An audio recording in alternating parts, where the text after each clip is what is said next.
The APP Atlanta Metro Open, brought to you by Power Plate.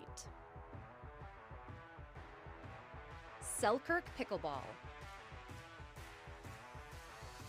Pickleball Central. SunMed. And Head Pickleball.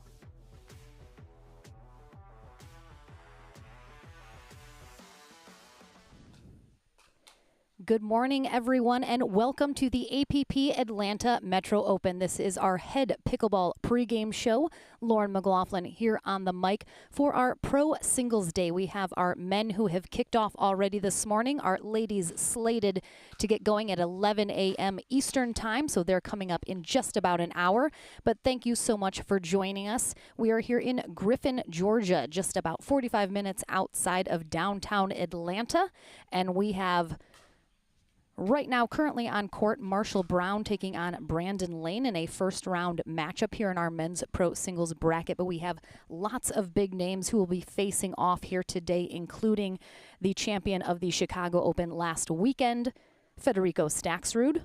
But he is joined by big names Rafa Hewitt, Zane Navratil, Julian Arnold, Johnson Cola, Dylan Fraser, Ryler DeHart, J.W. Johnson, and more. Our ladies, as I mentioned, kicking off at 11. We will see in action Georgia Johnson, Lauren Stratman, Mary Brasha, Megan Fudge, and several other ladies here as we are working towards that championship Sunday. Our schedule will be singles today, followed by mixed doubles tomorrow. Men's and women's doubles will be Saturday, and then Championship Sunday. All of the gold medal matches for our pro brackets will be played on Sunday. This is a USA Pickleball Golden Ticket Tournament. $65K on the line in our prize pool for those pro and senior pro brackets. And as I mentioned, just kicking off here into our men's. Several of the players have buys, so they have not yet played this morning as we're just getting into the bracket. But thank you so much for joining us. I'll be with you all day here today. Just returned from an amazing trip in Europe where I got to be at the French Open and Spanish Open, so definitely puts into perspective how exciting the pickleball here is in the States. Definitely something we should not take for granted, as the European scene a little bit behind where we are here in the States. But we are tied up here at 5-5. As I mentioned, Marshall Brown out of Auburn, Alabama is in the gray on the far end, 27 years old. He takes on Brandon Lane out of Alpharetta, Georgia, 29 years old, in the black. 6-5. Lane serving here in game 2 after Marshall Brown took game 1 11-5. So Lane doing his best to try and force a third game here.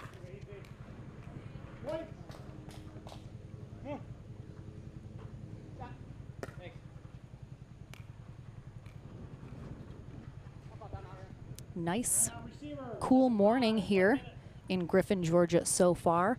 Fairly cloudy, keeping the sun at bay. Nice temperature, I'd say probably in the maybe mid to upper 70s at this point here this morning. We are expecting a lot of rain, unfortunately, this weekend. We do have an indoor facility as backup and a few covered courts here at the venue.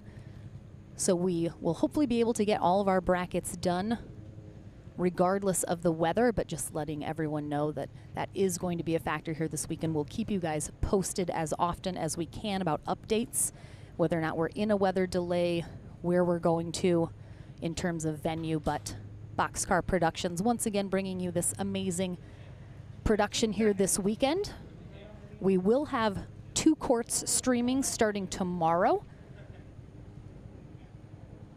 Just one today though for our singles action. So thank you again for joining us. I do want to give a quick shout out to my European pickleball crew that I got to know so well over the last couple weeks. It's been amazing. Hope a lot of the players in the European scene can start to make some appearances in the States at some of our tournaments. Would be awesome to see them in action.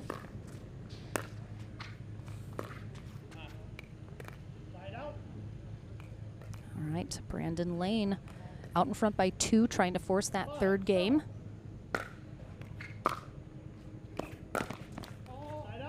This is the first time I have gotten to see either of these gentlemen in person in action, so love to be able to see those new faces as they're coming over into pickleball. Lane rocking a bit of a spin serve. Oh, wow, nice hands there from Brown, but good attack there from Lane. Saw that ball get popped up high, and instead of letting it drop, makes the move to get that volley out of the air.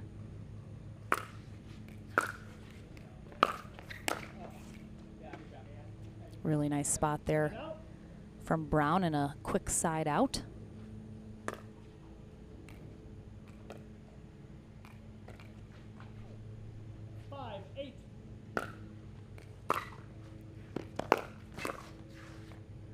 Good spot there from Brown again. Hi, Red. So great to have met you in Spain. Yes, no rest for the weary here in pickleball. Back into the action. Flew back from London yesterday, landed in the evening, but I got a nice solid 11 hours of sleep, so I'm feeling pretty good this morning. Seemed like a bit of a miss hit there from Brown.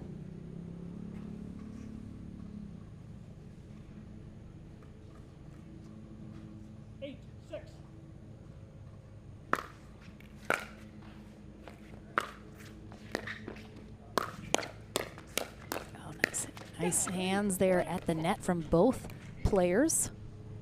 But Lane coming out on top of that exchange puts him within 2 points of forcing that third game.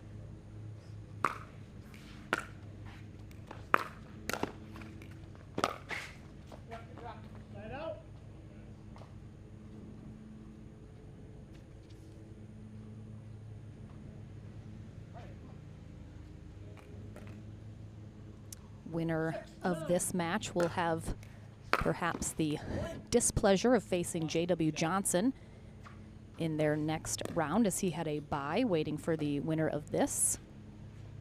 7-9.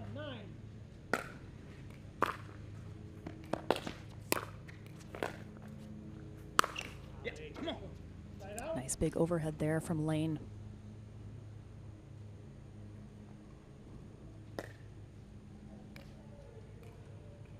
As I mentioned, first time seeing these two players in action. I have to imagine, based on just their form and the way that they're playing, I'd suspect both of them have some tennis in their background.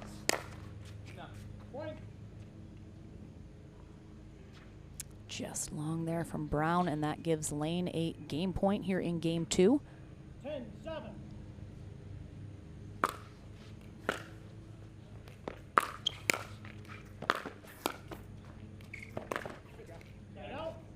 Nice job by Brown there, holding off that game point, forcing Lane sideline to sideline, really making him extend to try and get those shots, which he cannot do. So Brown still alive here in game 2. Yeah, good shot. Really nice spot down that sideline. Lane definitely had his weight shifted a little towards the middle.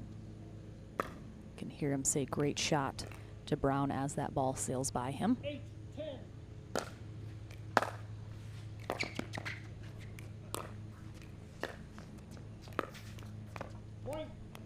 Tough break there.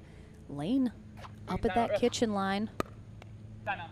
Timeout receiver. Seemed in control of that rally, and just the unforced error with that very short dink into the net puts Brown 1 point away from tying it up here, and a good timeout from Lane, who is the 18 seed here today in men's pro singles, while Brown the number 15 seed. Looking at our brackets, which you can follow along with as well on pickleballtournaments.com. Looks like Tito Ladro has defeated Steven Adelson. He will face Julian Arnold in his second matchup after Arnold has a bye. Rafa Hewitt also had a bye. He will face Stefan Auvergne. And coming up next here on Championship Court, we will have Federico Staksrud, as I mentioned, gold medalist last weekend in Chicago. He will face off against Mitchell Vegas.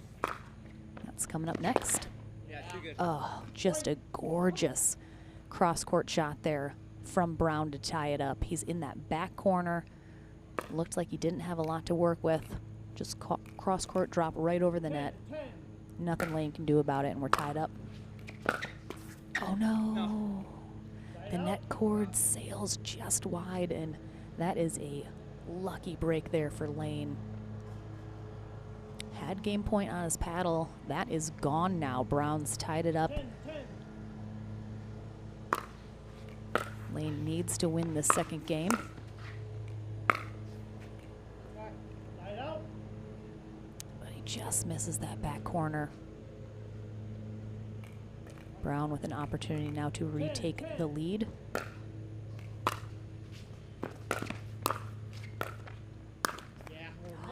And another error there from Lane. That's so tough.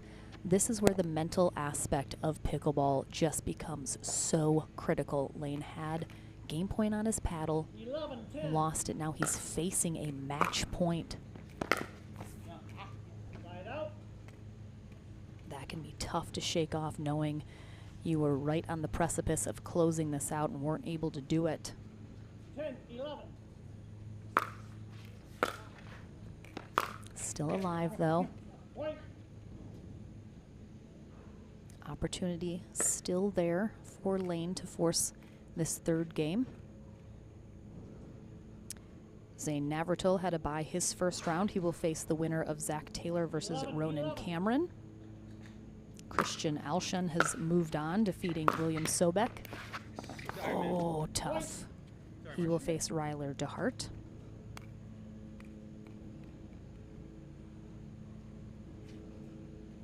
All right, Lane back in the driver's seat with another game point. Oh, did he get it? He got it.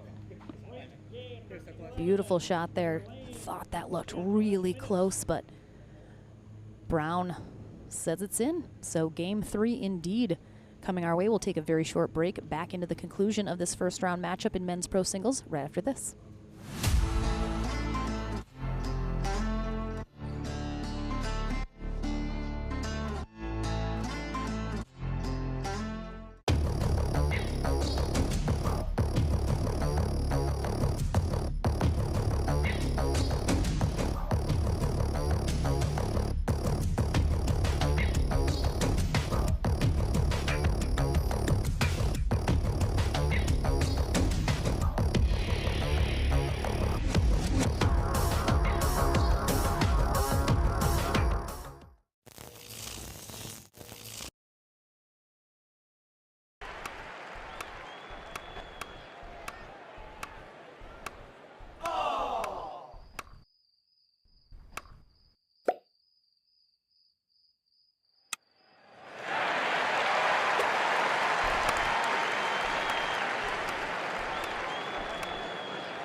Welcome back into the action here for a first round men's pro singles matchup here at the APP Atlanta Metro Open. We have Marshall Brown now on the near end out of Auburn, Alabama, 27 years old. He takes on Brandon Lane on the far end in black out of Alpharetta, Georgia, 29 years old. They have split games 1 and 2. So into the third game they go. They'll switch ends at 6. Jim Ryan is our USA Pickleball Certified referee. 1-0. Marshall Brown strikes first here in game 3. Oh, nice hands. Oh, I thought that might have been going wide, but Brown keeps it in play. Really nice rally from both of these players. Great hands. Mentioned it in game 2. This is the first time I'm seeing either of them play. Some of the most exciting matches that I watch at tournaments are with new players. Everyone chuckles a little at just how much Lane overhit that. 1-0.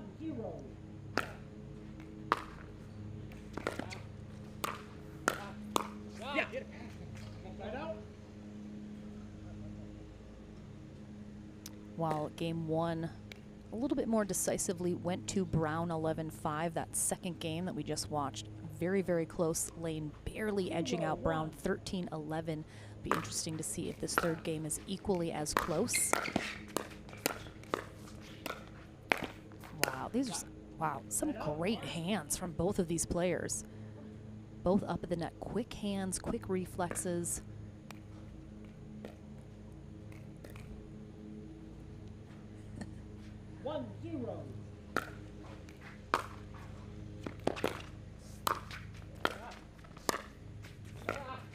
Great pickups. Just a little too high there. Lane easily with the overhead. And we have a timeout called by Lane, an offensive timeout at 0-1 in the third game. I'm gonna say, in my professional opinion, I cannot tell you why he's called this timeout. Perhaps just a few too many rallies that were really tiring. You just needed a rest. Not too often you'll see a timeout this early in the third game, offensively.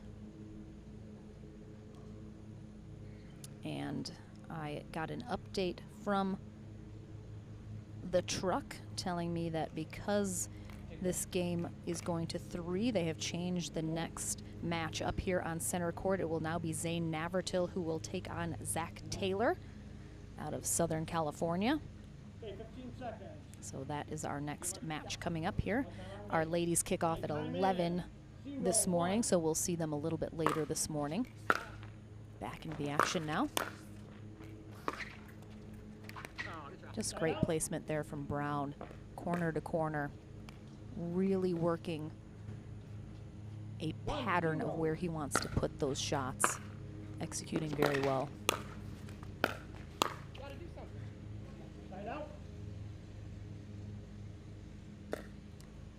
Lane is fairly tall, so he's using that length to his advantage, as most taller players will do, especially if they're able to be up the net.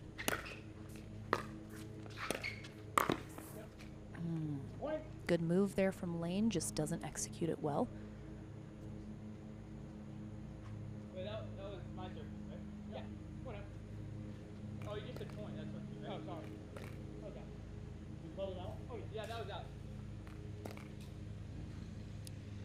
Jim Ryan missing the out call there.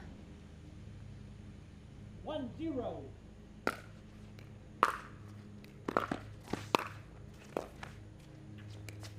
Great pickup from Brown. Nice little cat and mouse here. Oh, oh, nice. Yeah. Yeah, good point. Just so nice. This has been a lovely match to watch so far.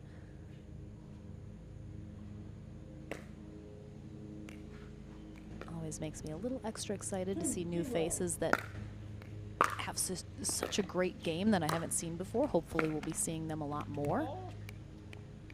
Have to imagine they will start to climb the ranks of the pro circuit if they stick with it. A lot of the difference between the top players and those that haven't quite broken in yet is really just those tournament reps, because certainly the skill and talent is there. Then you just gotta put in the work.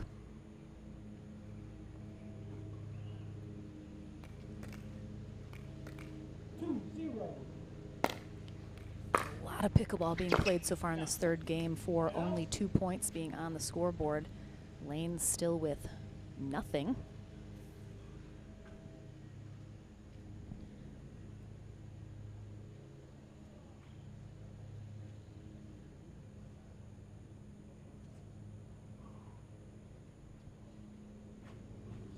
Two. Point. And he will get his first point off a freebie there with that serve return into the net from Brown. 1-2.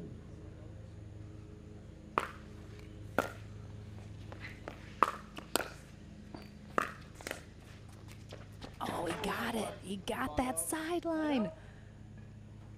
That looked a... Can't tell if that was a bit of a miss it as well. And just look at the spin. Once that hits too, Lane just has no shot at that. What an expertly placed ball.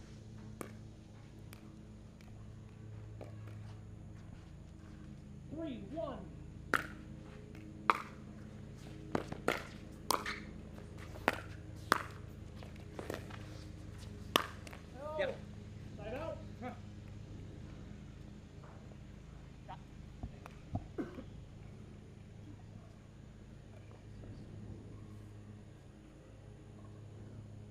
And although it doesn't feel that hot, it is very humid here outside of Atlanta, Georgia, which is why you're seeing the players take a lot of toweling off breaks. Because while it's not super hot in terms of the temperature, sun behind the clouds for the most part, very humid. So it's gonna be a wet one. Side out.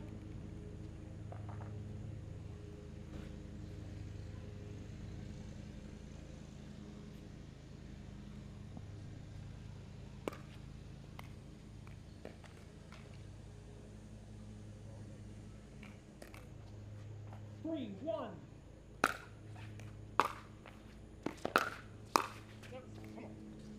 All right, let's see if Brown can start to get a little something rolling. It's been just sort of methodically placing these points on the scoreboard, but starting to open it up a little here. Oh, again. I mean, you can see Lane clearly frustrated. He's got the whole court to work with. Instead, he tries to hit that sideline and misses it wide. 5-1. After doing a lot of great work. Oh, looks like he's missed that serve, but Brown 1 point away from the end change. 1-5. Point. Nice serve there from Lane. Another free point off the error on the return. Certainly behoove Lane right now to try and put a couple more points on the board here. Keep it close going into the end change, whoever gets to that 6 point first. Side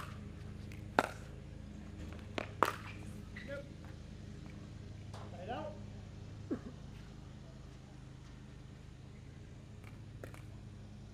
Five, two. Side out.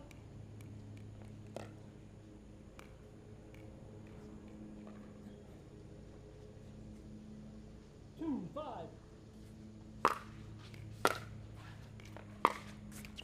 Side out. I mean, we saw Lane take that timeout super early on here in this third game. He is starting to show what I would consider 5-2. some signs of fatigue, watching his body language. Oh my goodness. Side out. Good attempt at a pickup there. Big overhead from Lane. Of course, singles very grueling on the body, much more so than doubles. 2-5. Oh, really nicely done. Staying aggressive the whole time. Looking for those volleys, not letting Brown have any extra time to set up. 3-5.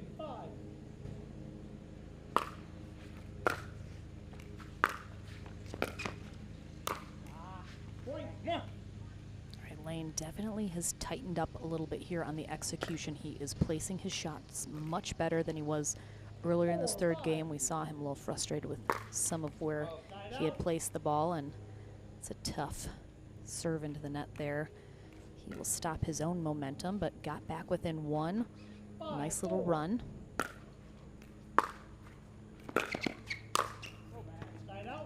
Yeah, Brown telling himself that's so bad. He's given Lane more than a couple opportunities these last few rallies, leaving a ball up very high. Lane's got a crushing overhead, cannot give him that opportunity. Oh, that is nice. Right down that sideline. Beautiful drive. And now Lane has the opportunity to get that 6th point to trigger the end change.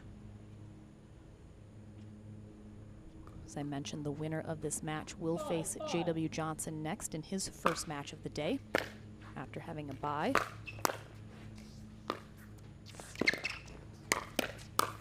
Oh, another good hand exchange. Lane can't stay on top of that last ball, though, and sends it long.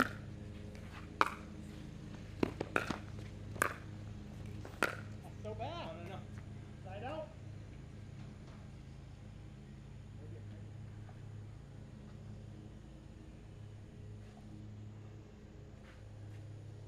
Five.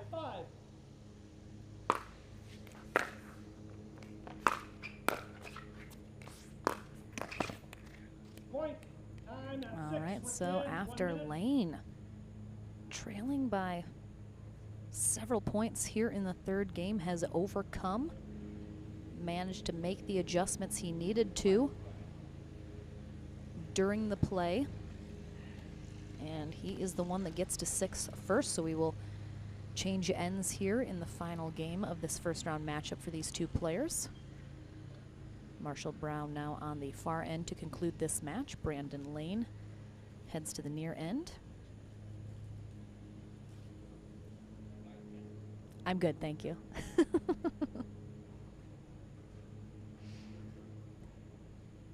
Lane very generously offering me a bite of his snack. He needs it more than me, that's for sure. 15 seconds. And we'll be back into the action shortly after the conclusion of this match with Zane Navratil, the #1 seed here, taking on the #16 seed, Zach Taylor. It's coming up next here at the APP Atlanta Metro Open. Lauren McLaughlin here on the mic with you today for our singles day. Time in. 6-5. End change complete. Brandon Lane continues with the serve, hoping to extend his lead even further. Yeah. And he does. Just some really nice hand exchanges throughout this entire match between these two players. 7-5. Very excited to see how either of these players do against J.W. Johnson, who is a bit of a notoriously slow starter in his first match of the day usually. 5-7. Could be an interesting outcome.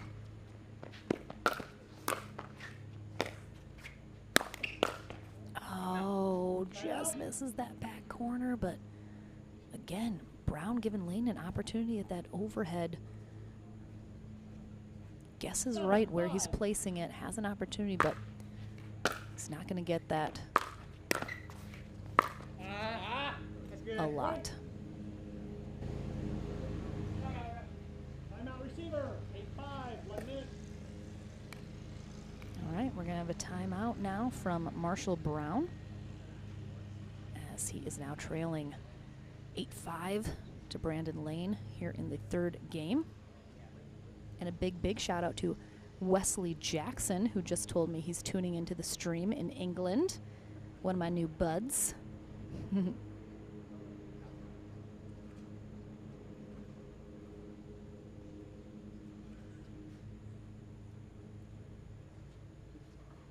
Of course you heard me, Wes. That's how it works.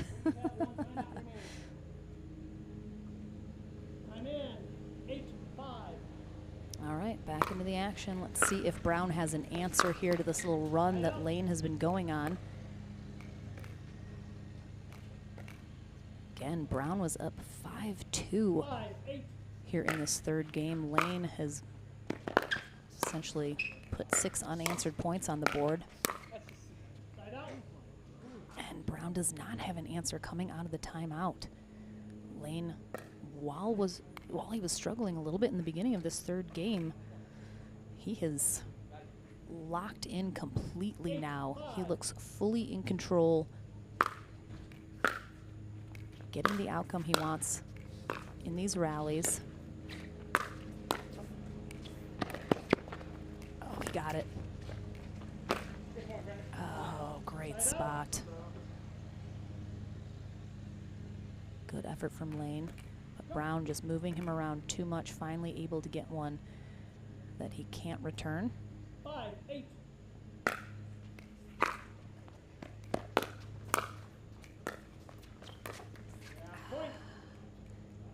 Saw that happen a little bit in game 2 where Lane was up in front and then just got a little lackadaisical on some of his shots.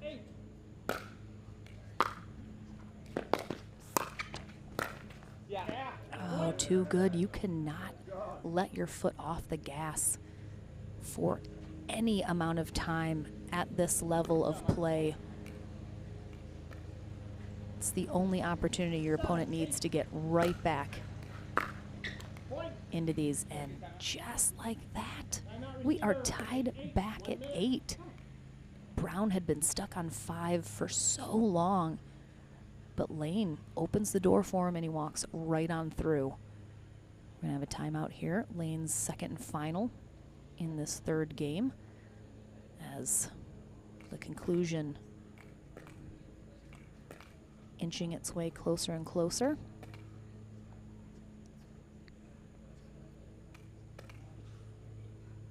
Will be good momentum for either of these players, whoever comes out on top, as they go to face J.W. Johnson in their next round. Okay, 15 seconds. Receiver out of timeout. Number 1 timeout remaining. Again, we are streaming on YouTube and Facebook all weekend. Then we switch to ESPN Plus in the afternoon. We'll keep you guys posted, of course, where we are, when, and what we're doing with the stream, so you guys can follow along throughout the days. We will have Championship Sunday this weekend. All of our pro gold medal matches will take place on Sunday. Side out. Again, this is a USA Pickleball Golden Ticket Tournament, which means every single bracket today, amateur or pro, if they win a gold medal match, they get an automatic entry into the Nationals tournament. Oh, great pickup there from Brown, but he cannot handle the second overhead from Lane.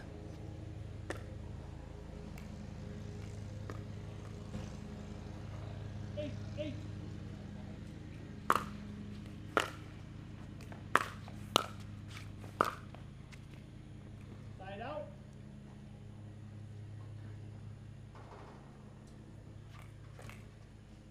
8-8.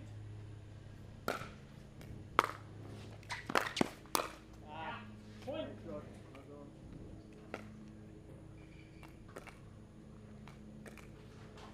9-8. No. All right, Brown managing to get out in front of Lane by 1. See if Lane can answer here.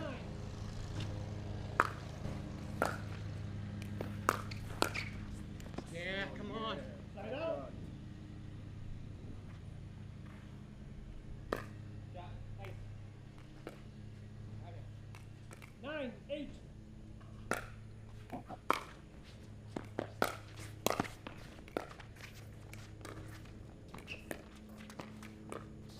Oh my God. Side out. Again, just such great movement at the net from both of these players. Good cat and mouse, not rushing it, not trying to force things that aren't there.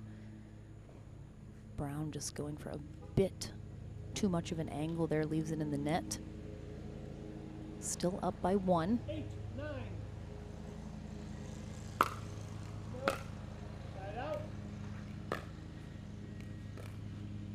That serve is long from Lane. 9-8. So, side out.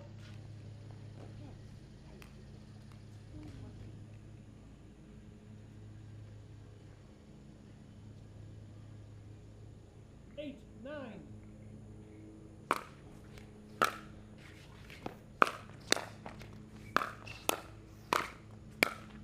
Oh, great one-handed backhand put away there from Brown.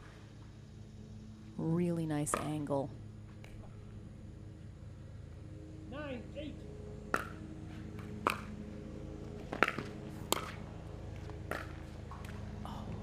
Perfect spot on that sideline.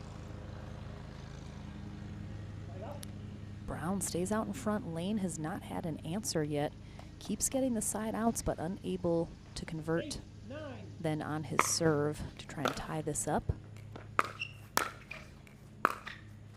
Oh, and he just misses it again.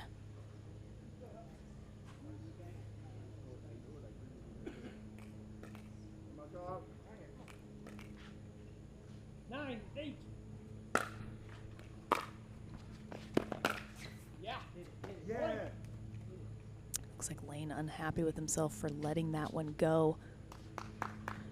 Knows he should have hit it. And it is Marshall Brown with a match point. And he'll get it with a serve return long from Brandon Lane. What a fantastic match from both these players. Really is tough that one of them has to drop down into the consolation bracket now after such a fabulous match, but it is Marshall Brown who will face J.W. Johnson in his next round. He's going to need to go take a bit of a break, as we will as well here on Championship Court here at the APP Atlanta Metro Open. Lauren McLaughlin here on the courtside mic. I was going to say mic and then court, just mishmashed together. I'm going to blame jet lag for any issues that I have all weekend. I'm just letting you know. We'll take a short break. We're back with Zane Navratil versus Zach Taylor. It's coming up right after this.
PPR is proud to be a partner with the APP Tour, which features 18 tournaments and more than $750,000 in prize money. Several PPR members play in APP tournaments throughout the year.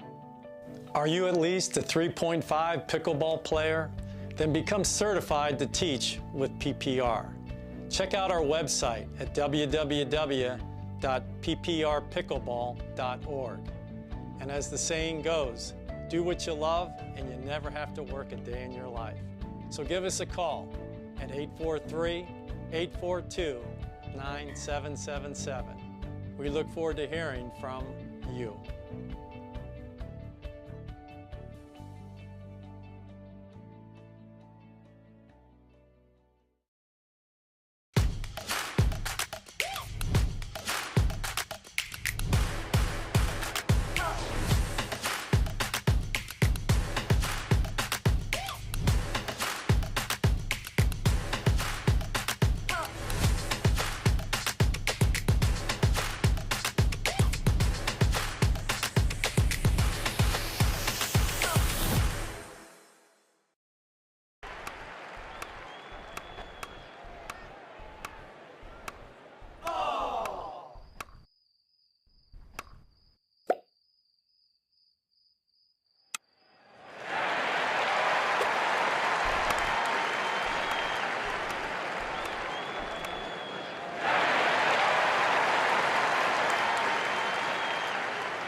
This is Next Gen Pickleball. I am Next Gen.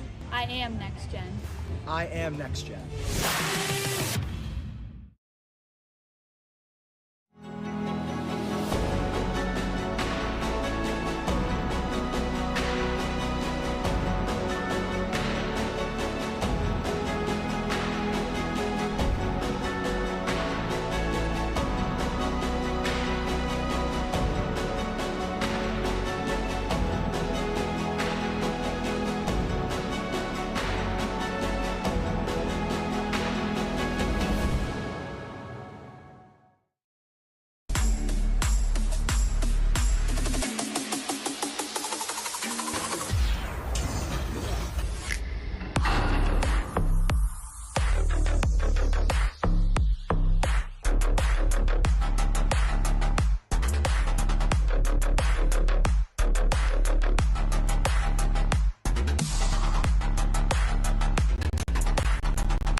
Welcome back to the APP Atlanta Metro Open. Lauren McLaughlin here with our next men's pro singles match up on center court.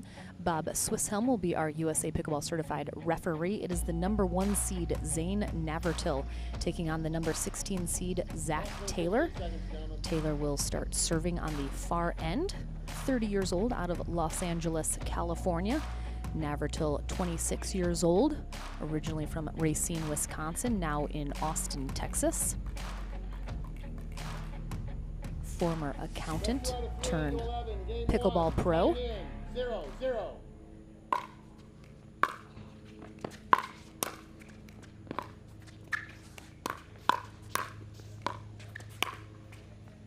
Side out. Good hands there from Navratil right out of the gate. Well known for having extremely quick hands and quick feet on the pickleball court. 0-0.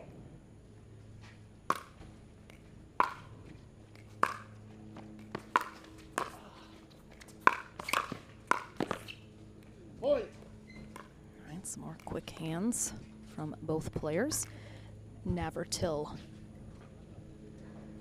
played all 4 years of college tennis at the University of Wisconsin-Whitewater.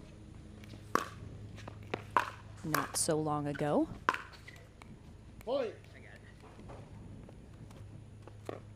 Peter, not as much as I missed yours. Thank you, Bill. It's great to be back. 2-0.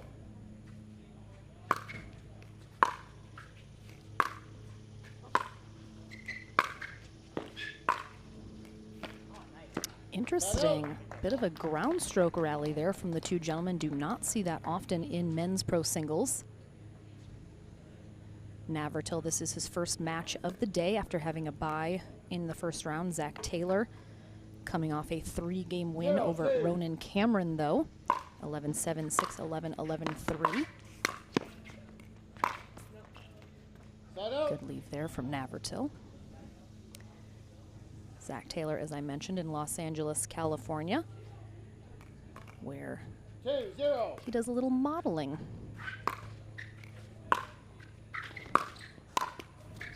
Oh, a little roll over there.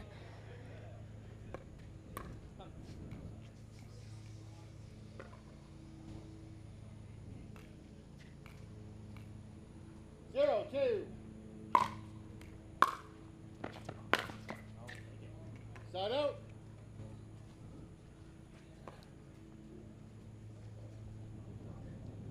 As I mentioned, it's probably around 80 now here in Griffin, Georgia, just outside of Atlanta.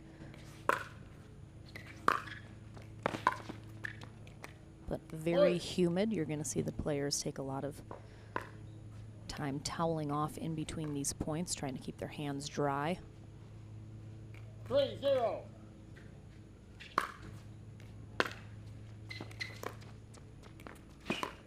Oh, great pick up there from Taylor. Oh, too good. Little inside out there at the kitchen line from Navratil. Puts it in that open court, pulling Taylor all the way over. Then just opens up that forehand, taking it to the opposite corner. Really nicely placed. Navratil, of course, still rocking that spin serve.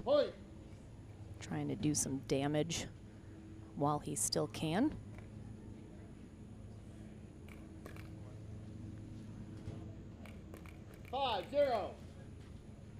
Navratil now. Ooh. Oh, did he catch that sideline? That's tough. Let serve there. Catches that sideline. Navratil up 6-0 now. We're going to have a timeout from Zach Taylor as a result. Thank you. You are correct. 6-0. Except for when you're wrong. Navratil always having a good time with the crowd, and Bob Swisshelm, our referee, telling Bob he's always right. Bob saying, except when you're wrong.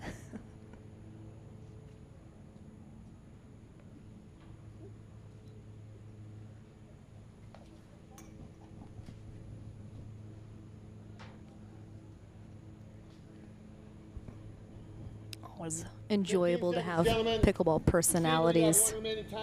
Oh, look at this close call from Boxcar Productions. Time in, gentlemen. 6-0. Just best of the best in pickleball productions. Facts. Really nice drive to that right back corner for Navratil, and he keeps his run going. Taylor has not found an answer yet. 7-0.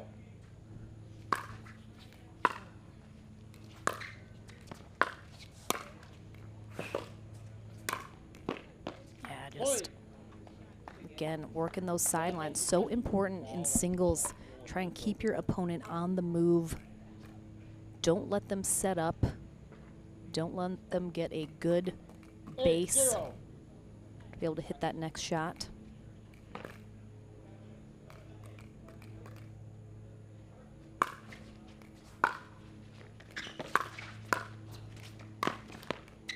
Navratil going for a little A little bit of a trick shot on that last ball, but he's on the move so aggressively. Doesn't quite work out for him. Let's see if Taylor can finally get himself on the board here in this first game. And he can't quite yet. Again, Navratil, fresh as a daisy, coming off of a bye in his first round, has not played yet, while Taylor had a 3-game match to start his day. 8-0.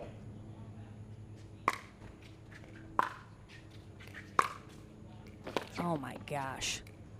I mean, Navratil with the big serve. Taylor, decent return off of that serve, keeps it deep, but a little lofting, and Navratil just sets up for that wicked drive into that back corner on the next shot. That serve, however, gets a free point. And Navratil on a game point here, up 10-0.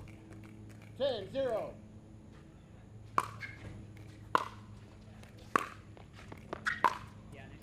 Beautiful shot there from Taylor to hold off this first game, but a lot of work to do. Just really beautiful cross-court drive there from Taylor, getting nice and low. Oh, and there it is. This time it's a two-handed backhander to the other side of the court. Very similar shot, though, and it puts him on the board. Again, it might be too little too late here for game one, but it would be really nice to see if Taylor can get a little something going here, perhaps taking him into that second game.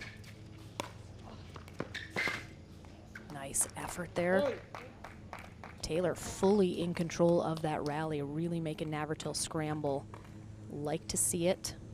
10-10.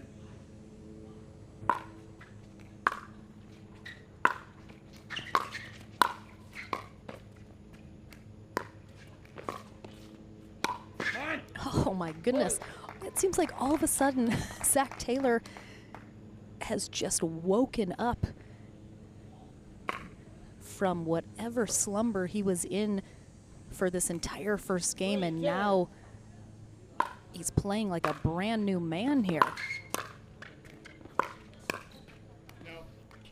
Point.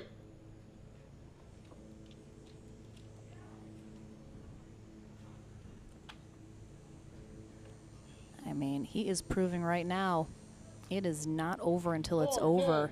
Fight until the bitter end. Side out. Pulls that a little wide, but really nice run there for Taylor. He's going to be looking for another hold here to try and put a few more on the board. 10-4. Navratil looking to close out this first game. And he will. So again, a little too late for Taylor, but he got a nice little run, built a little confidence, know what maybe he needs to do now in game two. We'll take a short break. We'll see if he's got what it takes to force a third. Back into the action right after this.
Welcome back into the action here at the APP Atlanta Metro Open. Game number 2 about to kick off here in our second round men's pro singles. We have Zane Navratil now on the far end, taking on Zach Taylor, who will be on the near end. Navratil was up 10-0 in game 1. Zach Taylor decided to fight back a little bit.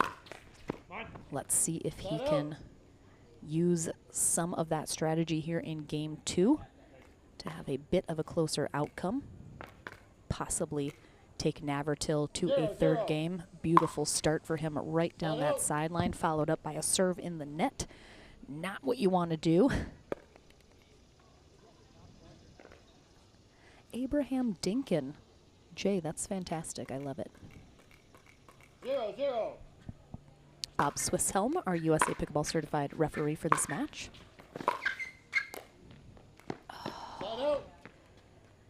You hate to see that happen, but good strategy. Navratil had Taylor absolutely pinned behind the baseline, goes for that really 0-0. short volley drop right over the net.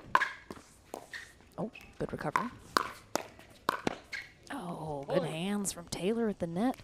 Navratil had a good net cord recovery as well throughout that exchange, but Taylor with the lead first here in game 2.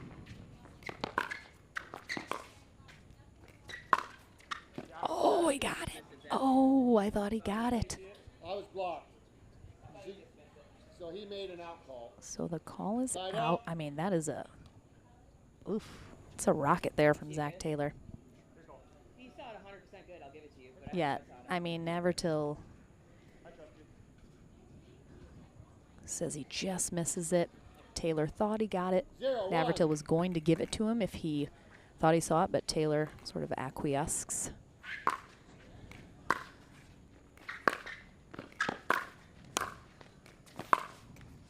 Point. Oh, look at this close call here. Yeah, that is like about as close as you can get about being in or out. That really could go either way. 1-1. Tough call for either player to have made. Certainly wouldn't have been able to see that maybe decisively, but such a great job by Boxcar Production giving us that close call look. Nice little slice volley there on that backhand side from Navratil. Clips the net, but I don't think Taylor would have been able to get to that regardless.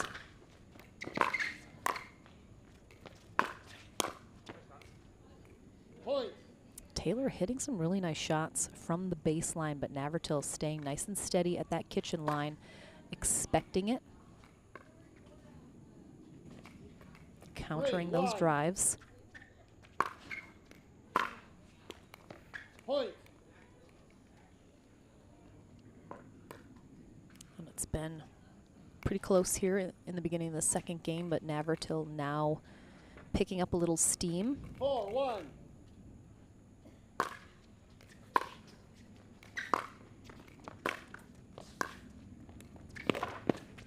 Oh, really nice effort there from Taylor. Point. Cannot quite get to that next one, though. I mean, what a great effort. And that angle, so good, but Navratil puts a little side spin on that drop. And Taylor will call a timeout here as a result, down 5-1 in game 2. Let's take a quick look at our brackets.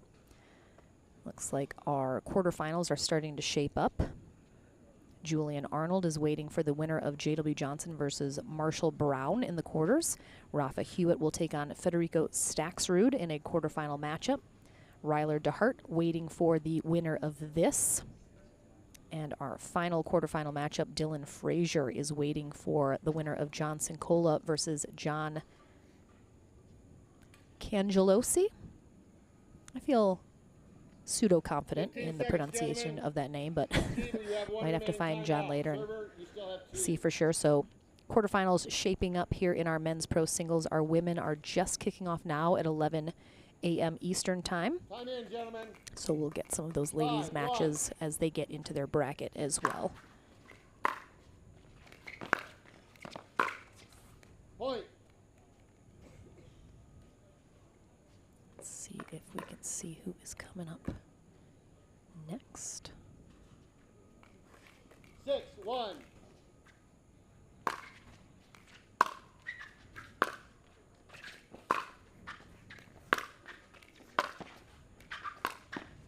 Navratil finally making his move to the net. Oh, great counter. Great pickup from Taylor. Yeah, really nice rally from both players there. Just again, that backhand slice volley from Navratil has been super effective in this match so far. 7-1.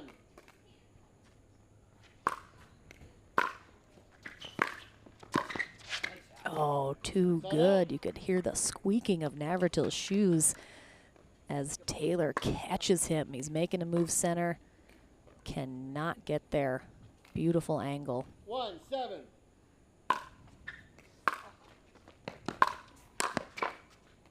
So nice. You can see Navratil. It was a really nice serve there from Taylor. Navratil hits the return straight down that sideline, forcing Taylor then to come over with that forehand. And then Navratil a little bit more in control in terms of he knows what options Taylor has to hit that next shot. Covers them beautifully. Now up 8-1. 8-1.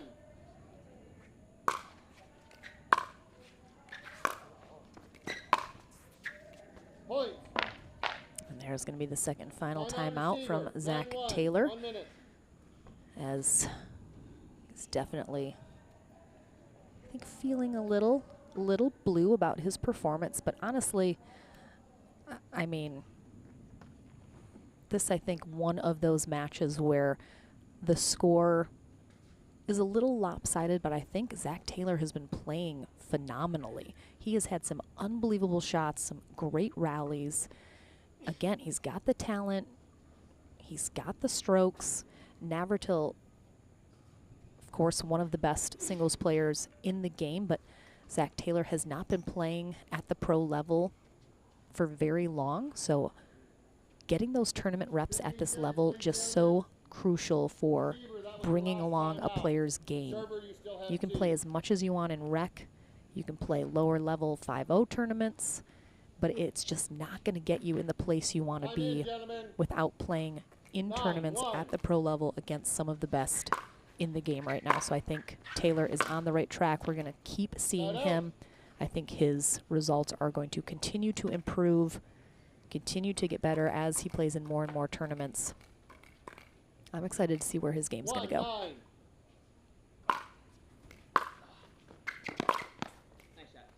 Again, beautiful shot. He's certainly got the foundations to build upon to be a really competitive player at the pro level. 2-9.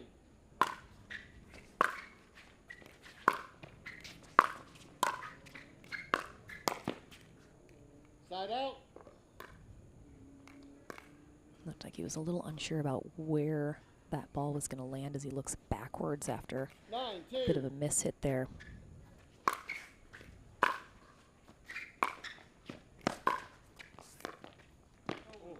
Beautiful spot there from Taylor. Tough pickup here off this slice drive from Navratil.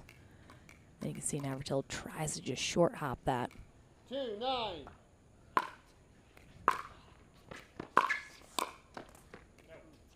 Point. Just missing that.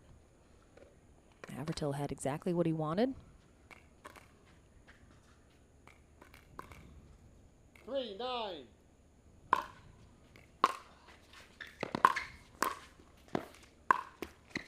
Oh, did it catch it?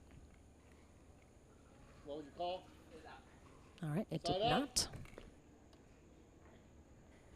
Close again after that net cord, but just missing that 9-3. sideline. Navratil 9-3.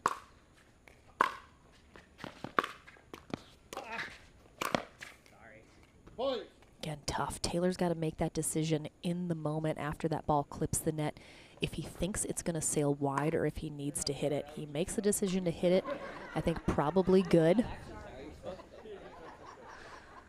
Gets a chuckle out of the crowd with a comment that I did not hear. 10-3. I'm very sad I missed the joke.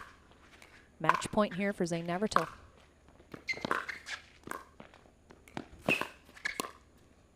Point, game and match. And stays steady at the net. The match goes to Navratil. And he will take the match here. Again, we're just getting into almost setting our quarterfinals. My boss is watching it. If I don't validate it, or what? Come on. We'll take a short break. We're back into the action here at the APP Atlanta Metro Open with our next pro singles match coming your way right after this.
Welcome back to the Franklin studio. Lauren McLaughlin here with Zane Navratil, who has just completed his first round after having a bye.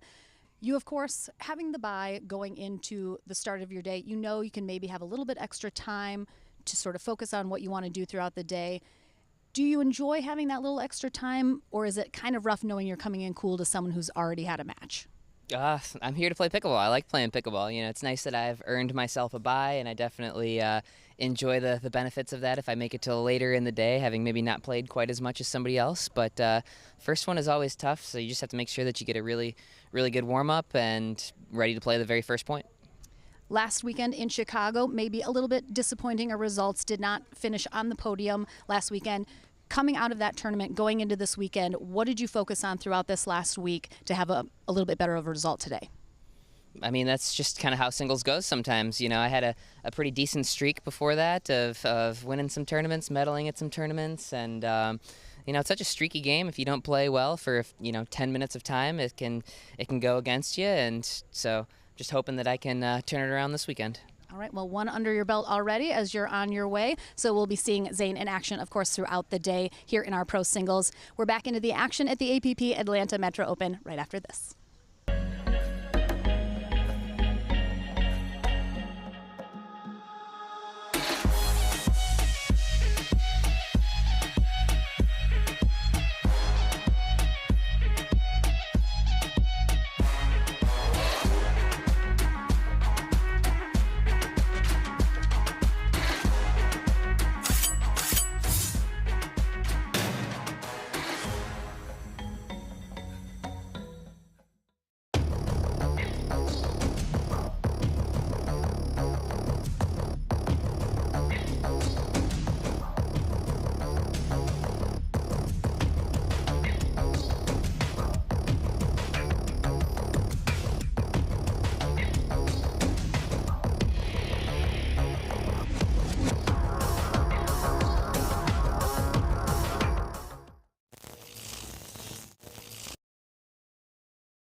Welcome back, everyone, to the APP Atlanta Metro Open. Lauren McLaughlin here for our Pro Singles Day. As a reminder, we are only going through our bronze medal matches here today, as this is a elite level tournament, which means Championship Sunday we'll have all of our gold medal matches for our pro brackets, including singles, mixed, and doubles. Tomorrow will be our mixed doubles day, followed by men's and women's on Saturday. And as I mentioned, Championship Sunday on Sunday. Funny how that works. We also will have 2 courts streaming starting tomorrow. So we'll have double the action, double the fun here at the Atlanta Metro Open. But today, just the 1 match going. So definitely, if you have not, hit subscribe on our YouTube channel and hit those notifications. That way you're notified when we go live at all of our events and our tournaments, so you don't miss any of the action. You can, of course, follow along in the brackets on pickleballtournaments.com. Nicole Hobson rocking out our tournament desk here this weekend. I mean, we're just getting into the tournament, but I have to imagine she's just going to crush it all weekend. So, as always, Boxcar Production bringing you this fantastic live stream, crystal clear, here on our Championship Court 1. As I mentioned earlier in the day, we do have a lot of rain in the forecast, unfortunately, for this weekend here where we're located in Griffin, Georgia, just about 45 minutes south of Atlanta. We do have a backup indoor location for most of our amateur divisions, so they will be able to finish, and we will not have to cancel anything. We do have 4 covered courts here at the venue as well for our pro matches to be played. We will keep you guys posted, of course, on any weather-related delays or changes that we will be making throughout the day. But coming up here next on Championship Court, we will have our first quarterfinal matchup, which is going to be Dylan Fraser, the number 5 seed here today at the Atlanta Metro Open. He takes on John Cangelosi, who defeated John Sincola in 3, 11-3, 4-11, 11-7. So this is going to be my first time seeing Cangelosi, who I should probably go confirm that I'm saying his name correctly, because if anyone knows me well enough, they know I hate saying people's names wrong. So I'm gonna leave real quick to ask John, and I'll be back in just a minute. Don't go anywhere.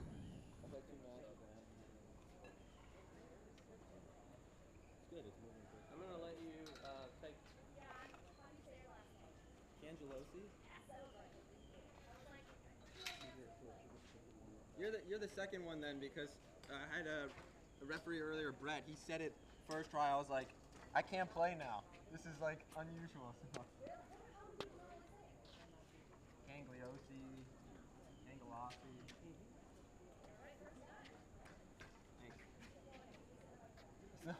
No, it's not an easy name. That's the only reason.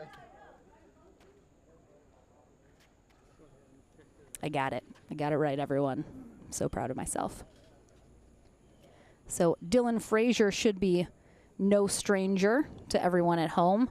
The 20-year-old has been at the top of the pickleball game and conversation for the last year and a half or so, since he started getting some really great results. He took double gold last weekend in Chicago in mixed doubles with Anna Bright, as well as men's doubles with Andre Daescu. So a really nice weekend for him. Actually saw him right here, Dill. Oh, no. He's couldn't get in the court. But he is currently a student at the University of Missouri. Lives in Ashland, Missouri, so he is juggling being a full-time student as well as a full-time pickleball pro. He was studying accounting, but I believe has switched to just sort of business now in his studies. He should be kicking off the school year very shortly if he hasn't already. But the newcomer on court, I think to most everyone at home, is going to be 31-year-old John Cangelosi out of Venice, Florida. As I mentioned, just defeated John Sincola after taking out Vitor Mendez in the first round. So Cangelosi has already played 2 matches. Fraser did have a bye his first round and then defeated Eric Roddy 11-7, 11-9.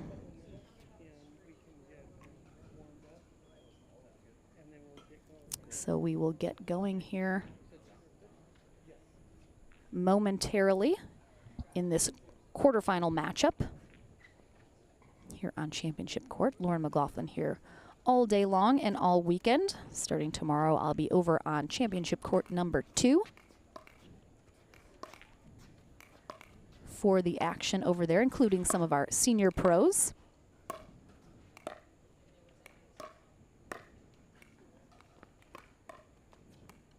Just a couple minutes of warm-up. I'm going to go ahead and just mute my mic. I don't think you guys need to hear me just blabble on.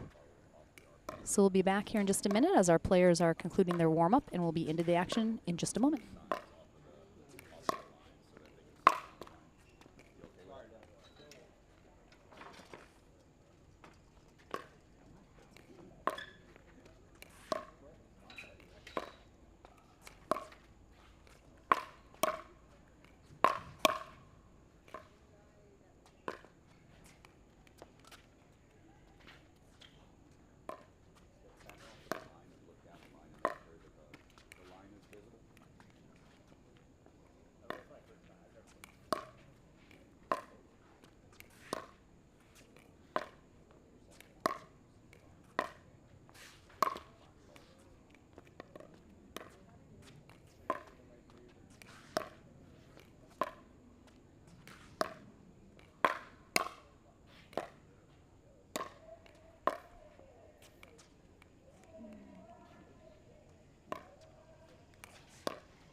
Gentlemen, could you hold the ball for just a second, please? Thank you. Thanks, guys.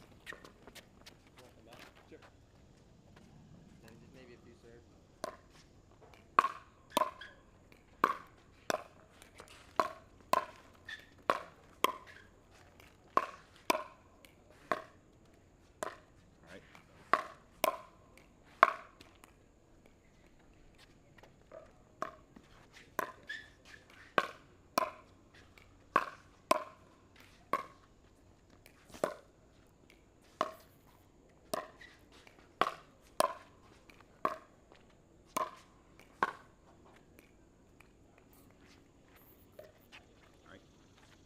Gentlemen, 1 minute, please, 1 minute.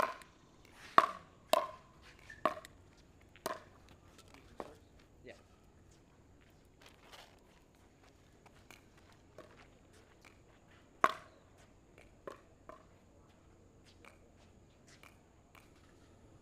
All right, less than a minute left here in our warm-ups.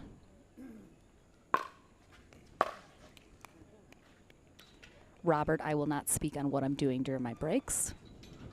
It's my own personal time. Just joking. True professional over here. So it looks like Dylan Fraser will be on the near end to start us off. John Cangelosi will be on the far end. All right, gentlemen, here we go. Good game, John. Good luck. Both of our players playing with the same paddle, it looks like. I can't tell if it's exactly the same, but Dylan Fraser, previously on Team Onyx, he is now a free agent, doing some shopping. But looks like he has certainly found a paddle that works for him. We'll see how that ends up.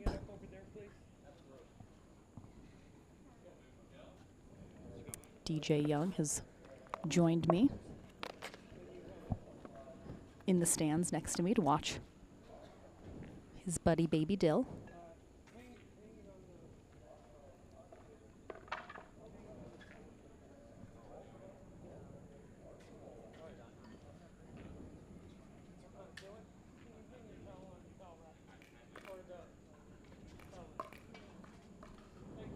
All Gentlemen, this is game 1.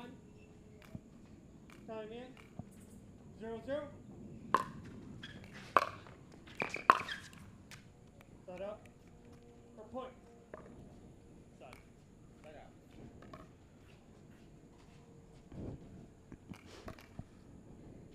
0-0.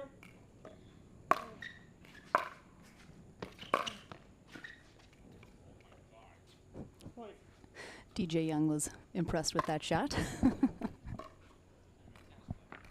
1-0.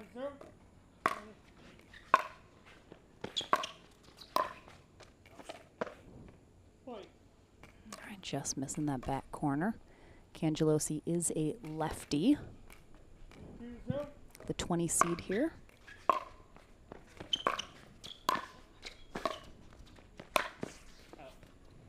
Point. Just isn't quite executing how he wants to be to start off this first game here in the quarterfinals. Missing 3-0. that back corner.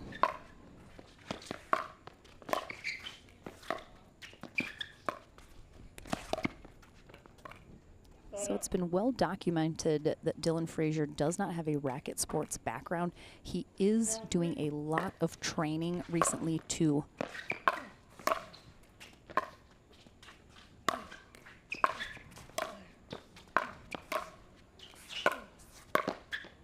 oh, what an angle. Oh my goodness, what again?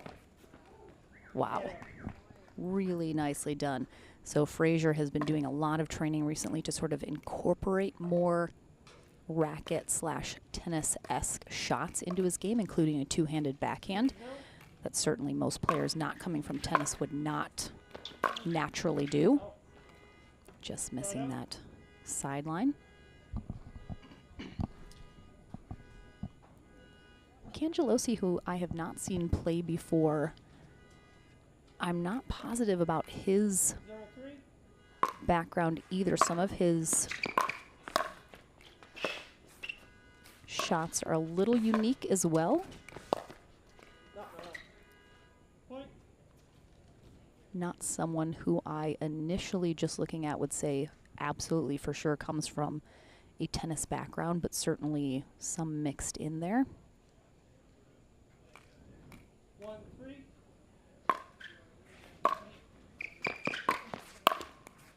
Point. Just an error there from Fraser. Puts Cangelosi back within 1 here in this quarterfinal matchup. 2-3.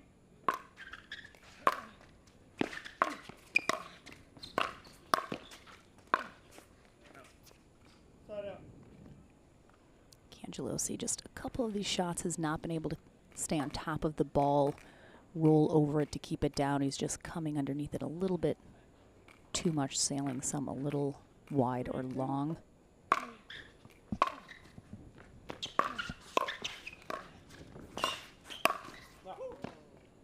Side out. Good little exchange here at the net. Good pickup there from Fraser. Cangelosi was fully on that knee. I feel like watching that in slow motion. He's done that a couple times already 3-3. here, but he like slides his knee sideways onto the ground. Very interesting. Side out.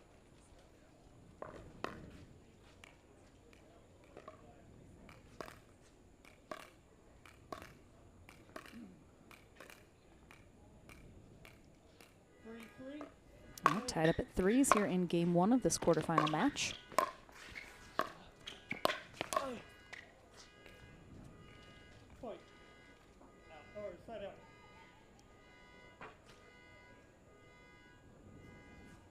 Winner of this will face the winner of Zane Navratil versus Ryler DeHart in the semis.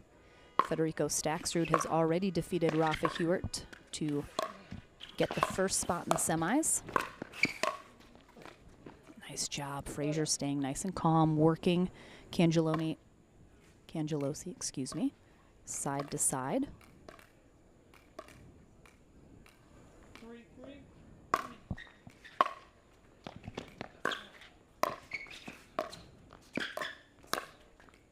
Again, good hands. Cangelosi is being a little tentative at the net, it seems like. I'd like to see him be a little bit more aggressive if he gets a ball that's slightly high. Try and maybe put a little bit more of an angle to keep it away from Fraser. Fraser just very dangerous up at the net. Very quick hands. There's the angle that I wanted to see out of Cangelosi in that last exchange. Keeping it out of the reach of Fraser. Final semifinal spot will go to the winner of J.W. Johnson versus Julian Arnold.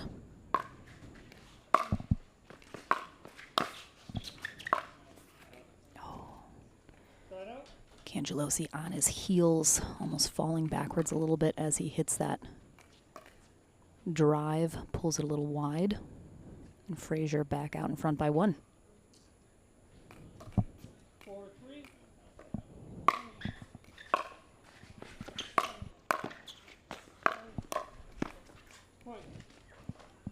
Fraser just keeping the pressure on, bringing the heat with those drives right at Cangelosi, forcing him to try and block or counter those.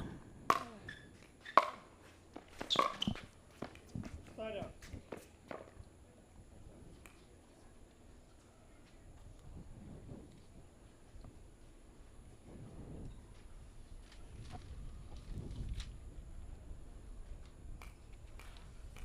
Three, 5.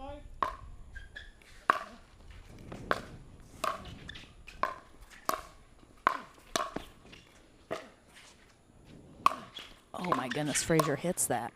Definitely thought that wasn't coming back in. Ooh, that missed wide. Wow. Really great exchange on both sides, but Fraser coming out on top.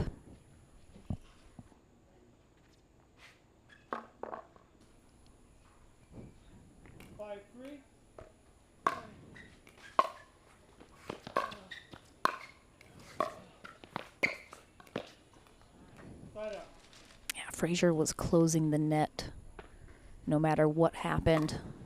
That one left up a little high. Not sure he had any real good options there. Oh, just a little too much. Pressing a little too close to that sideline. Cangelosi back within 1. 4, 5. Side out.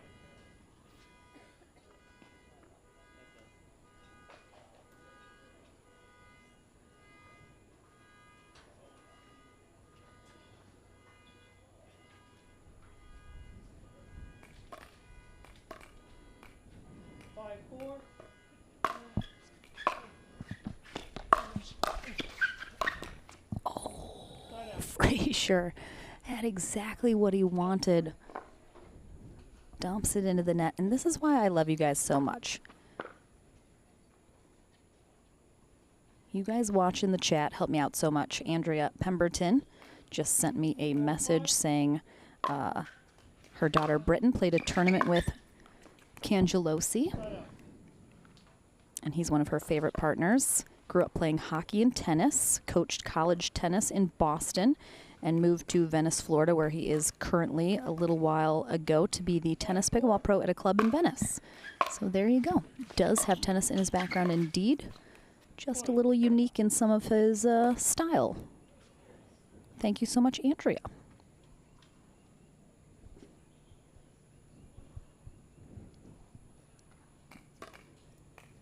Not too many pickleball pros have a little hockey in their background. There's a couple.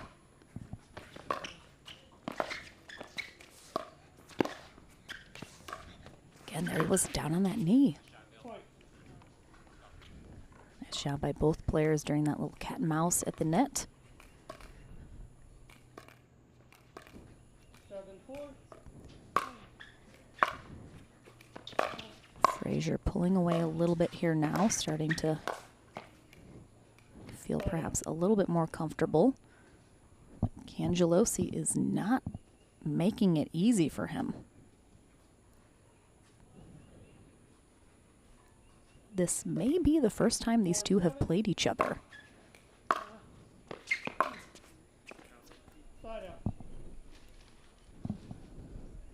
given that Cangelosi is a new face for me, and I'm sure many of you at home.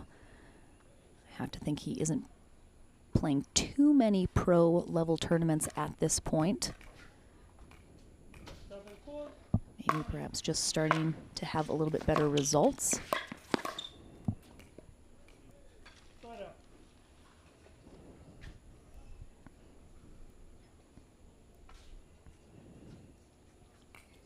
Fraser kind of going back and forth here between being very locked in and then just, oh. It was a close shot on that sideline there, but just misses. 7-4.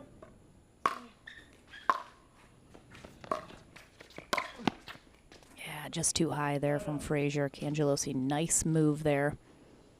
Jumping the corner of the kitchen here as he sees that floating. Catching Fraser.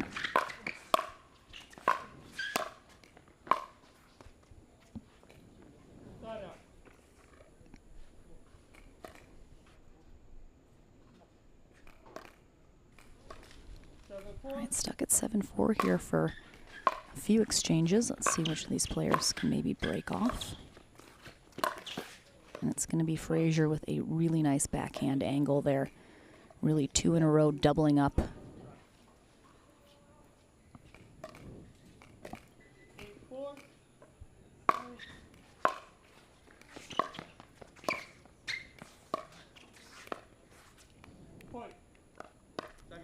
Had some really nice cat and mouse exchanges between these two players. Cangelosi now with the first time out of this game 1. Fraser 2 points away from taking this first game now.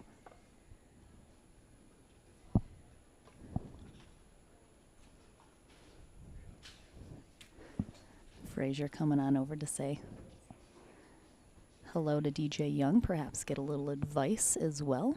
Young not playing singles, so he's just here watching, cheering on his buddies.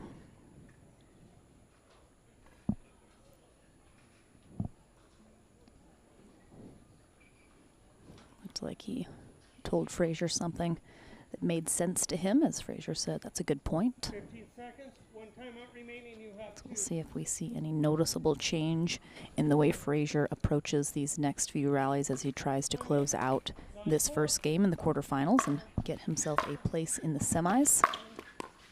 Oh, a little net cord. Throwing that drive off. Cangelosi so close to the net, just does not have time to recover. And we will have a game point for Dylan Fraser.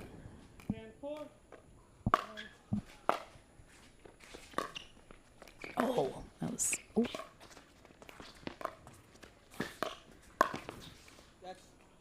That's tough. Cangelosi's had some really great rallies. He's had what he wanted. He just hasn't quite executed. Needs to give himself perhaps a little bit more margin in the second game. But Dylan Fraser takes game 1. We'll take a short break. Back into the action here in our men's pro singles quarterfinal match at the APP Atlanta Metro Open right after this.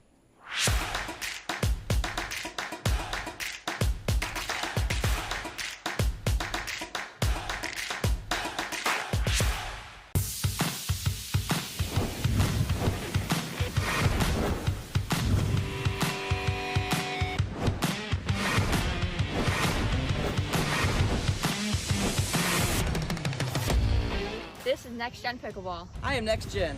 I am Next Gen. I am Next Gen.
Welcome back to game number 2 here in our men's pro singles quarterfinal matchup between Dylan Fraser and John Cangelosi.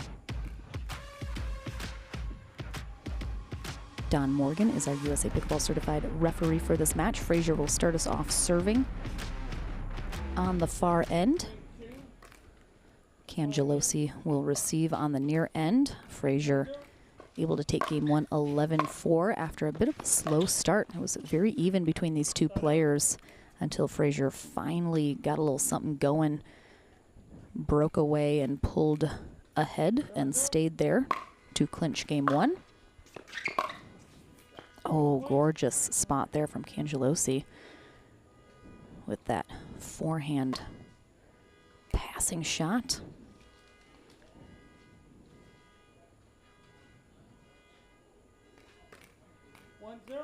As we learned, he's the director of racket and fitness, Sarasota National in Venice, Florida. Coached college tennis in Boston before moving to Florida, where he now resides. 31 years old.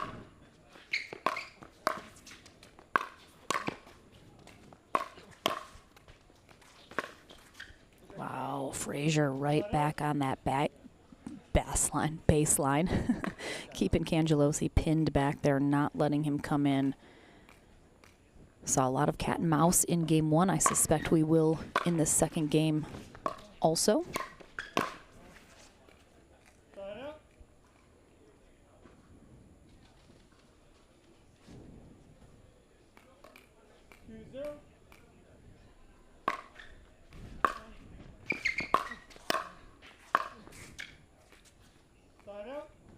It's gonna sail. Again, there is that shot from Fraser right on that baseline that kept Cangelosi pinned back there. Another beautiful close call camera shot there from Boxcar Productions. Coming up next here on Championship Court at the APP Atlanta Metro Open, we will have another quarterfinal matchup. It's going to be J.W. Johnson versus Julian Andiamo Arnold. Should be a great matchup that's coming up next.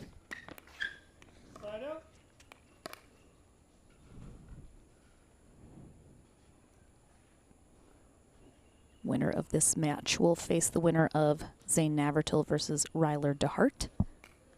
3-1. Side out. Did you see that? Yes, I saw it as out. All right, that ball is called out there from Fraser. Don, our referee, confirms the call. Tough from this far away to be able to get a good angle on that. I do believe Boxcar Production has a camera on all the lines to be able to look at those line calls, which is a fantastic innovation here in the game of pickleball, as we are always trying to be able to make a little bit better calls on those lines, or at least look. See how accurate a player's calls are or are not. Again, another really deep.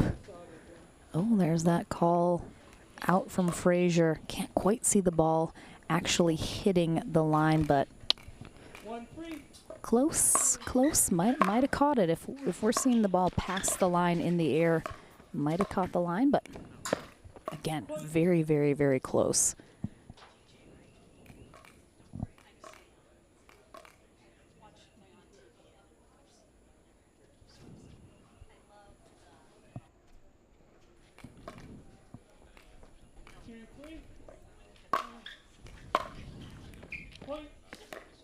All right, again, another very close start to this second game. Tied up at 3.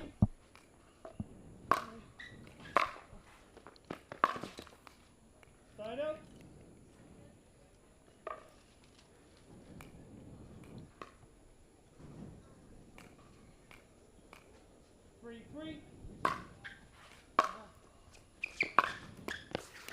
Oh.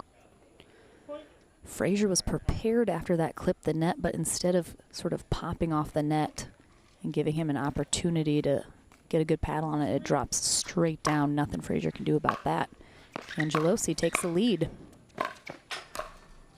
Oh, fabulous get there from Cangelosi. Fraser, he's there. He has an entire open court to work with and pushes it wide, and you can see from his reaction, just was not happy about that. Saw a couple of those similar shots from Fraser in game one.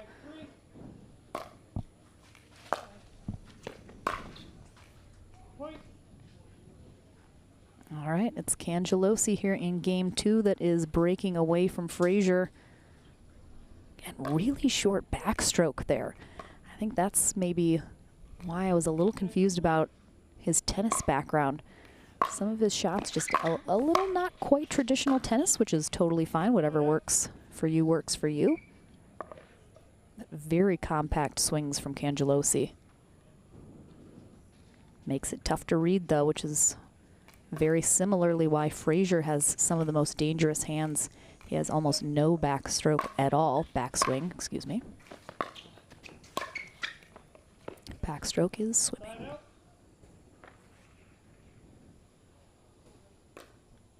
Brian, he did not. I believe he is now in our consolation bracket.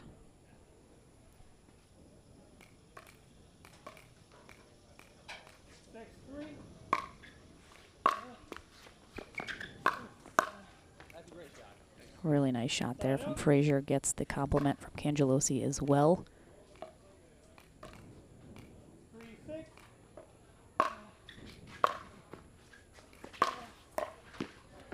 Rocket right there from Fraser on that drive.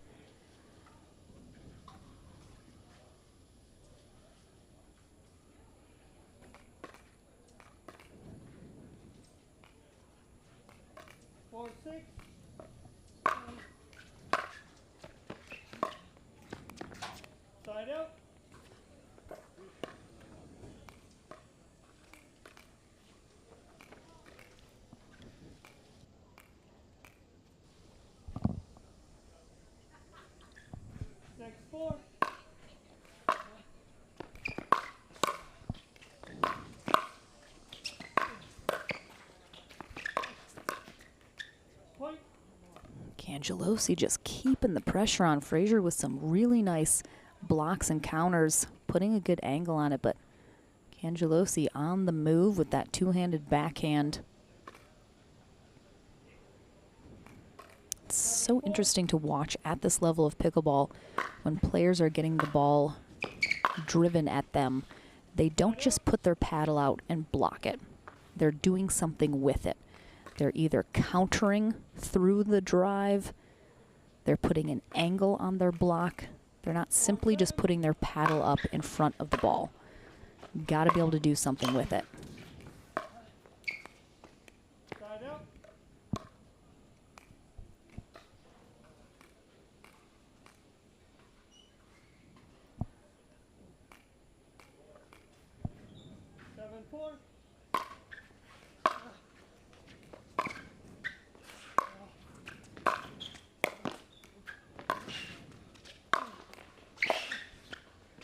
And Fraser keeping Cangelosi back.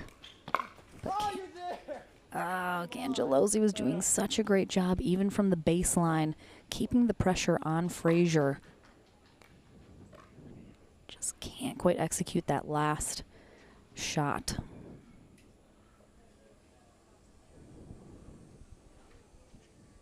The sun now peeking out a lot more from behind the clouds, ramping up the temperature here on court for the players. Oh, so good from Fraser as he doubles up down that sideline. I mean, look how little Cangelosi gives him to work with. He is making the move towards the middle, which Fraser recognizes. And, I mean, that was a tennis shot if I've ever seen one from the non-tennis playing Dylan Fraser. Beautifully done. He's back within two. We have a timeout called.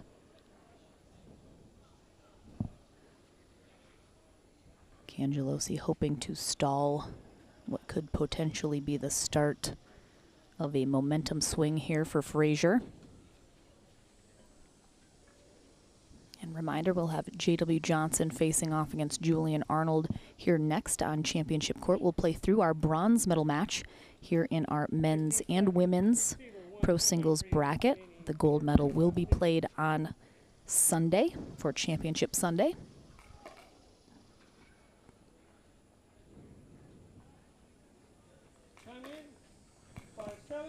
All right, Cangelosi.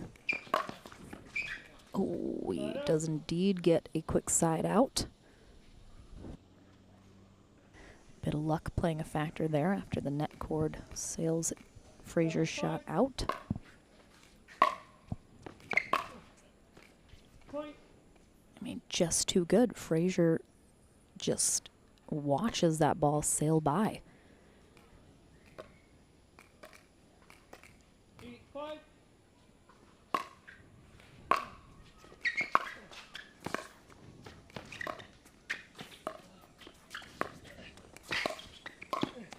Again, really great cat and mouse. But it is Fraser with the backhand mini ATP there. I mean, look at this angle from Cangelosi. He thinks it's over. He barely clips that line. And look at that ATP from Fraser.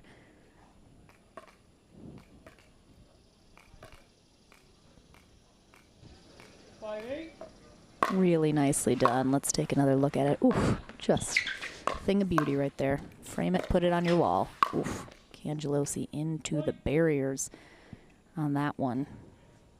It is a bit tight here on CC1. Not nearly as tight as perhaps some other venues, but given the restraints on the court, maybe just a tiny tight on those sidelines.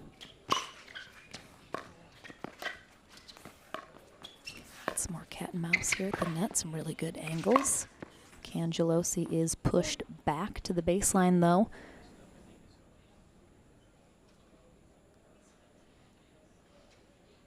And he goes for that back corner, misses it well wide.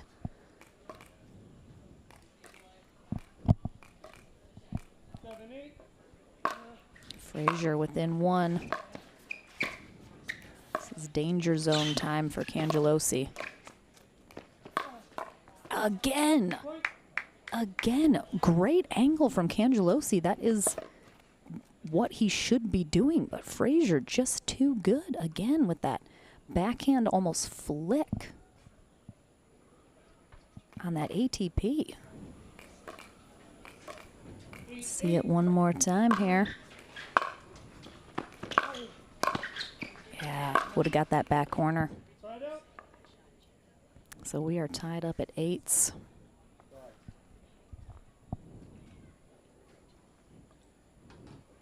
Cangelosi retying the shoe.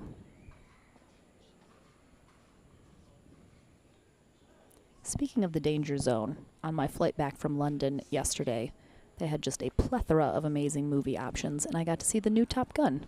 Highly recommend. 5 stars. Good fun for all the family. I may have also sobbed on the plane while watching it. Unexpectedly emotional.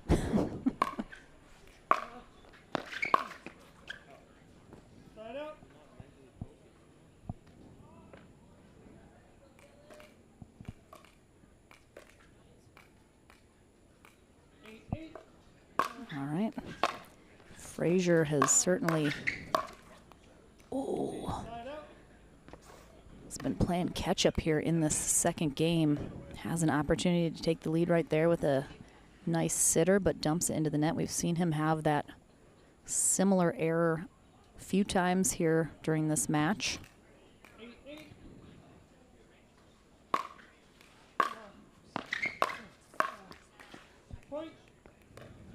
Again, nice try from Cangelosi, pulling Fraser almost off his feet as he has to extend to that sideline. Tough to get a really nice paddle on that kind of a shot.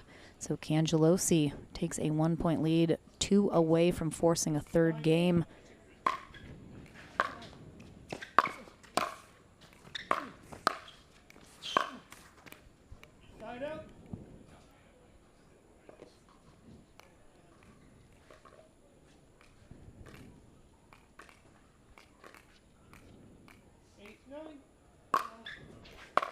Thank you, Davey, for the updates on our ladies bracket as they kicked off about an hour ago.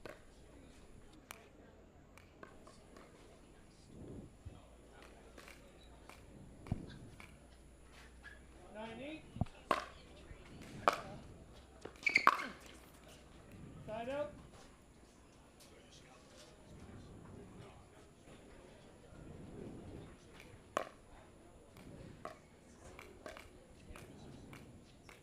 Eight, nine.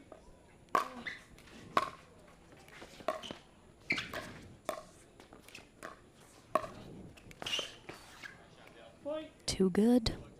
Cangelosi goes for the slide to try and get. I mean, this angle from Fraser is so great.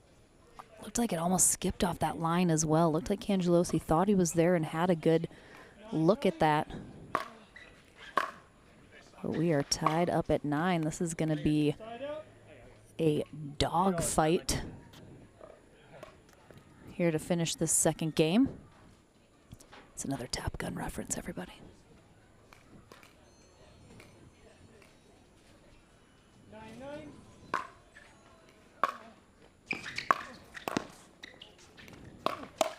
Oh, wow. Great hands.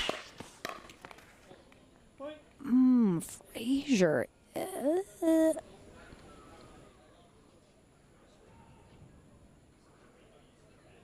Yeah, he throws his hands up into the air. This is a bit high on the unforced errors here from Fraser at the net. He's always been at the net when he has a seemingly easy put away. Did he get it? Looked like he got it before the double bounce. Great effort from Cangelosi, but that ball sails long. Cangelosi does have himself a game point, though, unless Fraser can tie it up here. Oh, yeah, too high of a sitter there. Cangelosi with a nice one-handed backhand smack down on that shot. Maintains a game point. Opportunity to go to 3. Bit of an upset. Cangelosi took out Johnson. Cola in his previous match would certainly be an upset if he was able to defeat Fraser here in this quarterfinal. Great leave there from Fraser. That is tough to do on a game point, but well done. Good eye. 9-10.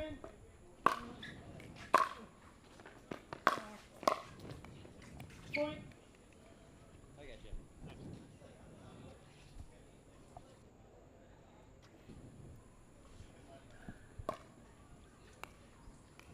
A lot of players in singles you'll see certainly start to show fatigue. I would say Cangelosi moving a little bit slower than Fraser. Fraser, one of the players that just doesn't ever seem to really get tired.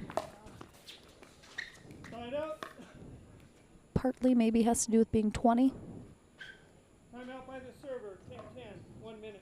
And we're going to have an offensive timeout from Cangelosi, who you can see is feeling the effects. He's had a couple really nice matches so far today. Looks like he's having a little bit of an issue with that shoe, but he just looks like he needs a breather. I am also seeing what looks like bright red blood on that right inside of his knee, which would make sense considering the several times that we've seen him go down onto that side of his knee up at the net on certain shots. Receiver, you have 2. So Cangelosi has lost his game point. Here now he's going to need 2. The tough thing is if Cangelosi can close out this second game, does he have enough in the tank to get the job done in game 3?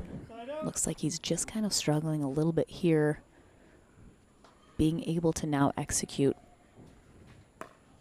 as efficiently as he was earlier in this second game.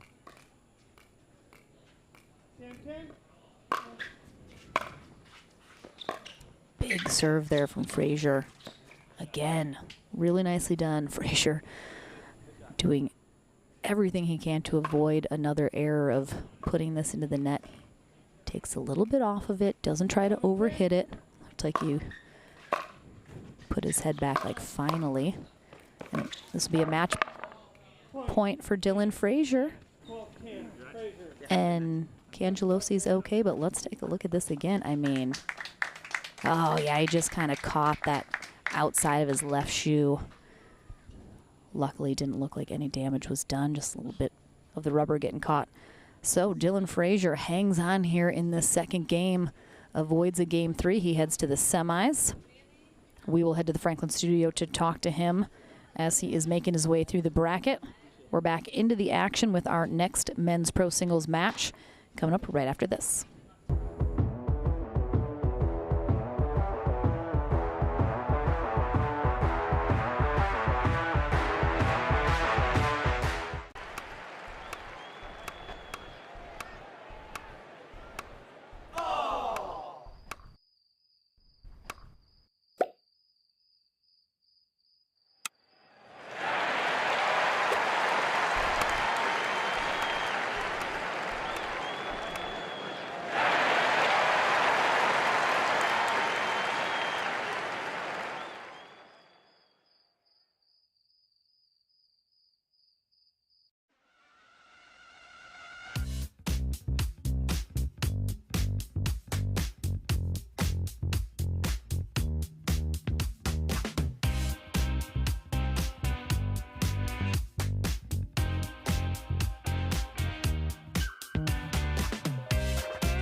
This is Next Gen Pickleball. I am next gen. I am Next Gen. I am next gen.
Welcome back to the Franklin studio. Lauren McLaughlin here with Dylan Fraser as he heads to the semifinals. So Cangelosi, you had never played him before. First time seeing him. We talk a lot about when you're facing off against new players that you don't know. It's a bit of a learning, feeling out process in the beginning.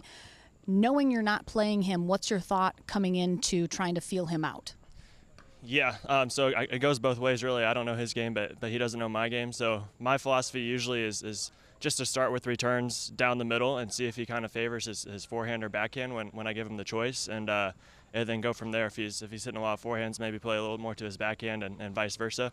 But John was very good. He was and returning down the middle was definitely key, because any little bit of angle I gave him work with, he could take advantage of, and he was hitting some really good shots and playing some really good points.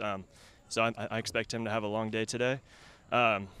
But yeah, I've been trying to work more into the cat and mouse, just because I feel like that's more my strengths than grinding from the baseline like some of these other tennis players, and so far it's working today.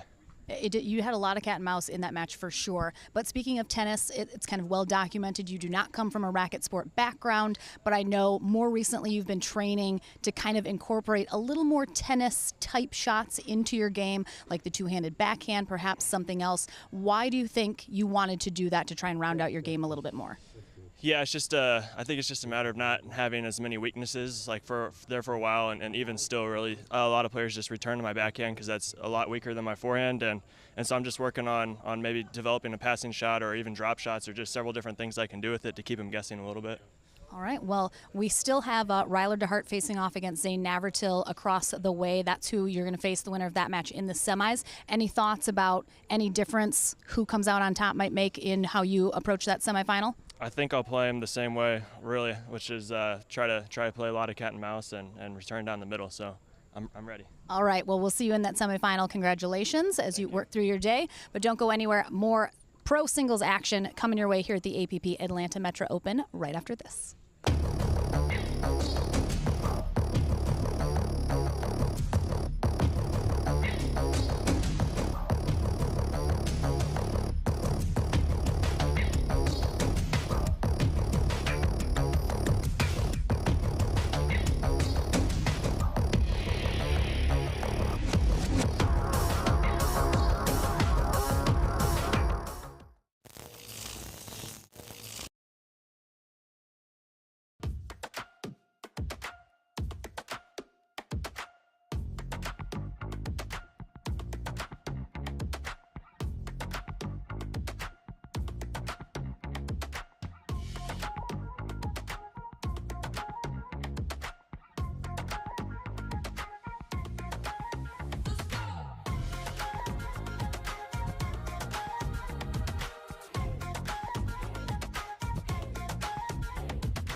This is Next Gen Pickleball. I am next gen.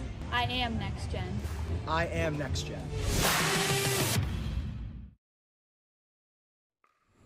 Welcome back to our next quarterfinal matchup here in our men's pro singles draw here at the APP Atlanta Metro Open. Lauren McLaughlin here at courtside, bringing you all the action here on YouTube and Facebook for the time being. We will be switching over throughout the weekend to ESPN Plus during the afternoons, but we'll keep you guys posted as always as we go throughout our day, what time and where we're going to be. J.W. Johnson, the number 2 seed here, takes on the number 7 seed Julian Arnold for a spot in the semis against Federico Staxrud, who defeated Rafa Hewitt in their quarterfinal matchup, 11-4, 11-2. We just saw Dylan Fraser secure his spot, and we're awaiting the results of Zane Navratil versus Ryler DeHart to see who he will face as we are closing in on the top portion of our men's pro singles bracket. Julian Arnold had to bye his first round and then defeated Tito Landro 11-6, 12-10 in his first match of the day, while J.W. Johnson also had a bye and then defeated Marshall Brown 11-6, 11-4. We got to see Marshall Brown take on Brandon Lane in our first streamed match of the day here on Championship Court. Really fun match, two really great players. Excited to see their future as they continue to grow into the pro scene. But so far, it's all well-known names as we move forward into our quarters and semifinals. There should be no new faces at this point in the upper portion of our bracket. Tom Whitson is our USA Pickleball Certified referee for this match as we get through just the last few moments of warm-up time. Clouding up now a little bit more, which is great for the players, not having to deal with the sun in addition to the humidity here in Griffin, Georgia, where we are just about 45 minutes south of Atlanta. Beautiful facility here, though. 4 covered pickleball courts, which I'm sure we'll take advantage of as we have a lot of rain in the forecast for the rest of the weekend. We should be okay for today to get through our bronze medal matches in our men's and women's, as they will play their gold medal match on Championship Sunday. This is a golden ticket tournament as well for USA Pickleball. Every single winner in every single bracket, amateur and pro alike, will get themselves a guaranteed spot into the Nationals tournament in Indian Wells in November. Or is it October? November? October? November? November, thank you, AB.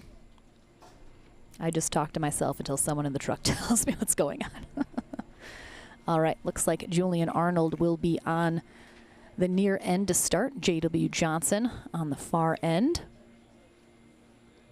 Already complimented Julian on his fabulous bright, it's like a mix of pink and purple shorts.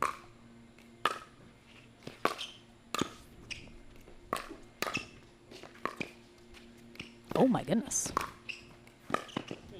Fabulous rally to start us off. J.W. Johnson almost looked like he was a little off balance over there. Got a little wobbly for a moment.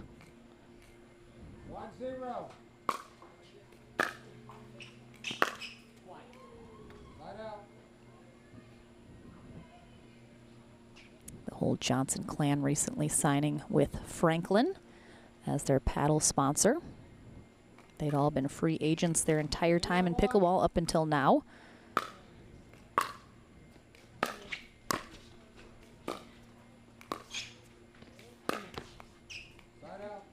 Arnold going for the speed up there, a little bit low. 1-0.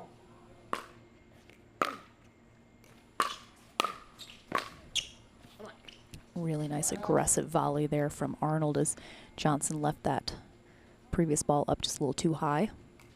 0-1.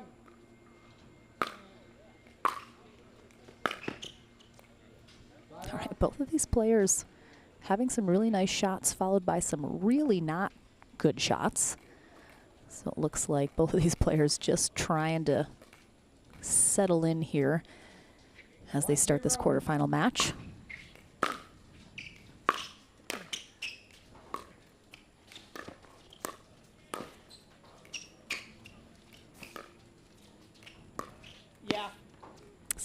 cat and mouse. Arnold saying yeah as that ball sails by him, acknowledging the really great shot there from Johnson.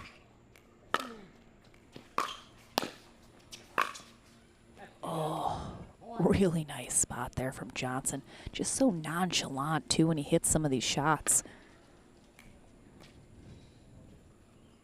Johnson, 19 years old, in Delray Beach, Florida, with the Johnson clan. He will be 20 in November. Julian Arnold, 31 years old, now in Austin, Texas.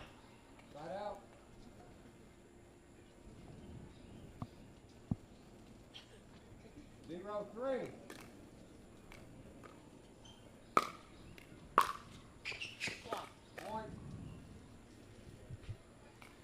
All right, Arnold on the board with that serve return long from Johnson.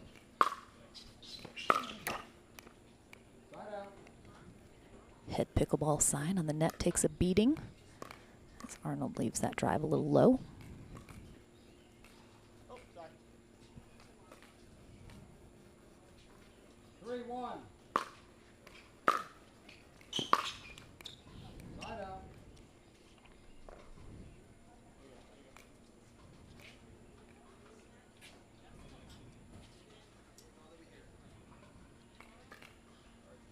One, 3.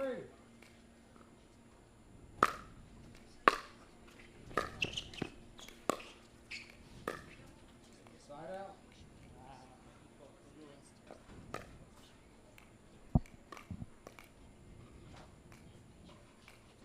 3-1. No, just long. Side out. Oh, just long there on that serve from Johnson. 1-3.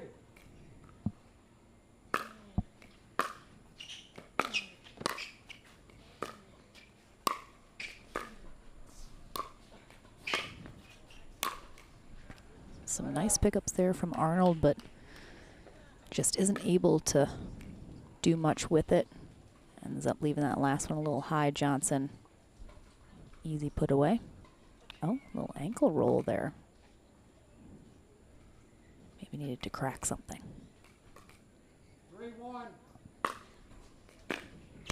Oh, don't see Johnson get too many free points off the serve, but gets one right there as Arnold just can't get a paddle on that. Oh, such a good angle.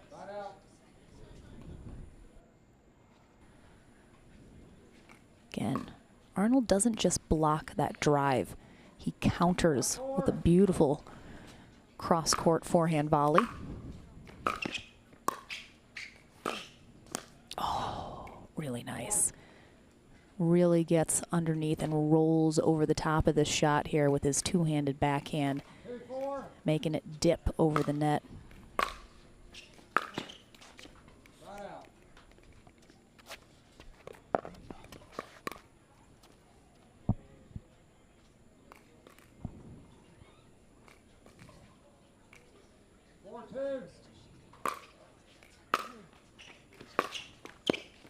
A little net cord there from Johnson stays in.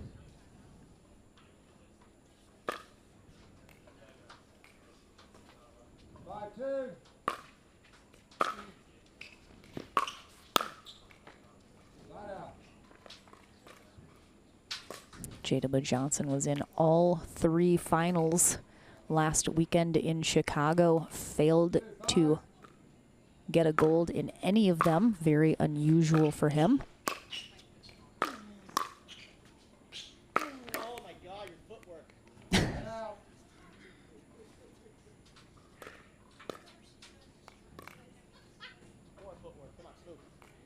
Arnold telling himself his footwork was trash. Not my words, his. I'm paraphrasing, of course.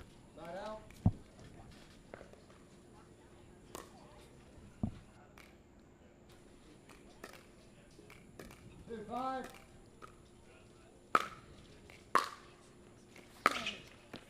Side out.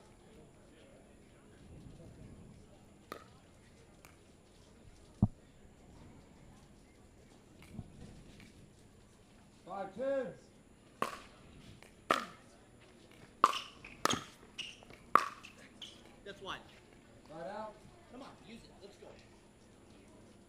Arnold trying to fire himself up here.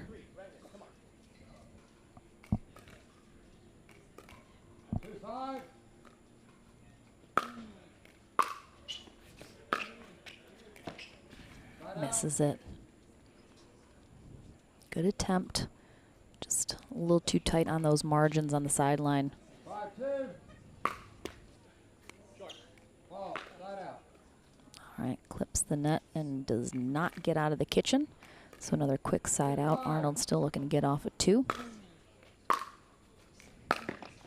Oh, there's the shot he tried to hit on the previous time on the backhand side. This time gives himself a lot more room to work with.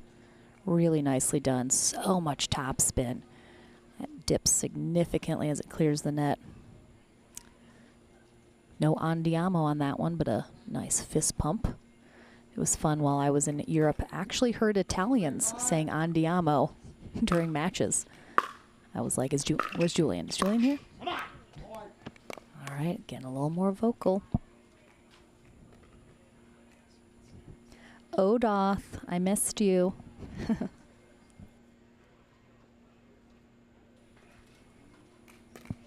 All right, Arnold looking to tie it up here. We might. Ooh, that was a nice serve. Ooh, right on the baseline on the return.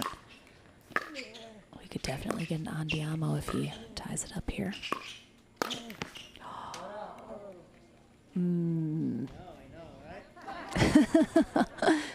Looks over at the crowd.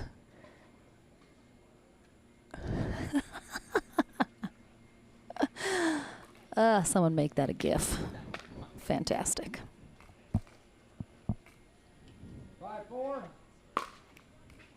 right, Johnson's been stuck at 5 here now for a while. Ooh, he will not stay there, though, after that pop-up from Arnold. So tough. Arnold knows he cannot give Johnson anything to work with, or that could be the start of the end for him if Johnson can get on a roll.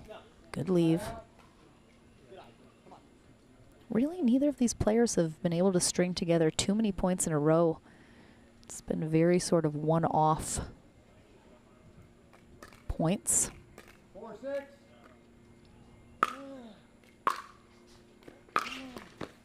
Side out. Come on. Got the shot. Make it. Let's go. 6-4.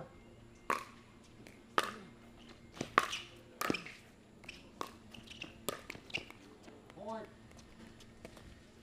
Johnson, nice little slice drop as he closes the net. 7-4. Arnold with the error.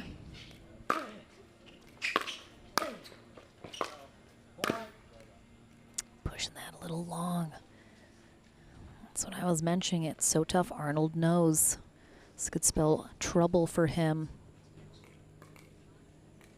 He's let Johnson get into a bit of a rhythm here.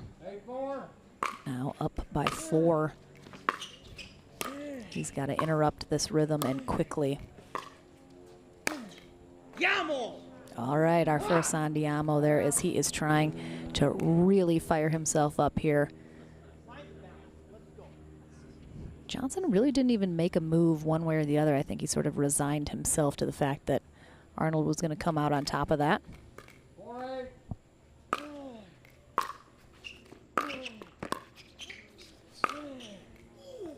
Point. Really nice shot there from Arnold.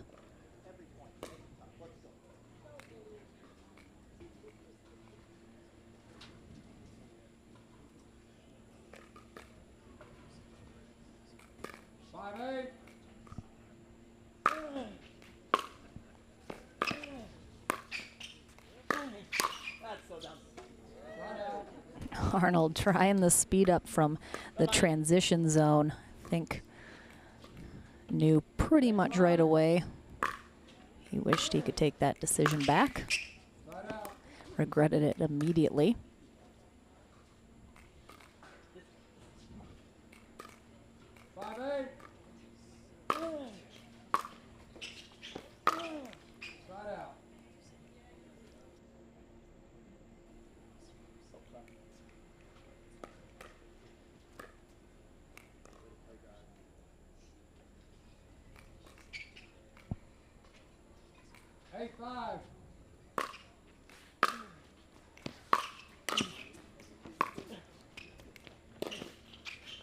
Oh my gosh. Oh no. To hit the line. I mean, Arnold.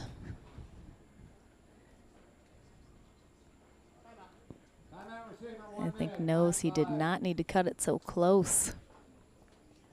Really nice rally, some great gets on both sides.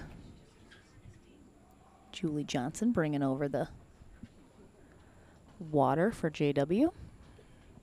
That's her, and I believe I see Rafa Hewitt hanging out over there. Maybe Dylan Fraser. Pros watching pros.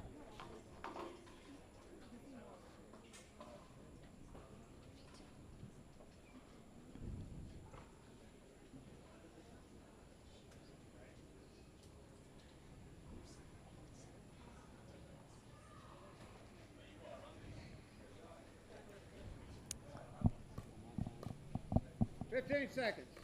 All right, let's see if this timeout here from Arnold helps him get a quick side out and maybe get a little something going.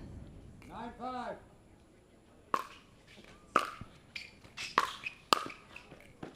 And he does indeed a really nice job coming out of the timeout. Nice aggressive forehand volley put away.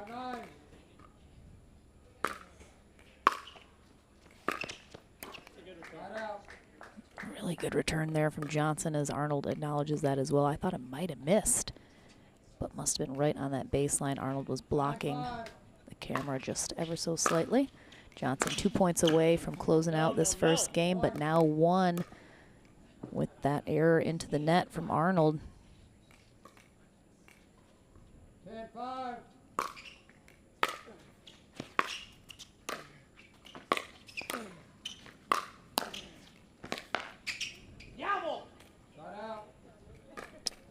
Johnson was ramping up some of those drives, trying to close this first game, but Arnold holding steady. See JW Johnson with that Franklin paddle. Looks like he has some lead tape in all 4 corners to up the weight a little bit. A lot of the pro players do that.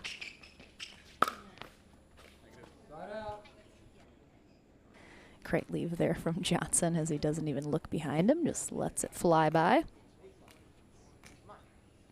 10-5. Another game point here for Johnson. Ooh, he almost misses that, clips the net.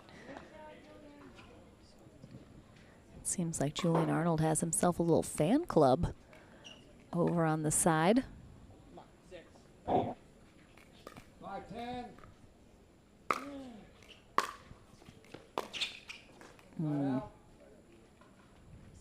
Tough, almost looked like a miss hit there from Arnold.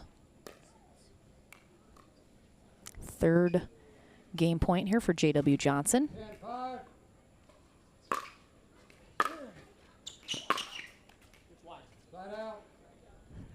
3rd time is not going to be the charm.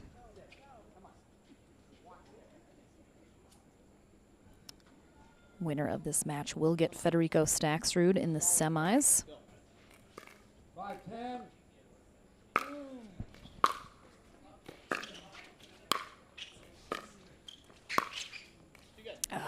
It's the backhand wrist flick of JW Johnson. It's just so good. Let's take a look at it again here. I mean, look at that flick. How does it looks like he's just flailing at the ball, but 4th time is the charm for JW Johnson. Finally able to close out this first game. Let's see what the answer that Julian Arnold has, if any, in game 2. We'll be back into the action here at the APP Atlanta Metro Open right after this.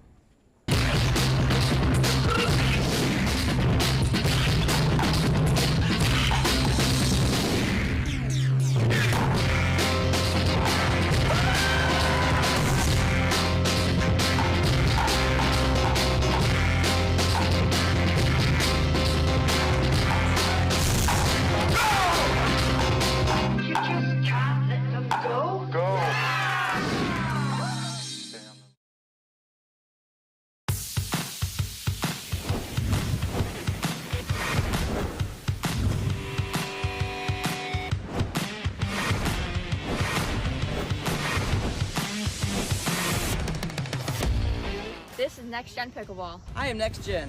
I am Next Gen. I am Next Gen.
Back into the action here in our final quarterfinal matchup here in men's pro singles. Our other semi is set. Zane Navratil has defeated Ryler DeHart 11-5, 9-11, 11-8. Tight three-game match there. He faces Dylan Fraser in the first semifinal. Winner of this faces Federico Staksrud. But first we got to see who is heading there. J.W. Johnson taking game 1, 11-5 over Julian Arnold. He'll be on the near end here for game 2. 0-0.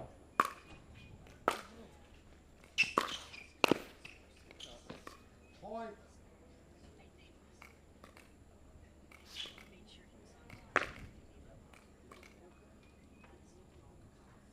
One zero.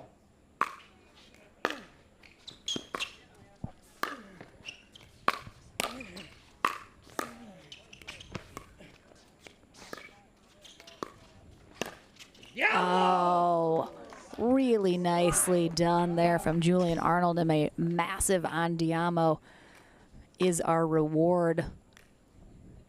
Johnson doing a great job getting himself up to the net, seemingly in control of that rally. 0-1. Arnold just grinds.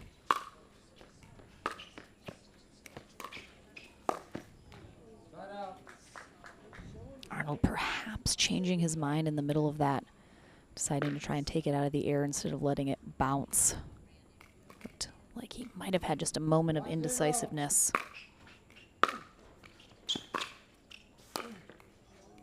Point.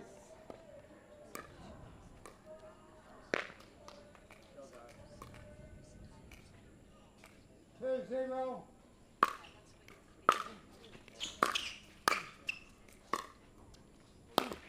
Oh, Arnold with the big two-handed backhand tries to get that down.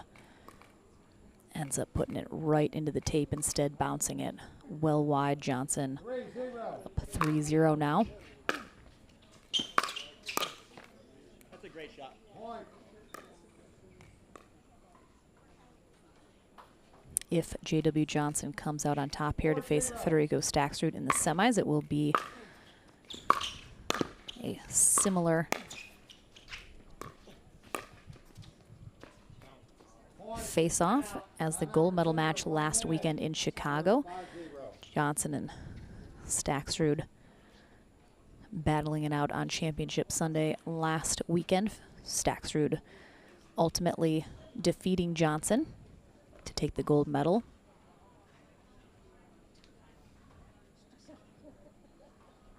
Could very well have the same gold medal match this Championship Sunday as well.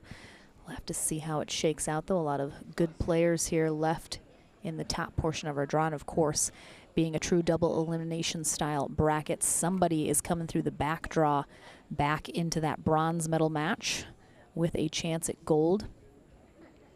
So could be an unexpected person making it to the podium.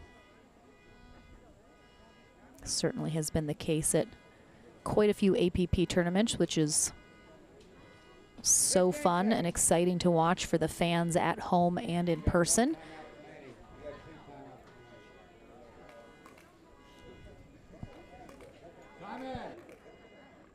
All right, back in from the timeout here, taken by Arnold.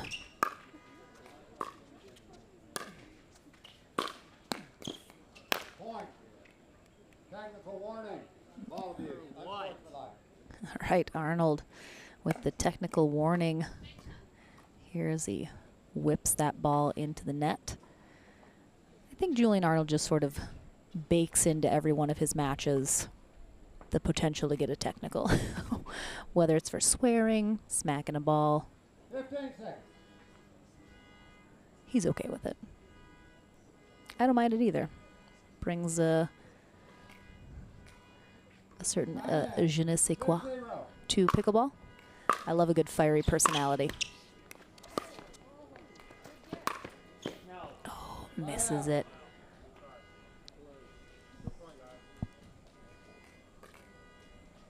Zero 6.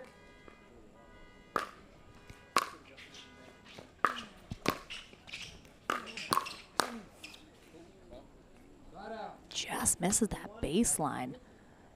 Good hands at the net from Johnson to keep him in that. Looked like Arnold might have had the upper hand.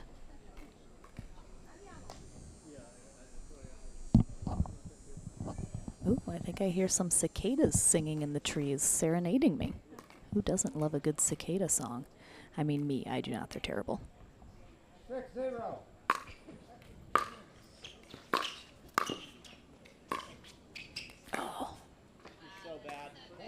Wow, I mean, Arnold says so bad, but Johnson was so good on that exchange. Puts him up 7-0 here in game 2.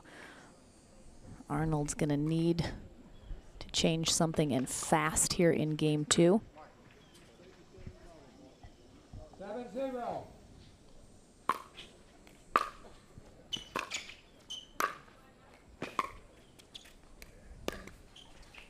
Oh, clips the net on that. Good put away in Arnold.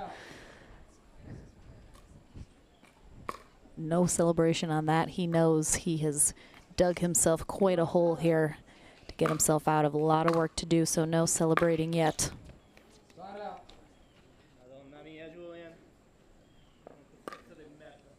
Odoth, the jet lag is actually going very well for anyone that missed it. I flew in from London yesterday, but I got a nice 11 hours of sleep last night, so feeling pretty good.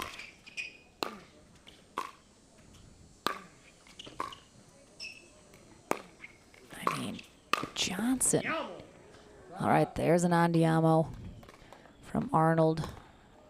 Johnson was at that baseline, but still seemed in control. Rocking some of those drives. It's actually really good that I got so much sleep and the jet lag is not killing me today, because unexpectedly rocking it solo today, so would have been tough. Oh, so good. No backswing at all there from Johnson. Just flicks it right past Arnold. 7-0. Side out.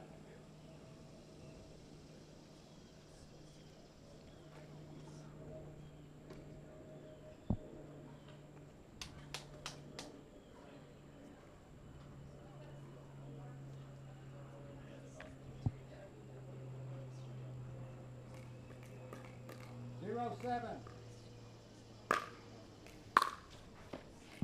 Point. Right, Arnold finally on the board here in game 2 with that serve return long from Johnson. And we are going to have our first women's pro singles matchup coming up next. Georgia Johnson will face Megan Fudge here on Championship Court 1 at the APP Atlanta Metro Open. So the ladies finally taking center stage 2-7. for that.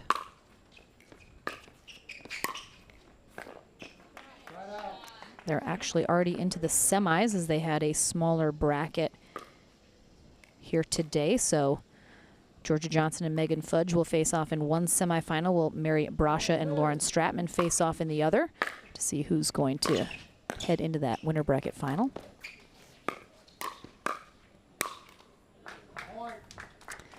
Arnold doing his best to stay alive there, but has to dig out one of those shots from between his legs, ends up popping it up. Easy put away there for Johnson.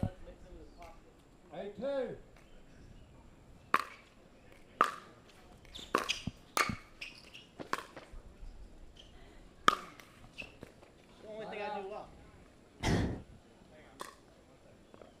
Oh, we got a shoe tie. I can't see Johnson. He's in the corner. Looks like we have a referee timeout as he is, I think, tying his shoe. You have to. All right, he's back. He's good.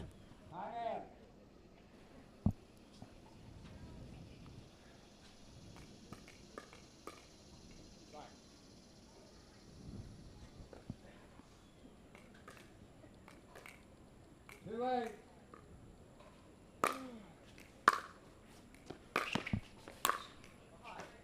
Right up.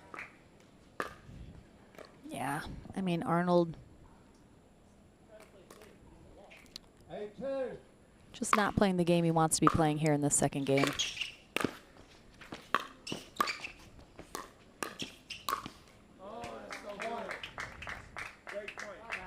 Timeout receiver, 1 minute, 9-2.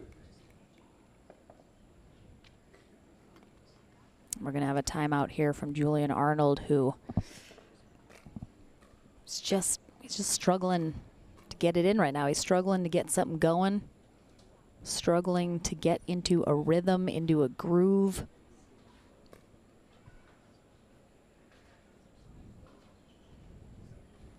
Johnson, we often talk about how everything just looks so easy for him. He plays with a style that's very nonchalant, like he's not really trying that hard, which of course he is.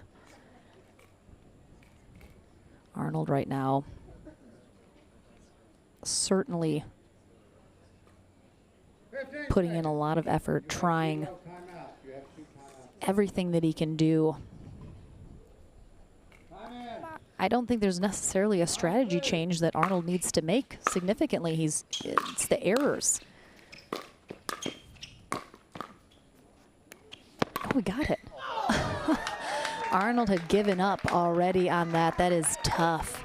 I mean, he thought that was out. Stays in, sort of re-engages, but by then J.W. Johnson's on top of him with that ATP.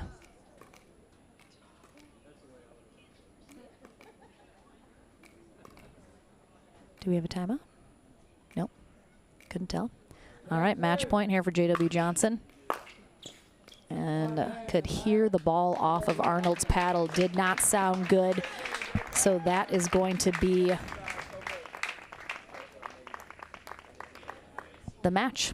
J.W. Johnson will indeed face Federico Staxrud, hoping for a better outcome than the gold medal last weekend in Chicago. We will take a short break. We're back with our ladies here at the APP Atlanta Metro Open coming up. Don't go anywhere. More amazing pro singles action coming your way here right after this.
This is Next Gen Pickleball. I am Next Gen. I am Next Gen. I am Next Gen.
PPR is proud to be a partner with the APP Tour, which features 18 tournaments and more than $750,000 in prize money. Several PPR members play in APP tournaments throughout the year. Are you at least a 3.5 pickleball player? Then become certified to teach with PPR. Check out our website at www.pprpickleball.org. And as the saying goes, do what you love and you never have to work a day in your life. So give us a call at 843-842-9777. We look forward to hearing from you.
The APP Atlanta Metro Open, brought to you by Power Plate.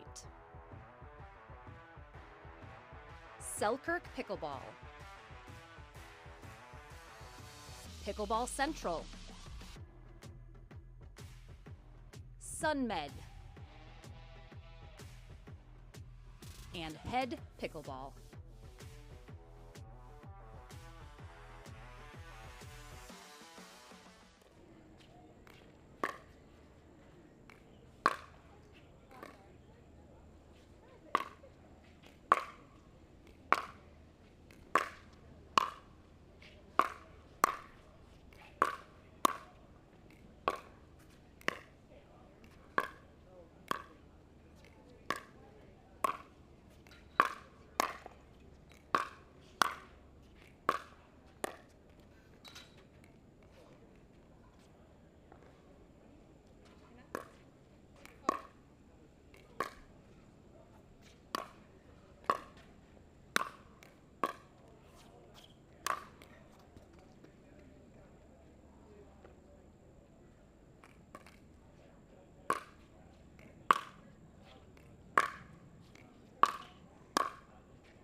All right, we have our first ladies streamed match here. It's a semifinal here between the number 1 seeded lady, Georgia Johnson, who just celebrated her Sweet 16 a week or two ago, maybe about 2 now.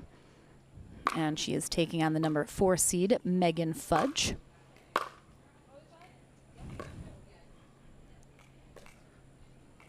Trish Winrow will be our USA Pickleball certified referee for this match.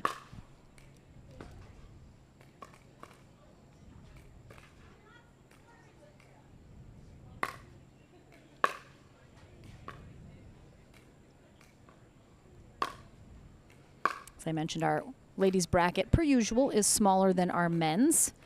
So over on CC2, which will be streamed tomorrow, we have Mary Brasha facing off against Lauren Stratman. Winner of that will face the winner of this in the winner bracket final. As our ladies moving along their bracket here, as they started a little bit later than our men here today.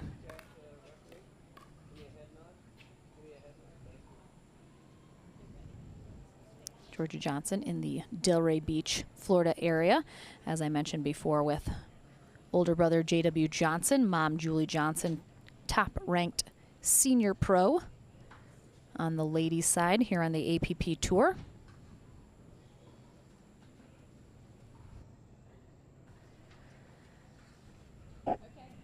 Megan Fudge is married to Ryler DeHart, who we mentioned earlier, playing in our men's singles bracket. She's 35 years old. They're in the Bel Air, Florida area.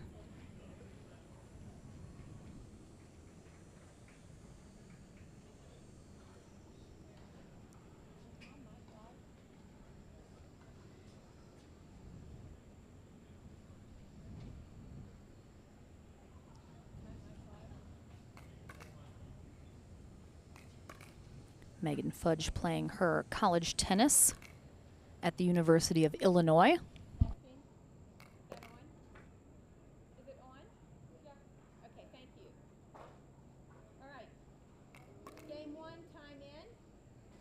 All right, Megan Fudge will start us off serving on the near end here.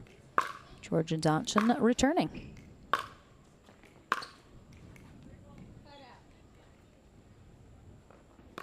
Megan Fudge originally from Germany. They have 2 children that often come with them to tournaments.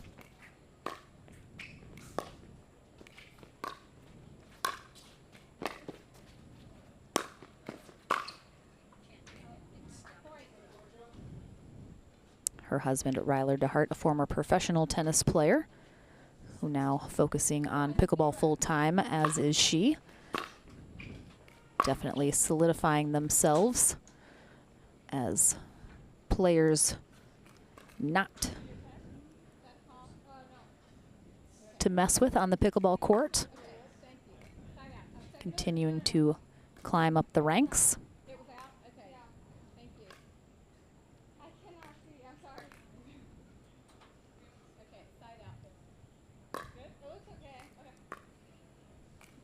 Potential issue with the ball, but looks like it's all right, so we play on.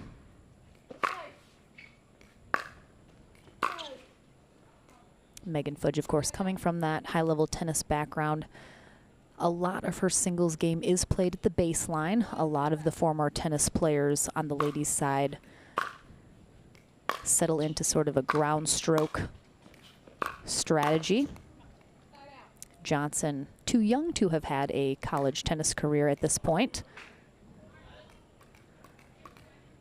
Probably unlikely she will at this point. She is homeschooled in Florida. Nice pick up there from Johnson, and whips that two-handed backhand cross court past Fudge. Really, I mean, what a pick up there. Just turns around and then right into offense. Megan Fudge just smiles as that goes by.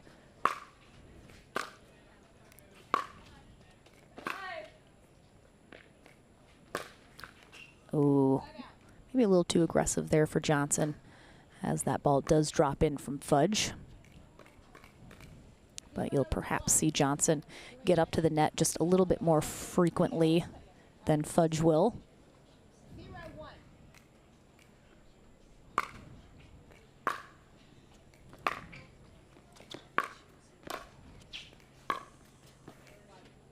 Just wide.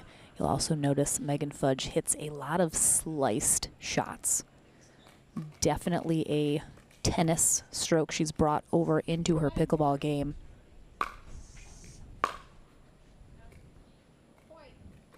Sometimes very effective, sometimes not. Oh, Ryler looks like he is up there in the upper portion on the left. Watching wifey play, cheering her on.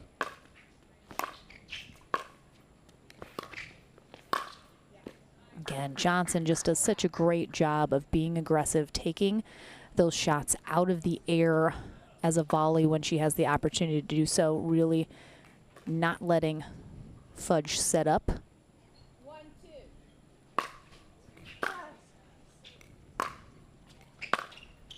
There she is up at the kitchen line, trying to control the rally now. Fudge just staying back. Also, I haven't seen Georgia in a few weeks. I feel like she looks taller than the last time I saw her, which, given her age, is certainly possible.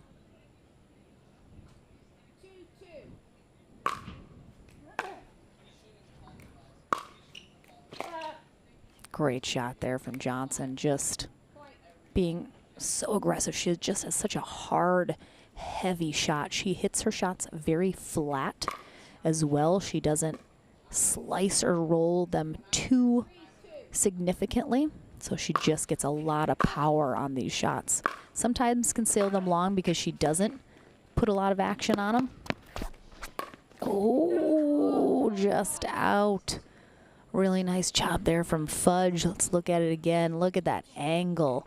I mean, Fudge, after she realizes she was going to catch that line, looks like she was trying to hustle to cover that next shot, but Johnson, luckily for her, sent it long.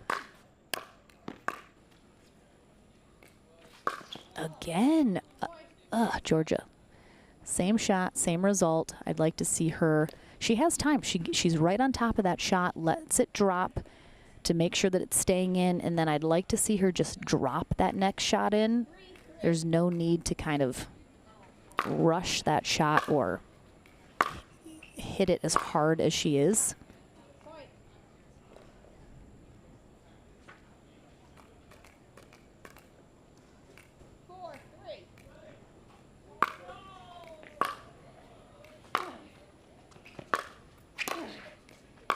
All right, so Fudge up at the net, and it puts her in control and comes out on top of that rally.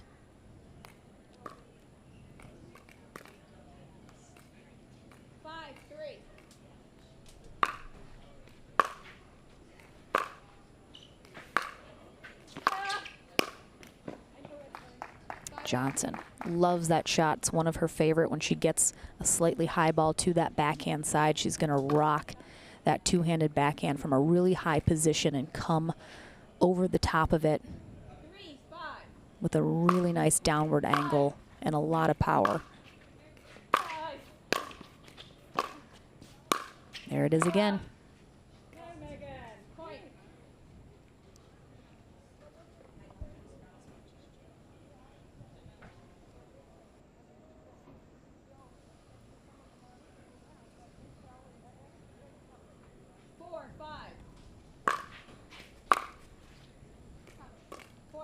All right, free point there on the serve return long from Fudge, and a timeout from Megan Fudge. As a result, we're tied back up at 5.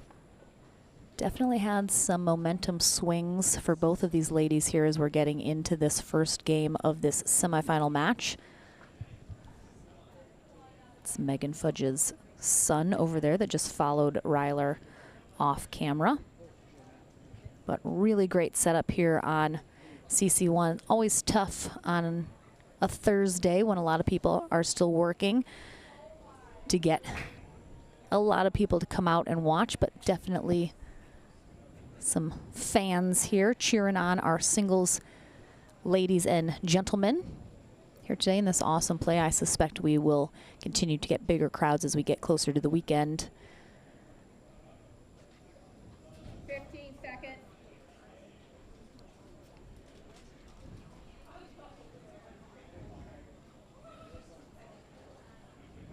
Receiver, you have 1 timeout remaining. Server, you have 2 timeouts remaining.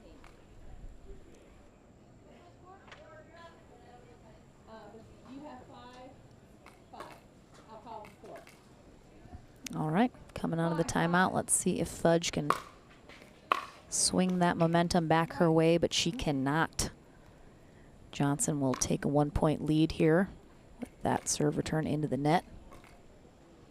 Fudge really bursting onto the scene earlier this year.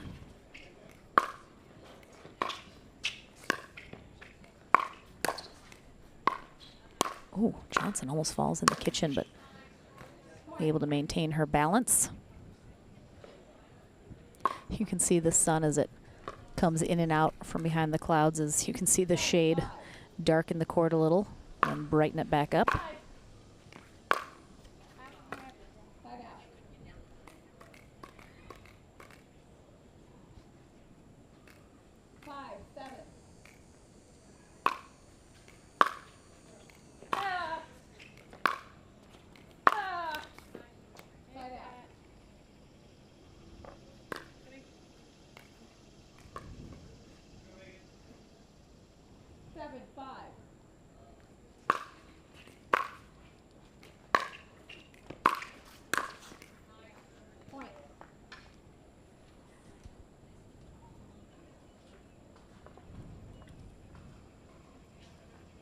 Johnson stringing a few points together here. Oh, we've lost the ball behind the barrier.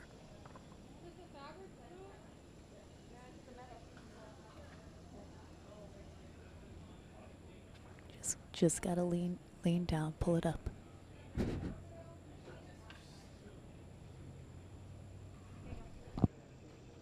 We got it. How many pickleball players does it take to get a ball from behind the barriers? 8, 5.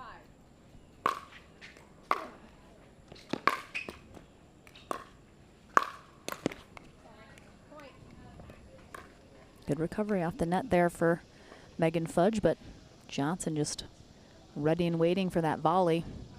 9-5. Point. Tough. See, Fudge definitely Timeout receiver. not happy, and she's going to call her second and final timeout here with Johnson on a game point.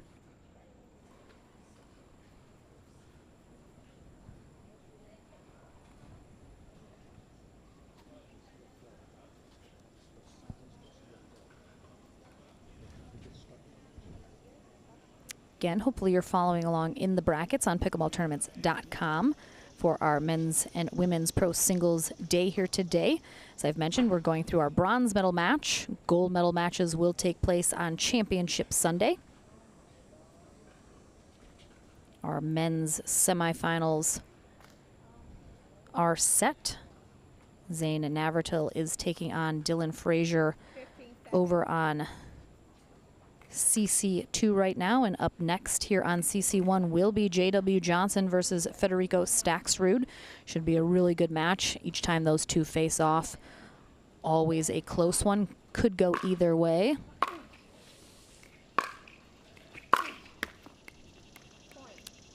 But that will be the game here in game one of this semifinal for Georgia Johnson. We take a short break.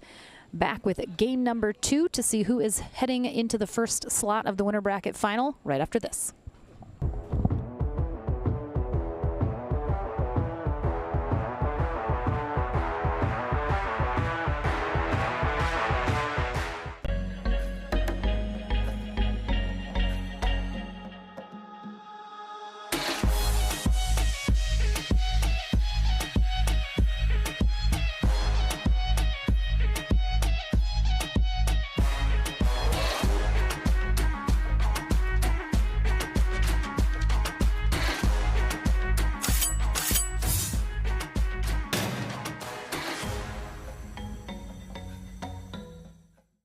I love pickleball. I love pickleball. I love pickleball. I love pickleball because of the community. The community's number one, the community to competition level. It's very satisfying seeing yourself get better over time. I can play with my neighbors, I can play with my family, I can play in the pros, I can play against my friends. The people I've met in this sport have become lifelong friends. It's so social. At the end of the day, we're all just here to have a good time. Just met all kinds of people through all walks of life, and that have just become family.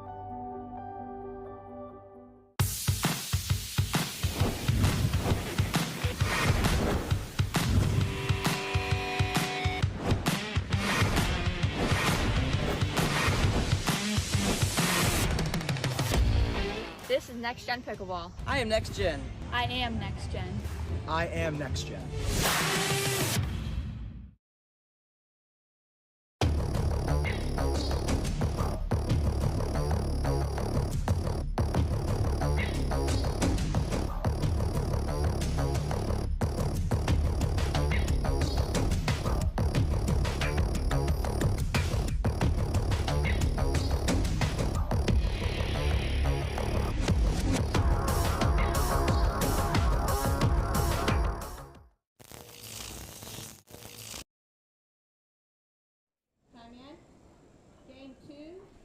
All right, back with game number 2 here in our women's pro singles semifinals. Georgia Johnson now on the near end, taking on Megan Fudge on the far end. Georgia Johnson, 16 years old, in Delray Beach, Florida.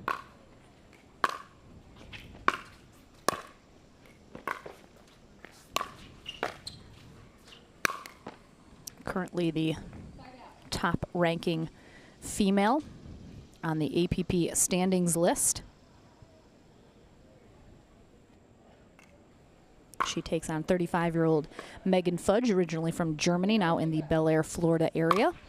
Played college tennis at the University of Illinois.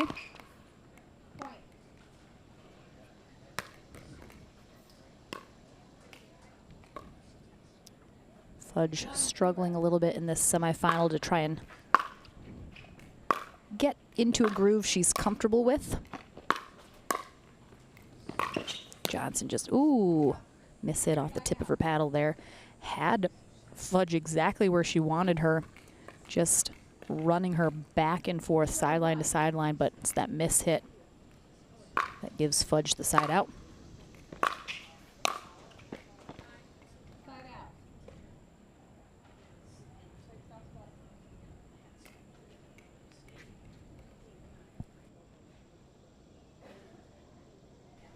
Looks like we're gonna switch out one of these DuraFast 40 balls.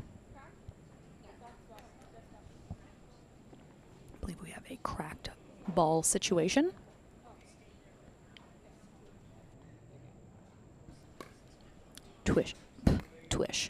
Trish Winrow is our USA Pickleball Certified referee for this match.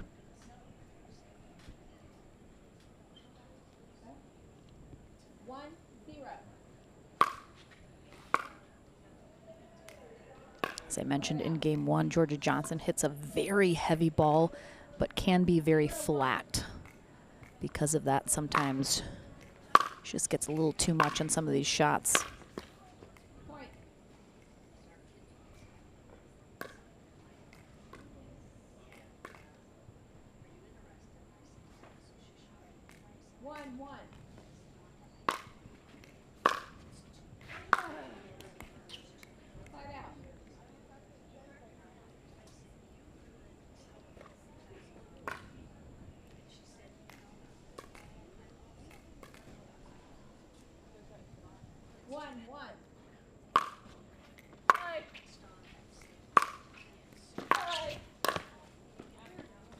Johnson has been doing a really great job moving Fudge just wherever she wants her to go.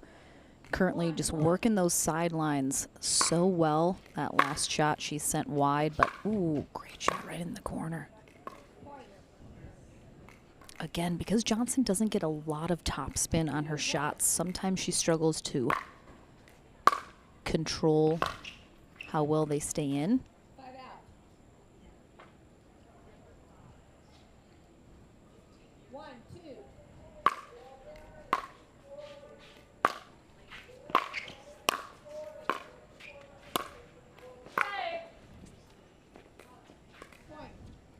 Good leave there from Johnson.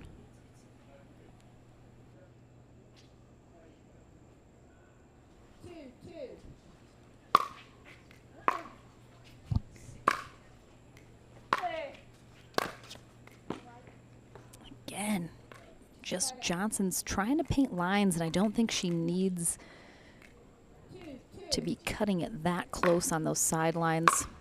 I feel often when I watch her play, generally at some point mention her giving herself just a little bit bigger margins to work with there on those sidelines. Fudge takes the lead up 3-2.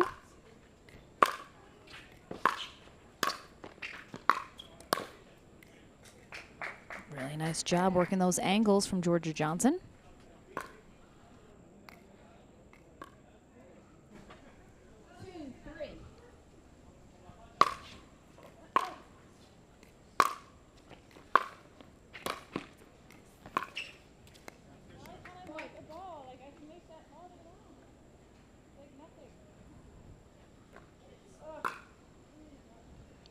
Can hear Megan Fudge over on that far side talking to herself.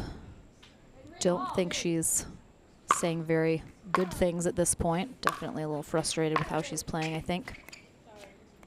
And there's that slice. I mentioned that in game one. Megan Fudge slices so many of her shots.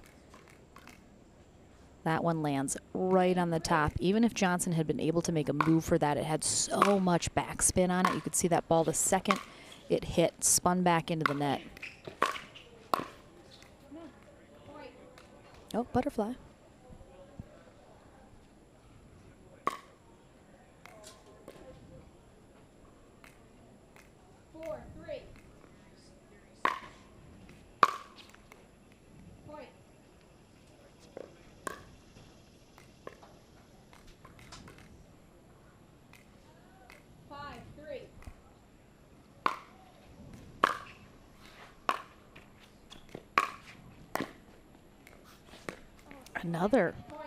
Another great shot from Fudge there with a lot of backspin. So Johnson almost able to get there because of that backspin, though, pulls it away from him a little bit.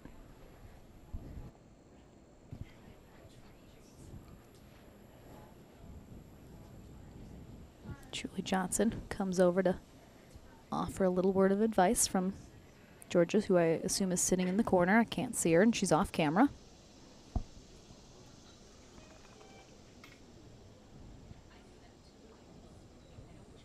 Generally speaking, when I watch Megan Fudge play and she is slicing a lot of those shots, I'd like to see her not do that as often as she does. I think it's a really great shot for tennis that doesn't always translate really well into pickleball. It certainly does sometimes and can be very effective, but I feel like statistically speaking, it puts her at a slight disadvantage.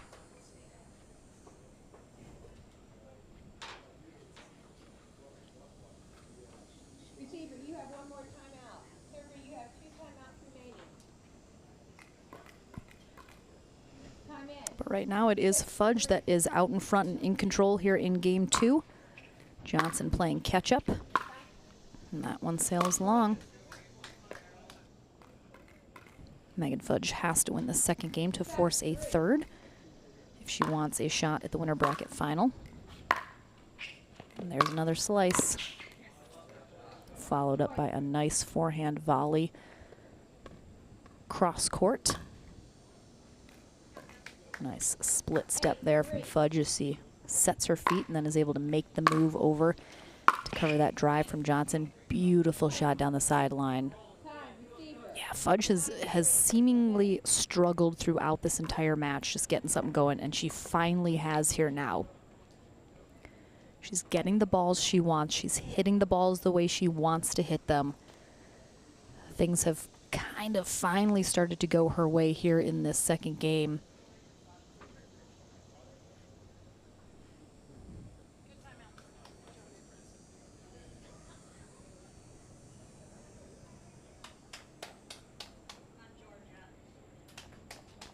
Julie Johnson in the stands, cheering on Georgia, trying to keep her settled and focused.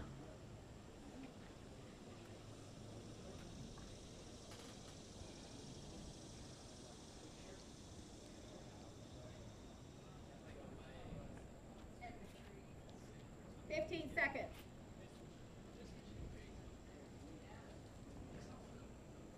Receiver, you have no more timeouts. Server, you have 1 timeout remaining. Time in. 9-3. All right, Megan Fudge in from the timeout, hoping to get herself a game point.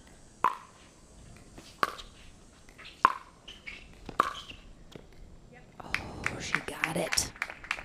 That was on the outside of that sideline, but Johnson holds off Fudge from getting that game point. Some work here for her to do. Again, Johnson just does so well when she's able to get up to that kitchen line. And if she gets a ball that's a little high, really work those angles.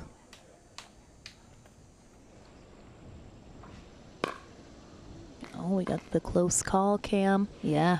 I mean, she barely caught the outside of that line, but oh, got that back corner as well.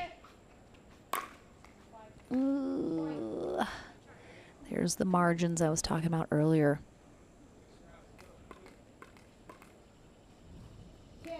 Johnson doesn't have to paint the sideline. She's just got it inside the court. She's got a lot of room to work with.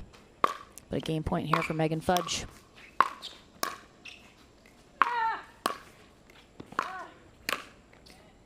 Nice job from Johnson, just staying calm up at that line, handling what Fudge is throwing at her. Someone did mention it. Every time Megan Fudge is playing, it makes me want Fudge. Oh, Megan almost handles that attack from Johnson. All right. Could this be the start of a comeback mounting here for Georgia Johnson?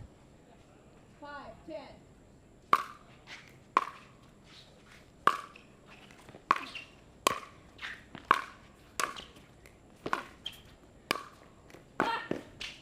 Great job by Fudge. Oh, wow. Again, Johnson just rocking again. She gets a ball that's set up a little high. She can really get on top of it and work those angles. Fudge was doing a great job anticipating, though, staying on top of it. But we're going to have a timeout now from Megan Fudge as Johnson inching her way closer. Fudge still has a 4-point lead.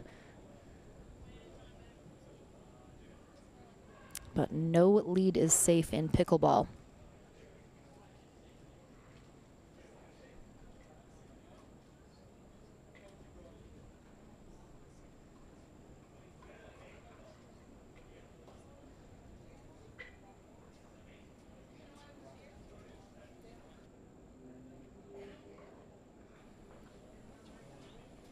So Johnson will have the serve coming back out of this timeout, hoping to continue to edge her way closer to Megan Fudge, cutting into that lead point by point.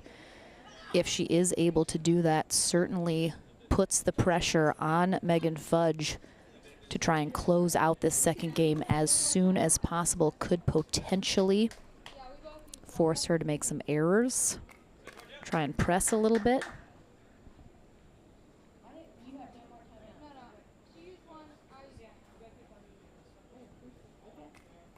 All right, so both ladies have used one timeout. Just making sure they have that count correct.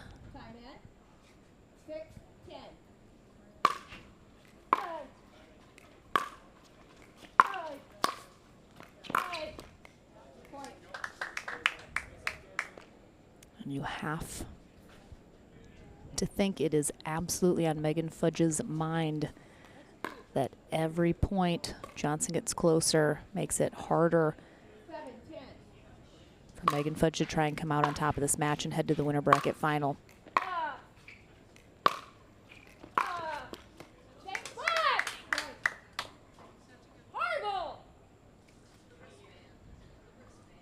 And Fudge getting very vocal with her frustration here. Again, second shot in a row, the exact same result, and Johnson within two.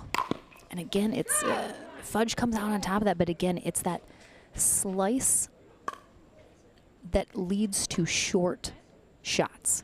So when she's slicing a return, she tends to leave it much shorter, putting Georgia in a position to attack better. But Fudge does have, ooh, I think, oh, she gave it to her. I thought she missed that corner. Oh, that is a tough ball to have played. I'm not sure if the truck can get us the close call cam on that back corner, but it looks like Fudge was asking our ref if she saw that. I think she's regretting perhaps not calling that shot out, leaving the door open for Johnson. Oh.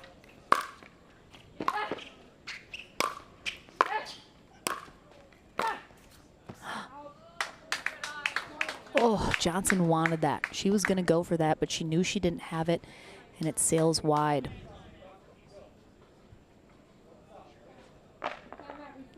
There's going to be the second and final timeout for Megan Fudge here as Johnson is within one of tying it up. Fudge was up so big here in the second game.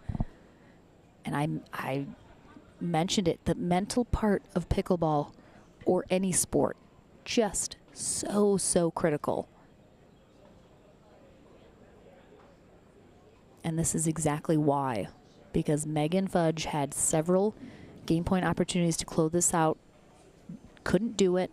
She's got a couple shots that maybe she's now in the back of her mind thinking that she played an out ball that was very close, possibly could have been the game, has left the door open, had some errors. You saw her get very frustrated, missing two of the same shots into the net from the baseline.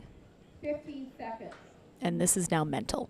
Megan Fudge has the chops. There's no question. She has the shots. She's got the fitness. She's got everything she needs to be able to come out on top in this match. But these are the moments that the mental aspect of pickleball really takes over. Time in. 9. All right, in from the timeout. Can Georgia Johnson steal that game point away from Megan Fudge? And she can.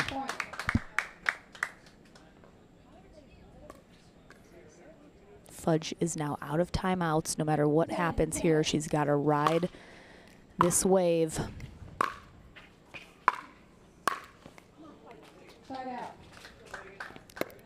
Tough break there for Johnson. She was hoping, of course, to get a match point of her own. But Megan Fudge now needs 2. All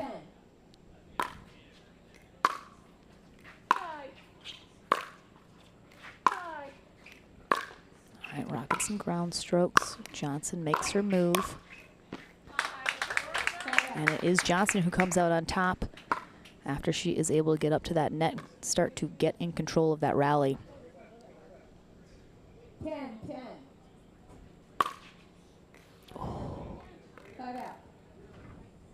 Feel like I could sense that ball sailing long the moment Johnson hit it. Really nice return from Johnson. Just tried to do a little bit too much there. Yeah, I would have liked to see her not try and put so much angle on that. Megan Fudge back with the game point. Can she finally close this out? And she will, with the error from Georgia Johnson on the put away into the net. That is tough, but we're going to a third game. Johnson got back into there, didn't know if she was going to be able to do it. Let's see how this match plays out. Game 3 coming your way right after this.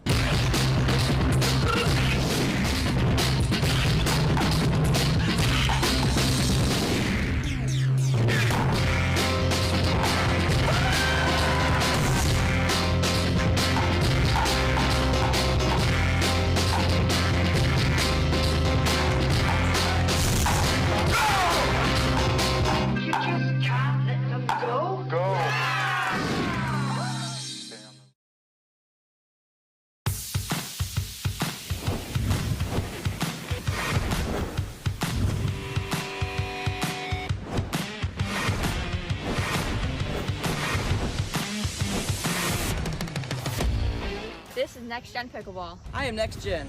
I am Next Gen. I am next gen.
Welcome back, everyone. Excuse me. So, first we have just learned that Queen Elizabeth of England has passed away. Sad news for Great Britain.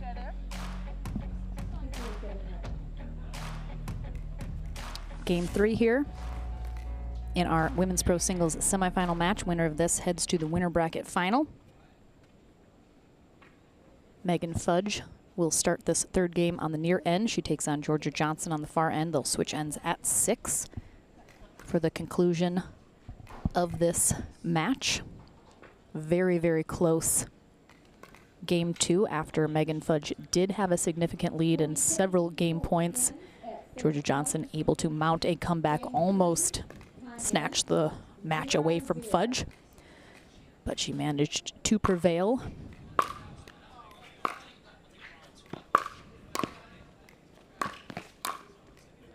Point.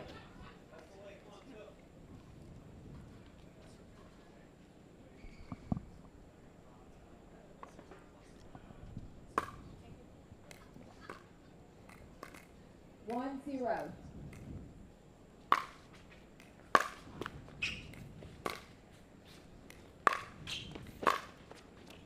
Oh my goodness. I was just about to potentially comment on how the slice from Fudge put her at a disadvantage. 2, 0. But that gorgeous drop with the two-handed backhand. Oh, she caught wide? I thought she caught it. Point. We got a replay from the truck. 3, 0. That ball is called wide.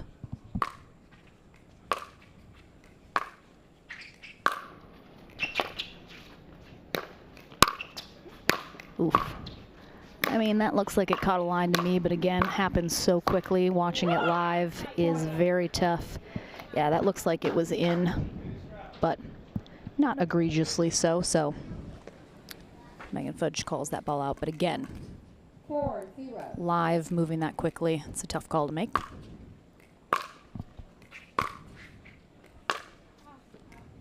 Point.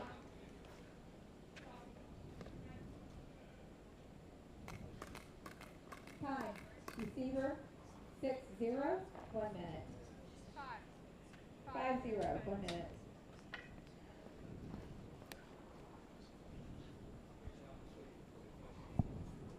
All right, we got a timeout here from Georgia Johnson as in a blink of an eye, Megan Fudge is out in front 5-0.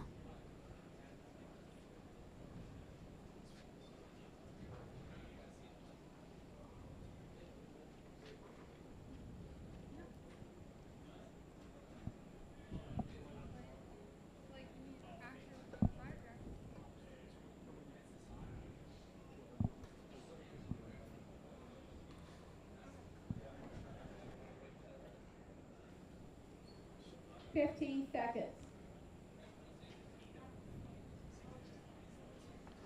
Megan Fudge 1 point away from triggering the end change at 6. Server, you have 2 timeouts remaining.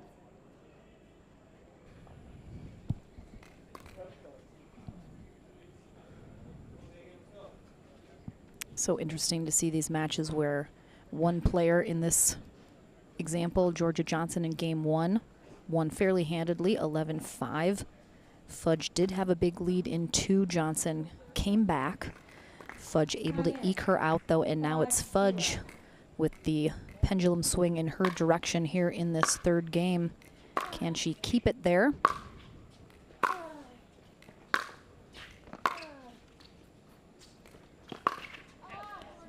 All right, 3. We've seen 3 of those literal exact same shots that have had the same result every single time. I would like to have thought Georgia would have learned the lesson after the first one, definitely after the second one, but it seems she has not. So I'm not sure why Johnson's been there easily to get these shots from the lob, but I'm not sure why Johnson's pressing so hard on that next shot after letting those lobs drop. Certainly, I'm not seeing a need to do that. I think she probably needs to just sort of settle back in. 15 seconds. All right, so Megan Fudge triggers the end change up 6-0. She will conclude this semifinal match on the far end. Georgia Johnson will conclude it on the near end. Time in. 6-0.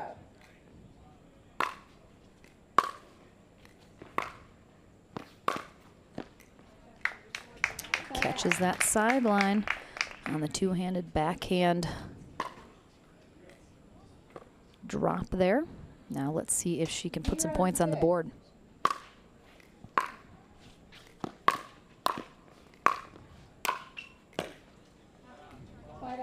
Good spot there from Fudge, pinning Johnson at that baseline.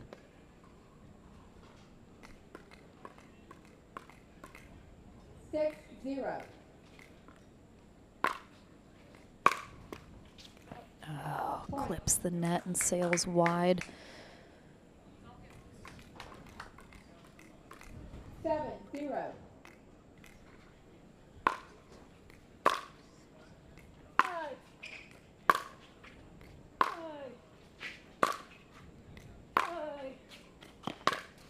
Fudge just working Johnson sideline to sideline, and that shot she calls wide. Johnson asking our ref Trish if she saw it. She confirms the out call. And we're going to have a timeout, it looks like, from Johnson. Timeout receiver. 8-0. Do we have a replay of that sideline shot from the truck? I ask a lot of them. It's very unfair of me. But we like to highlight this awesome technology where we got cameras on all of the lines. You know, it's not perfect, but certainly better than anything else anyone's doing in the game right now, which is awesome. Big props, as always, to Boxcar Production, leading the way in pickleball streaming. So we are edging ever closer to the end of our men's and women's brackets. Our women are about to be into their winner bracket final. 15 seconds. I believe the other semifinal match has concluded. And Mary Brasha has defeated Lauren Stratman 9-11, 11-7, 11-0. Interesting score there. So Mary Brasha will take on the winner of this match in the winner bracket final for our ladies. Coming up next here on CC1 is J.W. Johnson and Federico Staxrud. 8-0.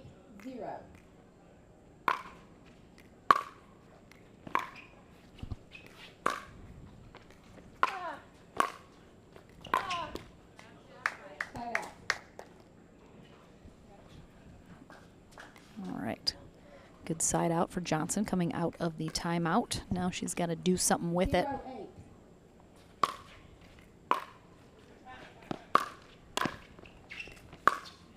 Oh, that was nice.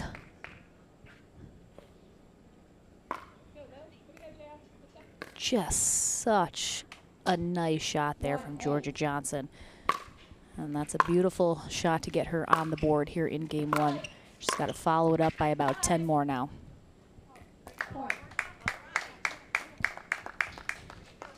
This could be Megan Fudge's worst nightmare as she saw this play out in game two, having a big lead and Johnson coming back.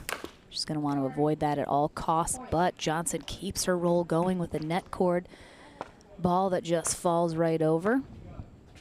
It'll be interesting to see how long Fudge lets this run go if she's not able to get a side out before timeout is called. 3-8.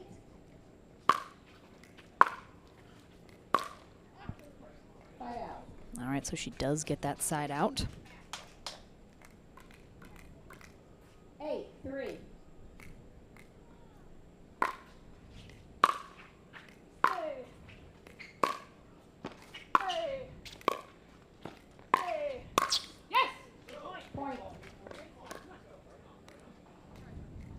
Nice spot there from Fudge as Johnson short hops that.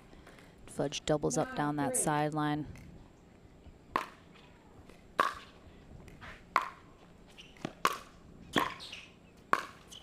Oh, so nicely done from Johnson. I didn't know she was going to hit that out of the air. I thought she looked like she was going to let this drop, but then makes that step with the left foot. Big smile on her face as she hits that beautiful volley from the back of the court. Tough to do.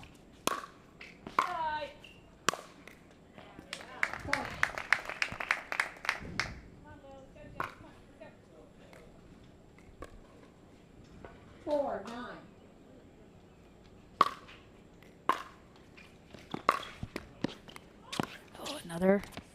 That cord, Fudge gets to it. It's an interesting choice there from Johnson after she gets there.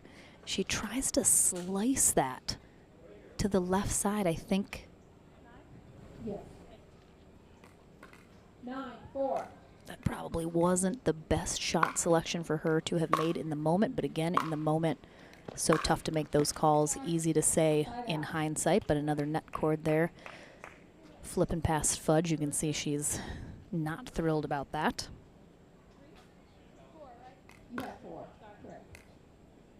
Oh my gosh, is that Rachel Retker? Do I see a Rachel Retker in my chats?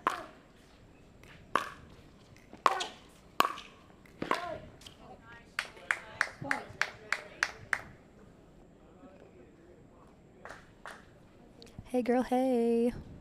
All right, 5-9, Georgia Johnson. Oh, okay, very deja vu to game 2, and Megan Fudge does call a timeout at 6-9. Zane Navratil would have a field day.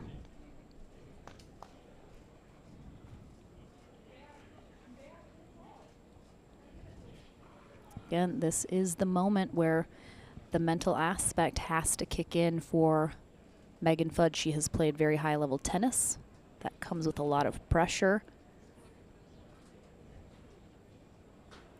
So, again, her college tennis days were a little while ago, so perhaps it's been a minute since she's been in higher pressure situations in a sports setting. But these are really the moments that separate the players that are at the top, that not only have the talent, but they have the mental part of the game to kind of give them that yin-yang balance.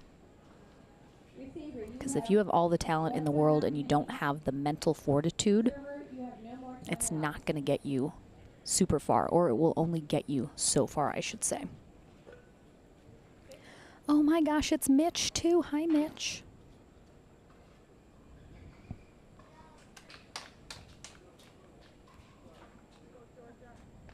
I'm also just going to say it's hot here, guys. It is toasty.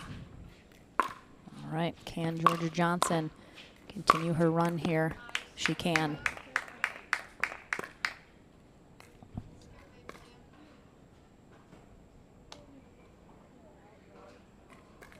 Oh my gosh, Spencer, Tushy, hi. So many of my peeps in the chat, I love it. Okay, some airs here from Fudge. I mean, this is eerily similar to game 2. And Megan Fudge out in front, 8-0 at one point after the end change. Oh, good, great job. Good effort from Fudge. She knows exactly what Johnson's going to do here. She knows she's going to take her coast to coast. But there's only so much she can do about it. Johnson staying nice and calm, placing that ball where she needs to. Oh, really nice spot there from Fudge. Wasn't sure Johnson was going to keep that ball in, but she does. And oof, Megan Fudge just rocks that cross-court shot. Not a lot of backswing. Held it till the last moment, did not let Johnson know what she was going to do with that, but we are tied up at 9s. Damage has been done. Nice, solid contact there from Johnson. She's had a couple overheads that she just hit with the tip, but that one, good solid contact.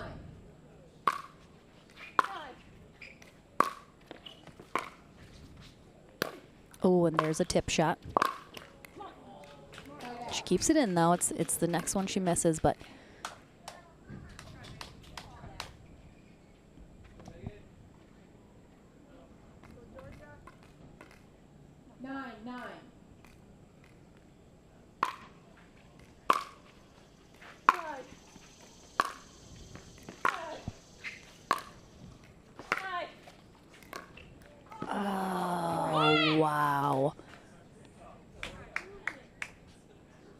looked like Johnson was a little unsure about what she wanted to do, but great shot there from Fudge, and she's got a match point here to head to the winner bracket final, where Mary Brasha is waiting. Oh, my ears. That ball ricocheted right into the boom mic. I mean, what a great job from Johnson, just staying steady, rocking that two-handed backhand drive down the sideline. Can she tie it up at 10s? Good spot there from, ooh, again, Johnson just trying to do a little too much. I think every once in a while, she has almost too many options at her disposal and then just tries to press it a little bit too much instead of just taking the path of least resistance. Fudge hangs on to her match point. Again, there's that slice. Gets it. And Johnson holds off another.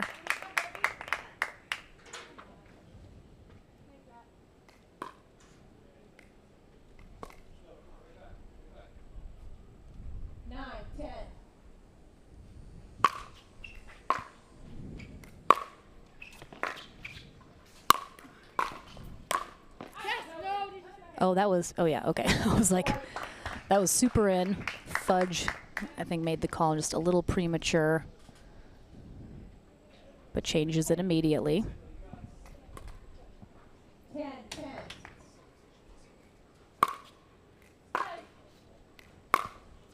And we are tied up at 10s. The wind picking up a little here out of nowhere. Oh, great hands from Fudge. Oh my gosh, how did Johnson get that? I thought Fudge had that in the bag here. Great hands.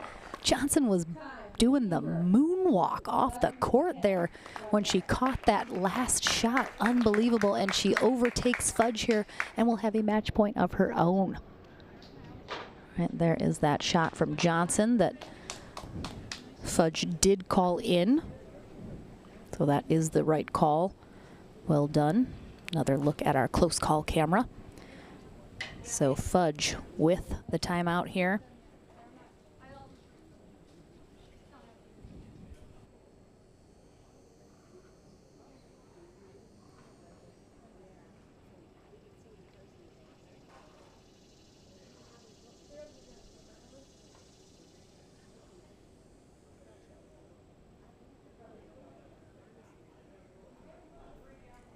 Seconds.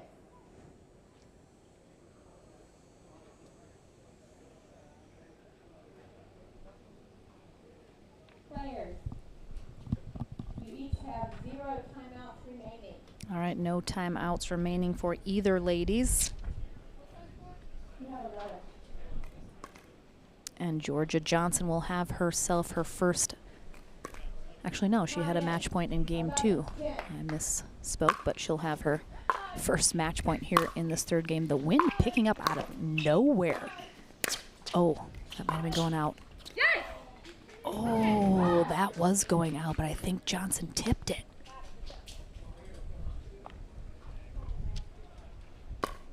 Yeah, she must have clipped it. Tough. 10-11. Excuse me, I recall the score. It was 10-11.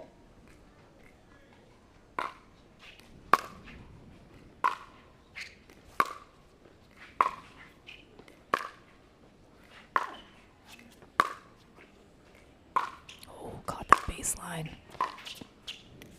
Johnson makes her move up to the line.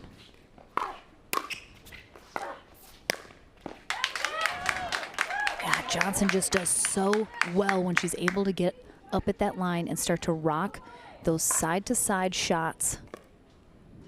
Gets over the top of that ball with her forehand. Good angle, good power.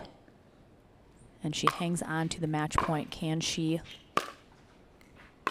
get it done here and face Mary Brasha in the winner bracket final? She can. Oh, a big cheer from the sideline as well from Mom Julie Johnson. Beautiful shot to finish. A big yell out of Georgia Johnson. Really nicely played from both these ladies. What an exciting match. So it is Georgia Johnson who will face Mary Brasha in the winner bracket final for our women's pro singles. Coming up next, though, Federico Staxrud takes on J.W. Johnson in our final semifinal of our men's. Hi, Warren.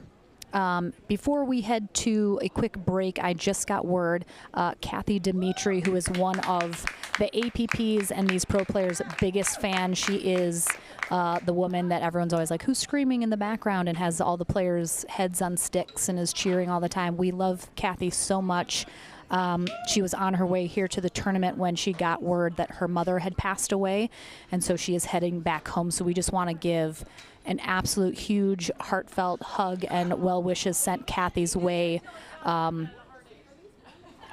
So tough. Don't know any of the details, but can't even imagine. So just a big shout out to Kathy. We love her so much, and just sending her all the love right now. So we'll take a short break. We're back into the Franklin studio with Georgia Johnson right after this. The APP Atlanta Metro Open, brought to you by Power Plate. Selkirk Pickleball. Pickleball Central. SunMed. And Head Pickleball.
Welcome back to the Franklin studio. Lauren McLaughlin here with Georgia Johnson, who is heading to our winner bracket final after a very tough 3-game match there with Megan Fudge. You handled game 1 pretty well. Going into that second one, you had a big hole you had to dig yourself out of. How mentally do you just stay in it knowing you just got to keep grinding? I'm not sure. Timeouts seemed to help, but I had 2 big holes to climb out of, and thank goodness it happened the second time. You always usually have Mom, Julie Johnson, come over at some point, offer a little advice, maybe keep you calm. What were some of the things she was telling you throughout this match to just stay in it during those timeouts? She said that she believed I could come back, and I said, well, I sure hope you're right. And as always, she was. I mean, moms know best. Yeah. She knows what's up. So again, that second game, you almost were able to close it out in 2 after coming back. You couldn't quite get the job done, and then another huge hole in game 3 to climb your way out. As you're continuing to get a little closer and closer, is your confidence building as you're hitting those shots and edging your way a little bit closer to Megan in that third game?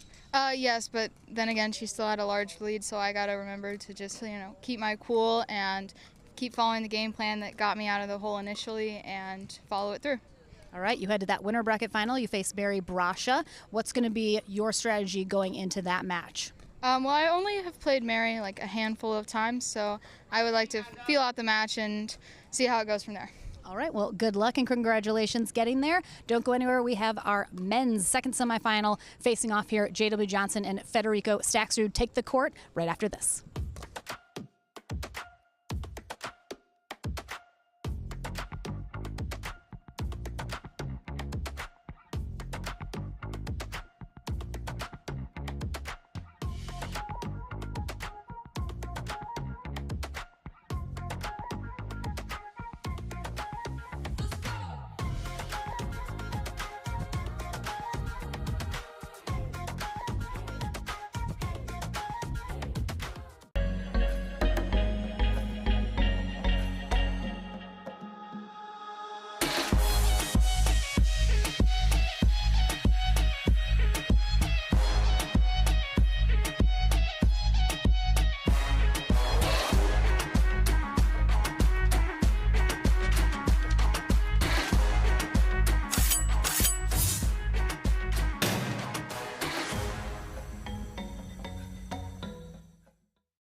PPR is proud to be a partner with the APP Tour, which features 18 tournaments and more than $750,000 in prize money.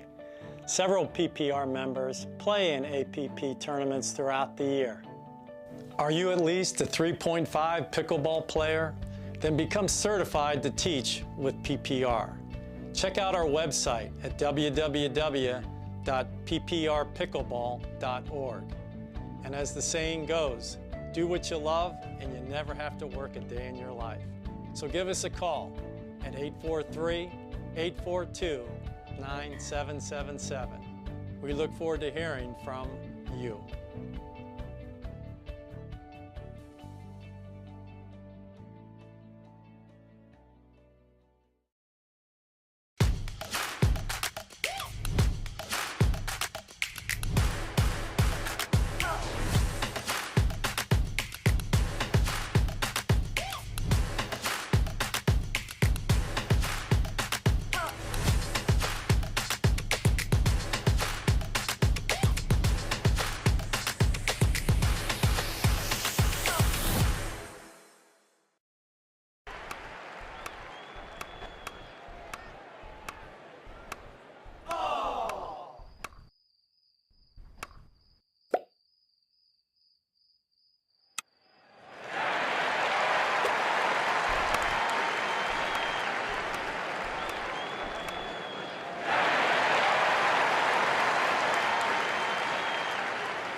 This is Next Gen Pickleball. I am Next Gen.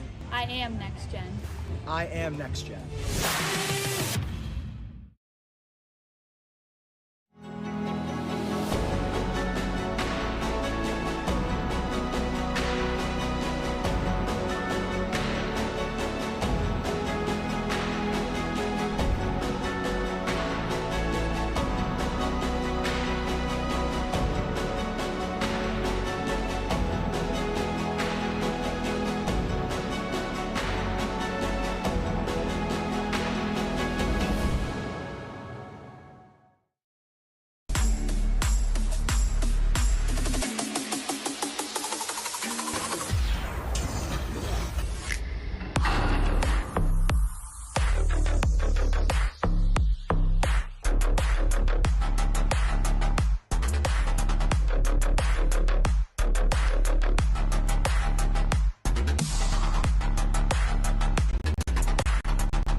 Welcome back, everyone, to our live streaming coverage here at the APP Atlanta Metro Open.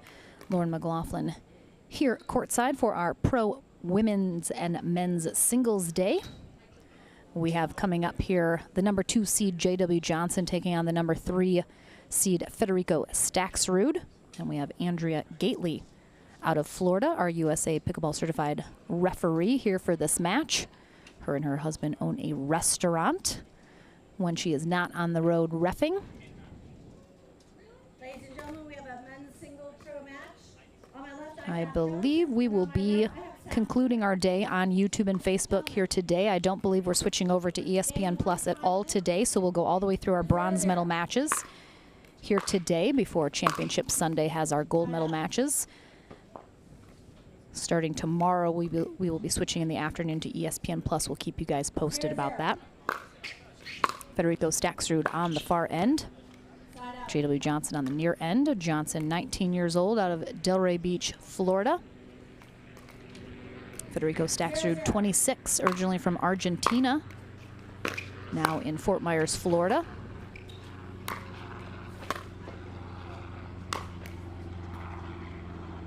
In addition to tennis, also played rugby and soccer. Played his college tennis at Tennessee Wesleyan and then the University of New Orleans. J.W. Johnson attended a tennis academy for his high school years, half of which were during COVID.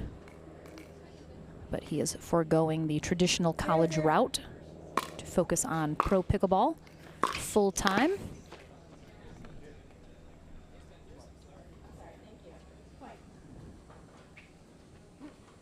Again, these two faced off in the gold medal match at the Chicago Open last weekend. Federico Staxrud came out on top. We've seen these two face off many times now throughout the year.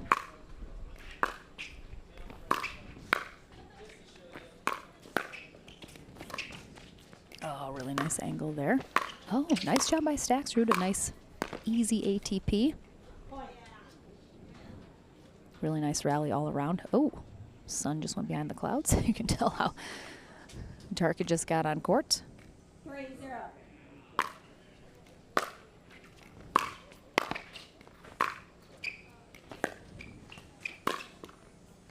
Oh, that's called out. Thought that maybe caught the line after clipping the net. I'm sure we'll perhaps get a close call camera shot of that, maybe. But Johnson out in front, 3-0 here in game 1. But Staxrud, free point on the board. 1-3. Hi, Alex. Hopefully seeing you soon. Good spot there from Johnson. And again, what makes these two facing off is it really could go either way. I think at this point, neither of these players... Oh, that one...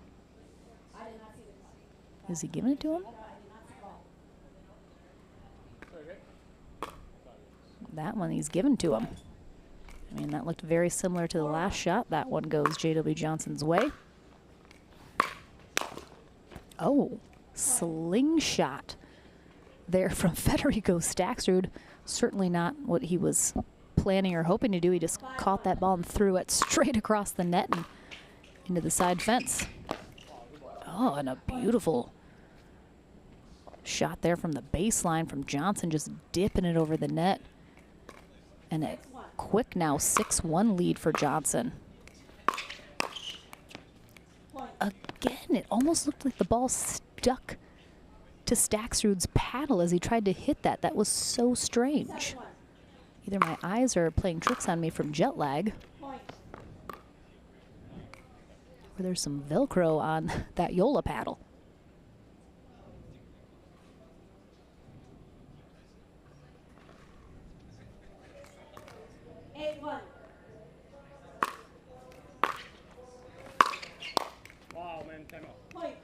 All right, there's going to be the timeout from Staxrud as Johnson took him only a minute or so to get going, but Johnson out in front 9-1 very comfortably here, quickly in this first game.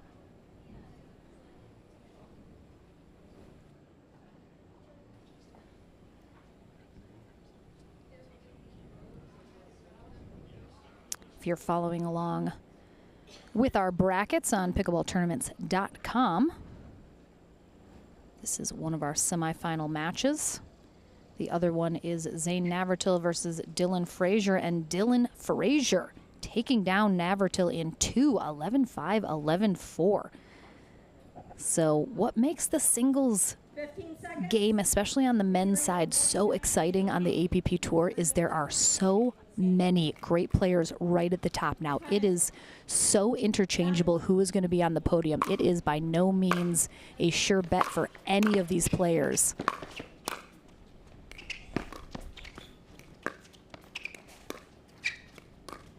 Little cat and mouse here at the net. Good little hand exchange, and J.W. Johnson will get himself a game point as he blinds me with his white abs, wiping the sweat off. It's like the sun shone directly into my face. Game point, and he'll get it with a serve return long from Staksrud. Staksrud clearly capable of more than what he gave here in this first game. Let's see if he taps into that for game 2. Coming your way right after this.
Did you guys like my blinding abs comment?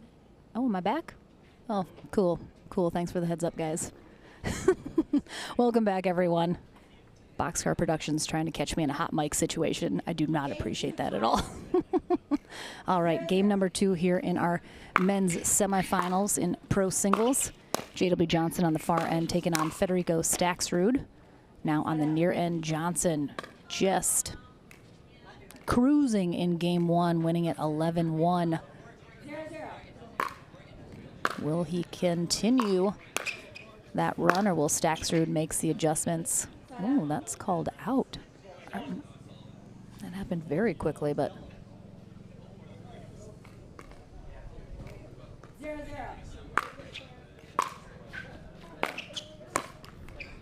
Good spot there from Staksrud. I do suspect this will be a much closer second game, or Staksrud will certainly make it much more competitive. Already out to a really much better start.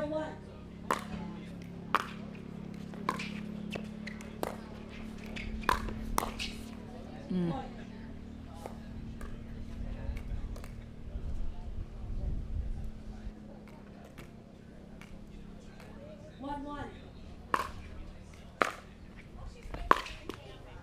Oh, a little net cord there, sails wide for J.W. Johnson. But as I was mentioning in game 1, what makes these matches so exciting is there's no guaranteed winner.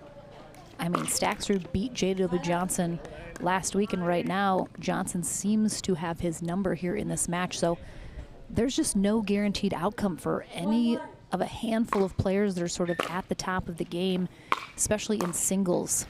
Just so much deep talent. We're getting different players on the top spot of that podium seemingly every weekend. 1-1.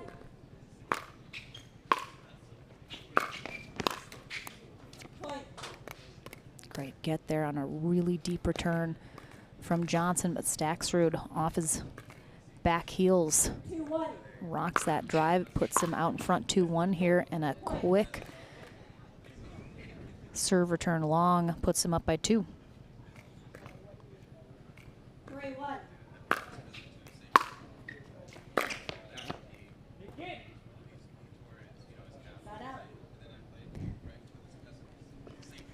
J.W. Johnson, notorious for not calling those out balls very loudly, often just pointing.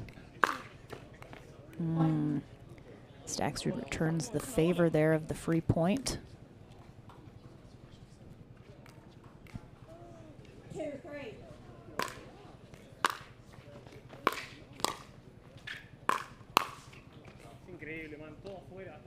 Oh, the Spanish is coming out here from Staxrud, which means he's not happy. Takes a timeout as we're tied up at 3s.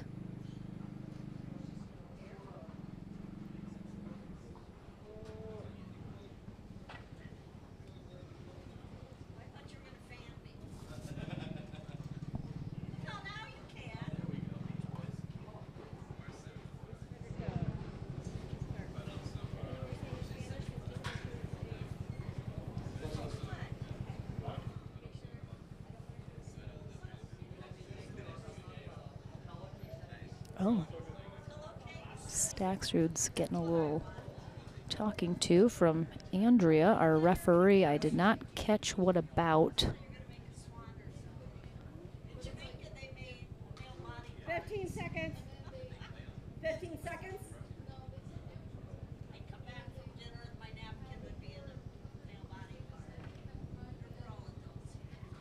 Server, you have 2 timeouts remaining in this game. All right, back in from the timeout.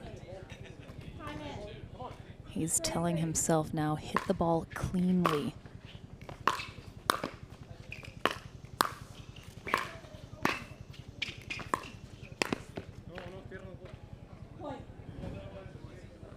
He misses that one long, putting Johnson back out in the lead.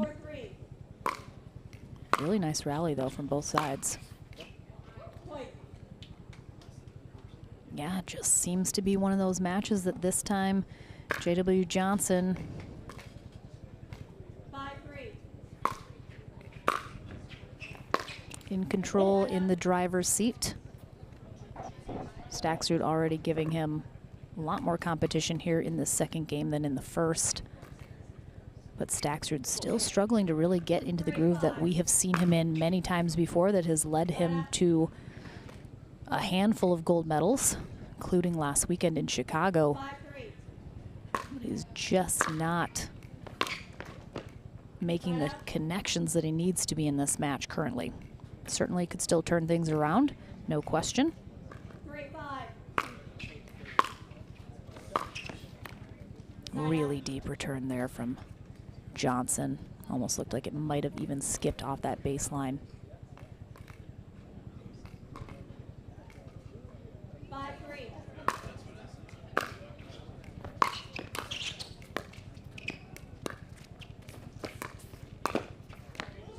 Really nice job there from Staxrud, anticipating, seeing that Johnson's going for that ATP. He showed it early that he was going over there. I'm a little surprised Johnson didn't kind of switch up where he was going to place that ball. Again, what a pickup from Staxrud. What? That was unbelievable. That return from Johnson was just so deep. I can't believe Staxrud even picked that up. All right, Staksrud trying to fire himself up here now. 5-5. And AB is dead in the trailer because we're at 5-5. Something's happened to AB. Oh, really nice angle there from Johnson on that overhead. Got a little air.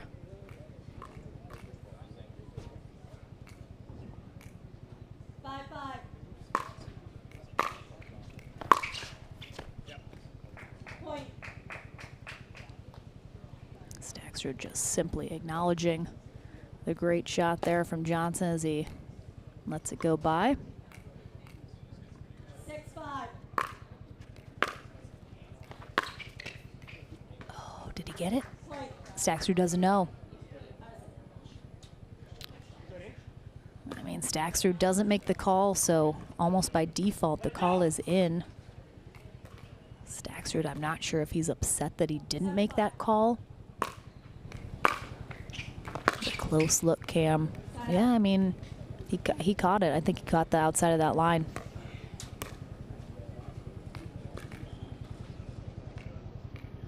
Yep, I think that was the right call for Staksrud to call that in. Great job on our close cam. Really nice two-handed backhand cross-court drive there from Staksrud, though. Much, much closer, more competitive second game.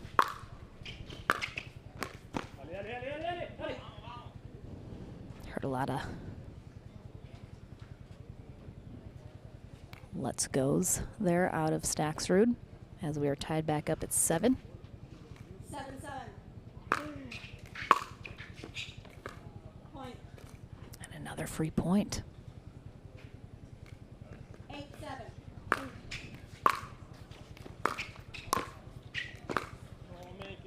J.W. Johnson has been beaten by Staksrud more than once, so he knows he doesn't want to give words are hard. He doesn't want to give him an opportunity to force a game 3 here in this match. Johnson's going to want to close this out in 2. But struggling a little bit here these last few rallies.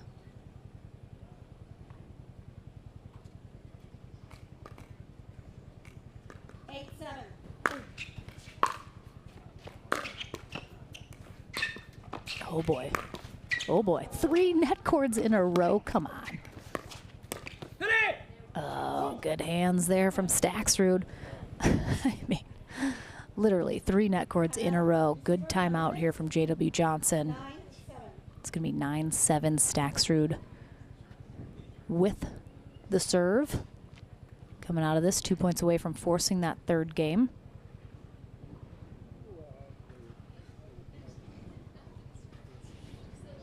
After being in Europe the last 2.5 weeks, I was able to be at both the French Open and the Spanish Open, and most European tournaments, I've now been to 3, including the English Open. They play a round robin in the beginning portion of the day, splitting all the players into pools, but they only play 1 game to 11. Win by 1 in that round robin portion. Then they go into either a single elimination or double elimination bracket style as the top players from their pools come out into that bracket, and then they play 1 game to 15. Sometimes the finals is a 2 out of 3 game match, but it really hits home just how important it is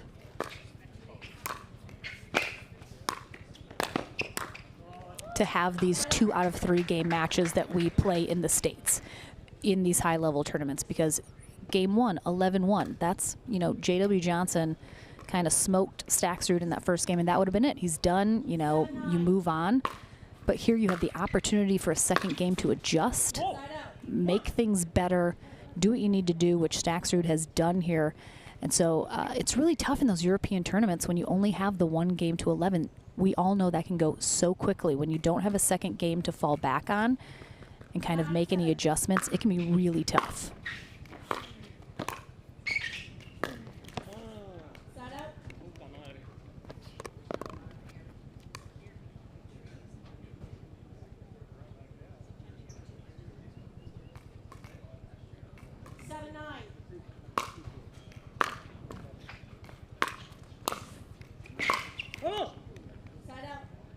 Robert, you are correct. There are certainly tournaments here in the States that do have that format. I'm simply more speaking for, you know, the higher level, bigger tournaments, especially that have pro draws. We would never do, you know, a format like that for the pros. A lot of smaller, regional, amateur-only type tournaments, absolutely, that makes sense. It's fun for everybody. You get a lot more play. But when you're talking about high-level tournaments, money on the line, you know, an open division, that can be really tough. Oh.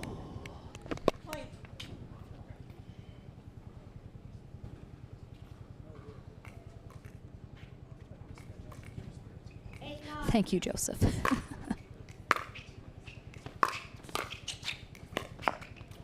Oh, Johnson throwing up a lob there because he has no other choice. And we're going to have an offensive timeout here. Oh. See, people that think J.W. Johnson doesn't show any motion, you are wrong. What a great slow-mo capture there from the truck. So Staxter, the offensive timeout here, up 9-8. Again, he must win the second game. He takes his second and final timeout.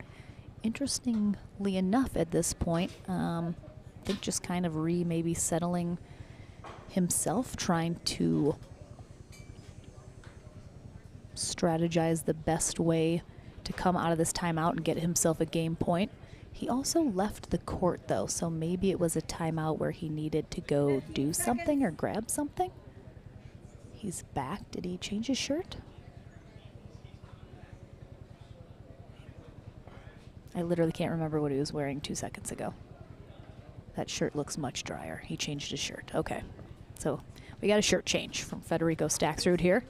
Maybe a little drier fit will help give him the boost he needs on this very warm, humid day in Griffin, Georgia. I think the high was going to be around mid-80s. Might be a little warmer on court with the sun shining. Oh, Johnson comes out big out of that timeout. Sometimes Johnson can look a little lackadaisical in some of his shots. He did not look that way there. He wants to close this out in 2.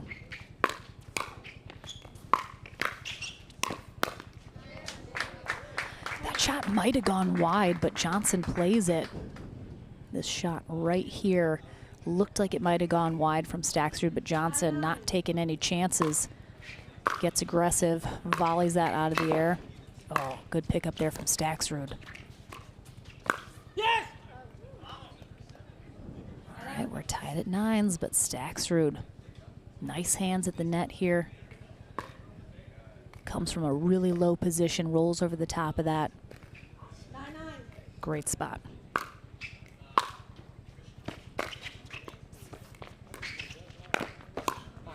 Oh, wow, a couple of really nice shots there from Johnson, including one off that net cord.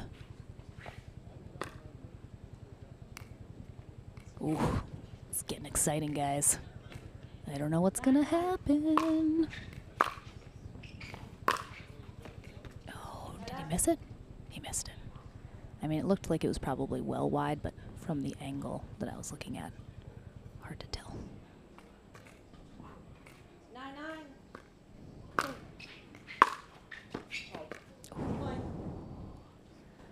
Serve return long from Johnson. Staxrud, game point to force the third. We've seen a lot of 3-game matches so far today. Very close. He'll get it. He'll get it. I mean, there you go. There's the turnaround right there. 11-0. Got a little smoked in game 1, turns it around, makes it happen here in game 2. Game 3 here in this semifinal men's pro singles match at the APP Atlanta Metro Open. Coming your way right after this.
Welcome back, everyone, to Game 3 here in our men's pro singles semifinal match. Winner of this will face Dylan Fraser in the winner bracket final.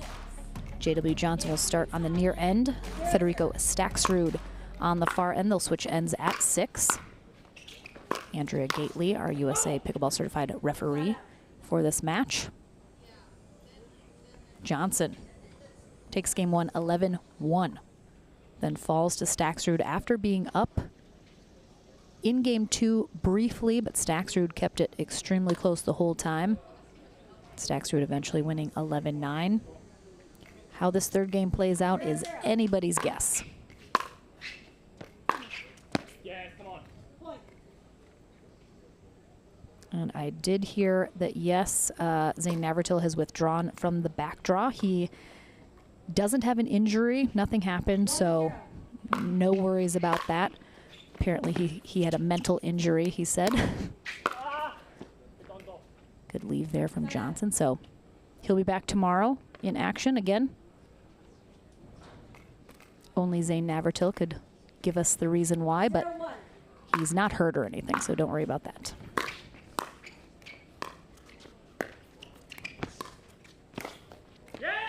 Johnson just giving Staxrud a little bit too much to work with there, not keeping those balls low enough that Staxrud cannot attack them out of the air. 1-0. Hi, Jack. Hope to see you soon. Again, much better job there from Johnson, working the angles, keeping those shots low. And I absolutely agree. Jack brings up a good point. A lot of these players, especially the top in the game, they play all 3 divisions. They have very long days. It's a very grueling schedule. So regardless of how good of shape you're in, how young you are. Beautiful shot there from Johnson. Some of these players just, currently pickleball doesn't have an off season. I think perhaps one day it will maybe work towards that, but certainly these athletes, I think, probably all of them really at this point overdoing it a little bit, need to take some more breaks, but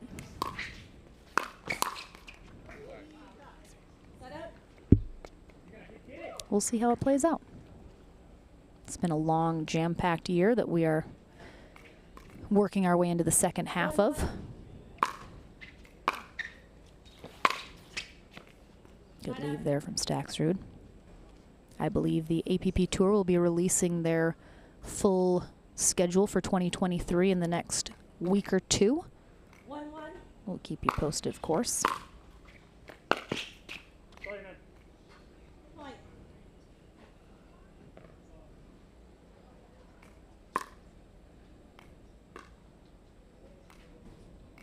2-1.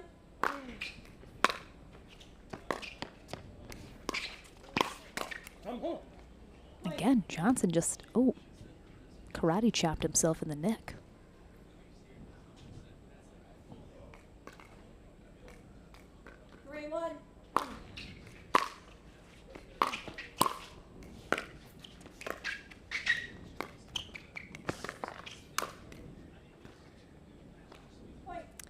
Johnson, I know very well, is a perfectionist. I've talked to his mom, Julie, about it. 4-1. Does not like to lose or play what he would consider badly. I mean, his worst day is better than most of our best day, so saying something, but yeah, Staxrud just seems like he's got his number right now. He's flipped that switch, 5-1. and like so often happens in pickleball, dramatically different results game to game, but nice little hands exchange there between the two. Both players digging out some great shots, but Staxrud, that last ball was a little bit low of a position, ends up setting it up high enough that Johnson can then put it away. Did he just call a timeout? He did. Timeout from Staxrud, the second J.W. Johnson got that second point. He's still up by 3. He doesn't even know if Johnson's going to put anything together here, but immediately calls the timeout when Johnson goes from 1 to 2.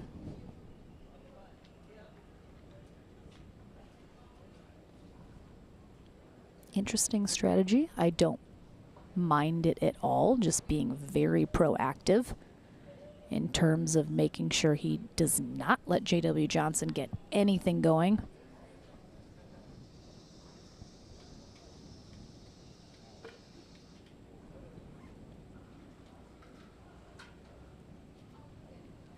Tomorrow we're back in action with our pro mixed doubles day. Saturday is men's and women's doubles, followed by championship Sunday.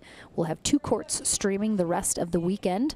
We'll also have some of our senior pro action as well over on championship court number 2, where I will be the rest of the weekend. So certainly come over and say hello, whether you're in person or online.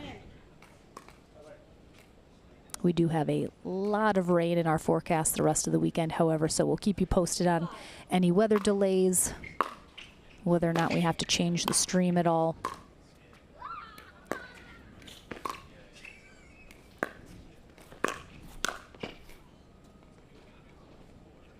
Really nicely done on both sides, but Staksrud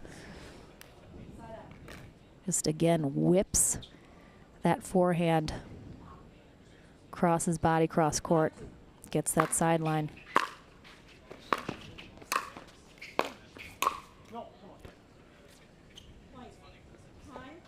And that will be the 6th point. Staksrud is there first, triggers the end change. Not gonna lie, thought J.W. Johnson looked like he wanted to throw a paddle. Again, Johnson only trailing by 4. That is nothing in pickleball terms on the scoreboard. He is certainly capable of closing that gap very quickly.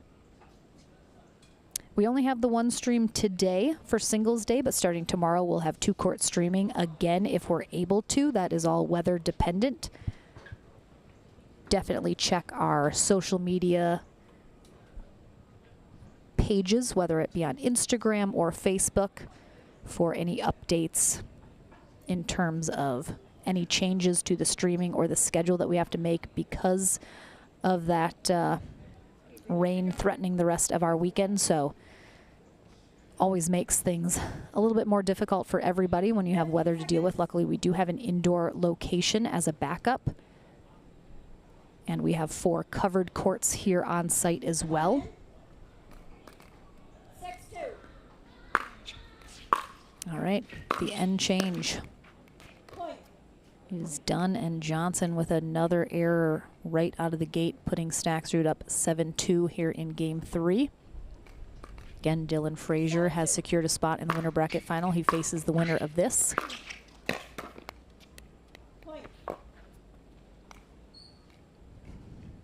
We saw a lot of errors out of Staksrud in game 1, resulting in that 11-1 score.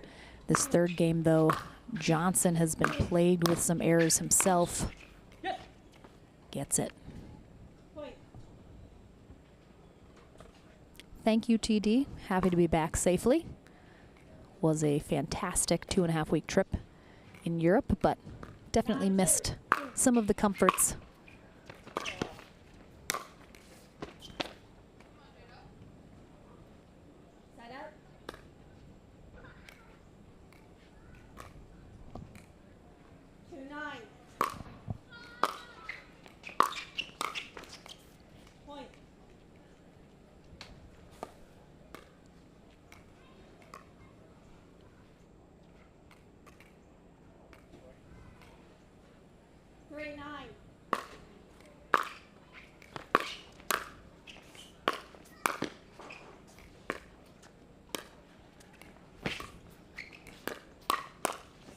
Nice hands, nice hands. That last one sailing wide.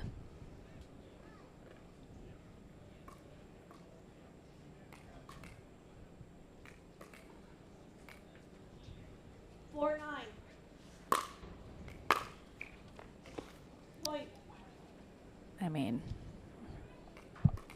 I say it pretty much ad nauseum at this point, but it is not over until it's over.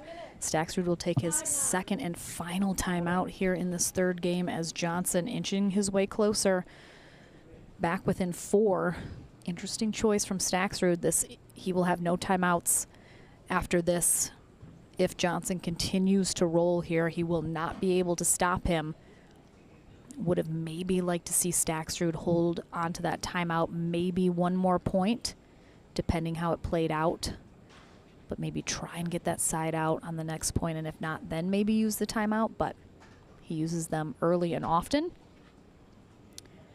So when I was at the French Open 2 weeks ago, I did do some streaming of some of the matches. Daniel Roditi was over in Saint Raphael, France, in the south of Spain, along with Rob Healy, his partner. They played together coming over from SoCal. So I streamed all of their matches on my Facebook page. So that's the only streaming that was done of the French Open. But there's about 7 or so matches that I streamed. If anyone is interested in looking them up, they're on my Facebook page. They are public. Less professional, perhaps, than some other things, but just did them on my phone for fun. All right, we're back into the action, and Johnson, again, puts one more on the board with the error from Staxrud. 6-9. Wow. And this is why I wish Staxrud has perhaps maybe held on to that timeout just a little bit longer. Because now if Johnson keeps rolling. Wow, 3 errors in a row from Staxrud, 2 of them free points off the serve return.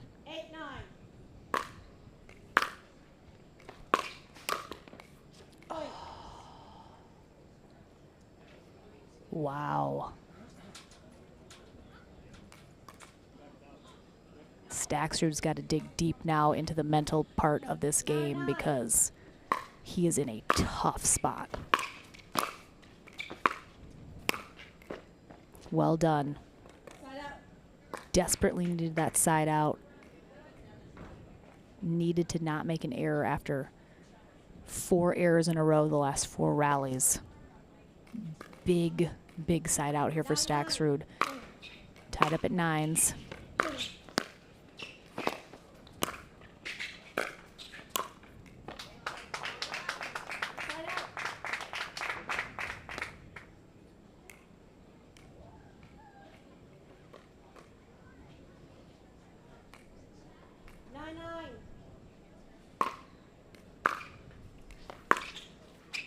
Ooh, yeah, that was a bit of a slingshot from Johnson as well. Looked like almost made a little too much contact with his paddle there. I'm enjoying the slow-mo replays simply of Johnson's reactions. And Staxrud will now have a match point.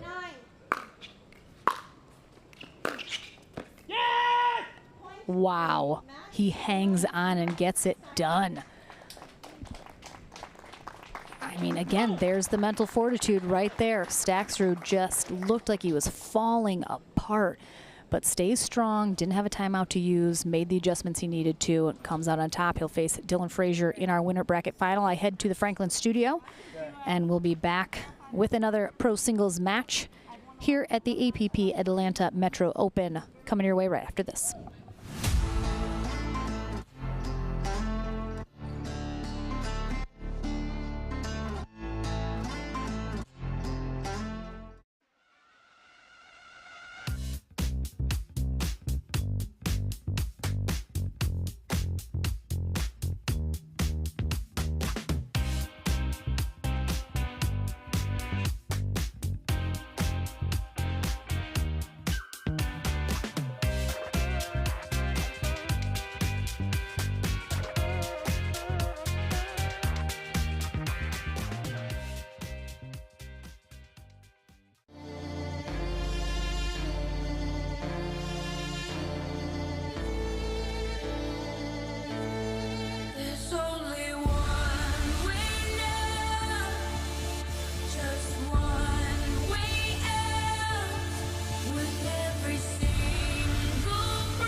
Welcome back to the Franklin studio. Lauren McLaughlin here with Federico Stackstrud, who's heading to our winner bracket final to face Dylan Fraser.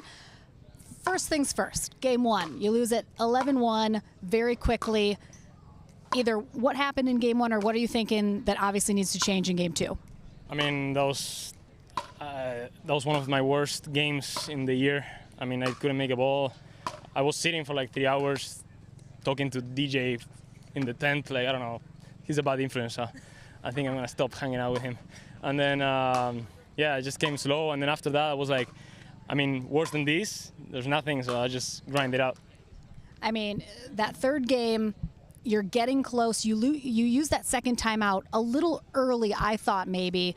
And then as JW is coming back and inching closer, you don't have that to use anymore. You kind of have to gut it out. What are you thinking knowing you made 4 errors kind of in a row? What's the mental fortitude? How do you stay in it? Yeah, like my mental side of this game was weird because kind of like was good because I came back and then I'm 9-2 up and I start like thinking what I'm gonna talk to you in the interview. Like I literally I'm like that can't happen against a guy like him. So he came back I gave him a few points and then yeah, well, I was lucky in the last 2, but yeah. That's it. I don't know. You stayed strong, though. You pulled it out, Fed. Doesn't matter how you start, matters how you finish. Yeah. So you're facing Dylan in that winner bracket final. What are you going to do now to prepare going into that after this match? Go stretch, drink, eat, and... Don't talk to DJ. No, DJ, no. Hopefully he's training somewhere. But, yeah, hopefully I'll be ready for that one. Dylan is a great athlete. He can run every ball, so it's going to be tough. All right, well, congratulations. Got it done. Yeah. We'll see you in that winner bracket final. But first, our ladies face off in their winner bracket final. Mary Brasha takes on Georgia Johnson, coming your way right after this.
PPR is proud to be a partner with the APP Tour, which features 18 tournaments and more than $750,000 in prize money. Several PPR members play in APP tournaments throughout the year. Are you at least a 3.5 pickleball player? Then become certified to teach with PPR. Check out our website at www.pprpickleball.org. And as the saying goes, do what you love and you never have to work a day in your life. So give us a call at 843-842-9777. We look forward to hearing from you.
next gen pickleball. I am next gen.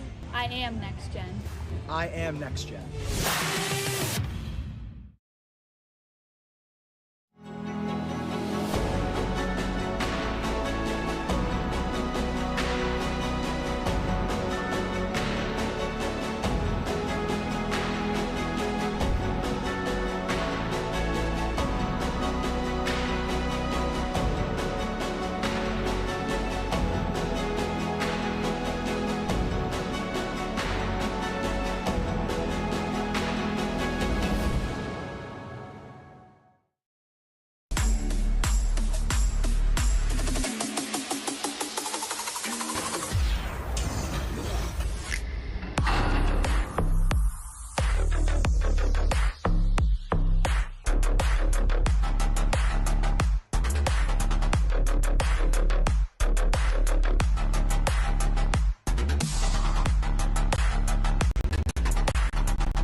Welcome back, everyone. We are into our winner bracket final matches, which for this weekend means we will now have 2 referees and we will have our challenge system in place. So we're going to have our number 1 seed, Georgia Johnson, taking on the number 3 seed, Mary Brasha, here in our women's winner bracket final. Les Self will be our first referee. Larry Scott will be second. And any action that ends a rally is challengeable. I believe each team has 1 per game. Truck, tell me if I'm wrong about that. But it can be a line call, it could be a foot call, a kitchen violation. Really anything that ends a rally is challengeable. So we'll see when those are used, how they're used, if they're used, but they are available to our players.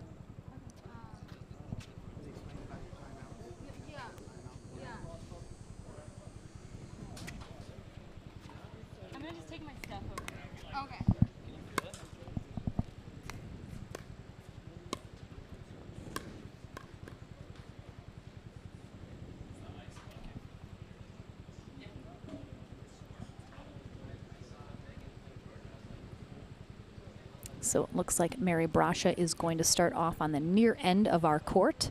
Georgia Johnson on the far end.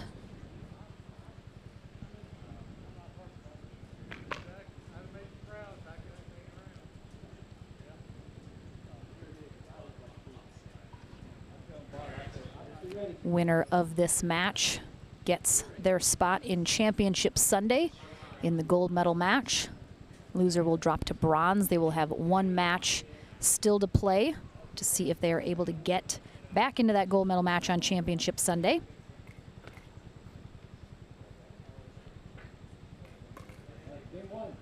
Lauren McLaughlin here courtside for our singles day. Johnson starts us off serving. But a relatively quick side out. And as Georgia Johnson mentioned in her interview after the semifinals, she has only played Mary Brasha a handful of times. The Brasha sisters, Mary and her younger sister Maggie, have not been playing as much pickleball. Mary just graduated from college after last year, so now she's able to dedicate a lot more time to playing, which she's doing. She's got a couple big wins under her belt, including gold at the Los Angeles Open.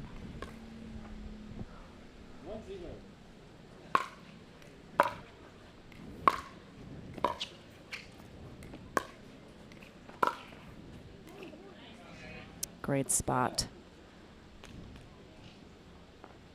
Mary Mary did play tennis during her college career. And of course, Aaron D'Onofrio is in the chat cheering on Mary. I expect nothing less.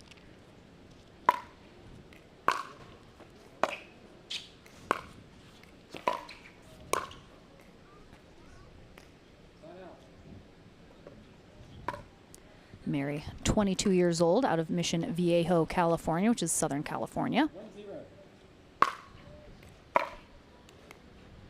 Point.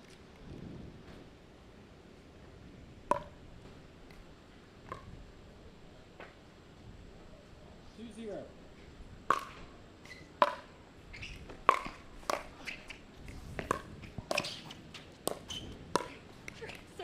Oh. Johnson almost teetering into the kitchen. Brasha notices that, takes advantage. Mary started her tennis career at the University of Dayton, then concluded it at Biola University, where she got a degree in film. Now is working for Duper currently. 2-0.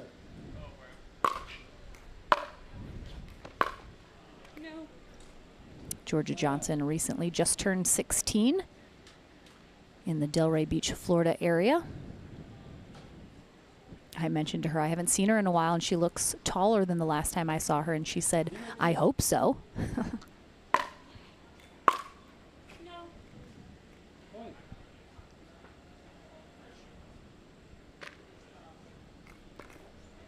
1-2.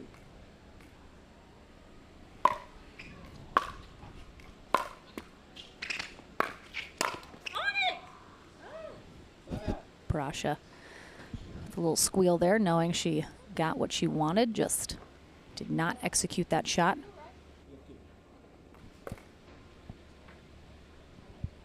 2-1.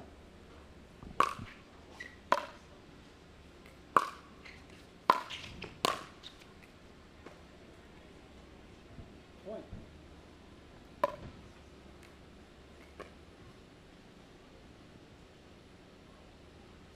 3-1. It's going to be long on that serve from Johnson. She has a really powerful serve, one of the hardest serves in the women's game. But because of that, every once in a while is going to send one of those long. That one she misses wide. 2-3.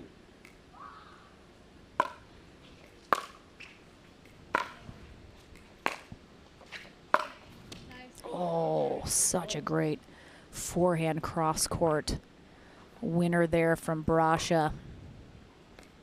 I mean, such a great job rolling up and over it. You can see where her paddle finishes up above her head as she's coming over the top of that ball, creating that top spin.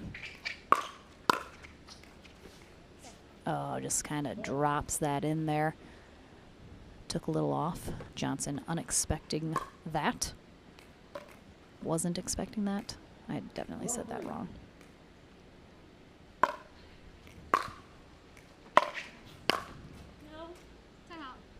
Point. Timeout receiver. The score is 5-3. 1 minute.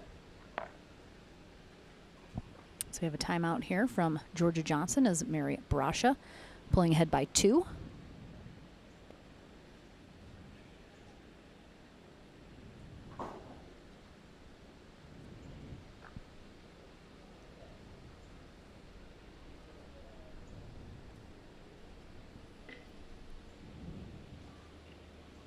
Again, not too crazy yet here in this first game of our winter bracket final. Pretty close matchup between these two ladies. No one pulling away too significantly yet. Some really nice shots on both sides. Good rallies to start us off here. 15 seconds.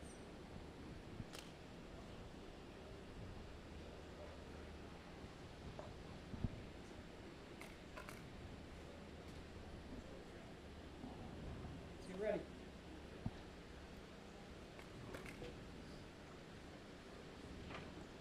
Receiver, 1 timeout remaining. Server, you have 2 timeouts. 5-3. All right, coming out of the timeout, Brasha with the serve still up 5-3, looking to extend that lead, and she does.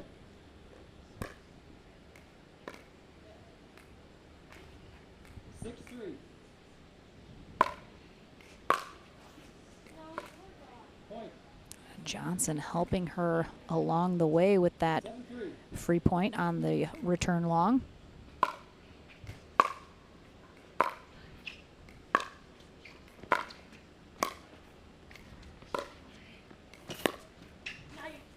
Oh, really nicely done there from Johnson. Brasha made a good move there, able to get up, slice that dink cross court, put her in a really good position, but then Johnson just an even better shot into that back corner. As I mentioned, Johnson mentioning she has not played Brasha too many times, so there was going to be a filling out process for her in this match to try and see exactly kind of what strategy she wants to implement. But one strategy every player has to implement every match is cut down your unforced errors. That's not going to do anybody any good, and right now, ooh, again, such a great job from Brasha.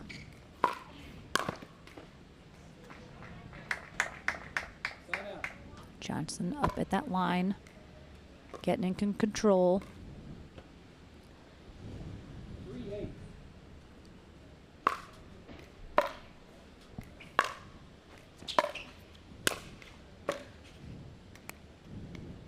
All right, Johnson knows how to come back. We saw her do it against Megan Fudge in their semifinal match. She's needing to do it again here against Mary Brasha. And now it is Brasha who's getting played with a couple unforced errors of her own.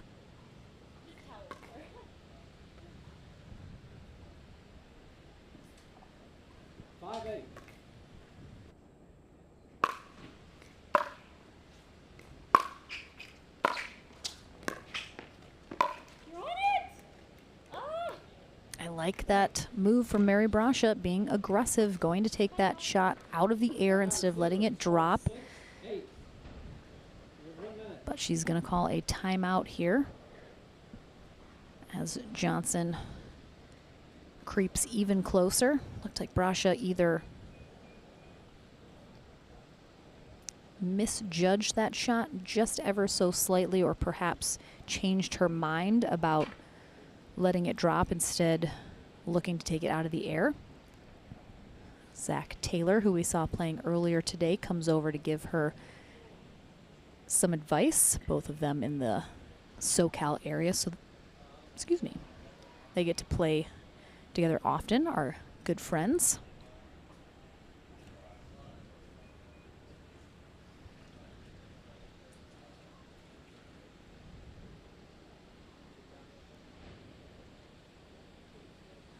Seconds.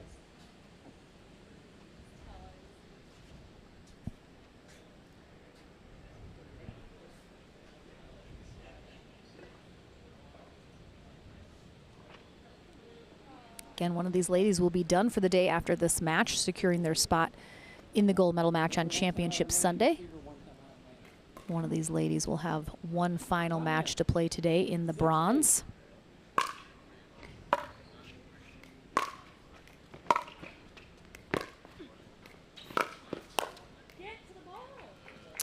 Brasha telling herself, get to the ball. I was thinking essentially the same thing. She's just a little too late making moves, either to come in or follow a shot.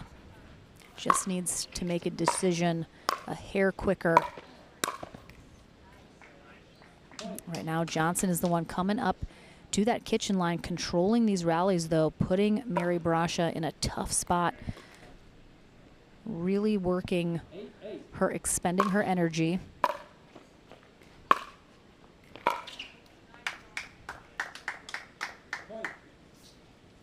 And Johnson now has overtaken Brasha, has a 1-point lead, 2 points away from taking this first game. Coming up next here on Championship Court, we will have our men's winner bracket final. Dylan Fraser takes on Federico Staxrud. Oh, that's nice. The tough thing is Brasha has that shot. She's been trying to hit it, and she has hit it in this first game several times, but not as many times as she's missed it, or she hasn't executed it as well as that, and Johnson's been able to counter. So while Brasha has hit some of those really nicely,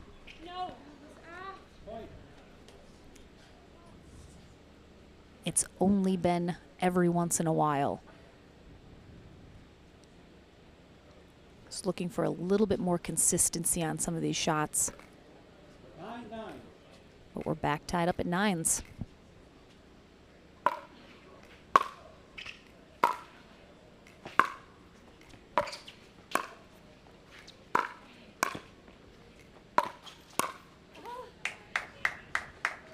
Again, Brasha, she's just in a tough spot. If she's going to stay well beyond that baseline, it really puts her at a disadvantage. Johnson's up at that kitchen line.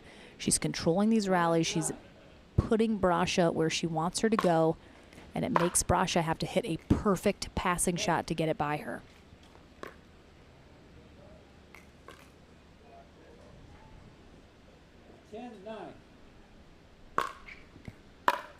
Game point here for Georgia Johnson.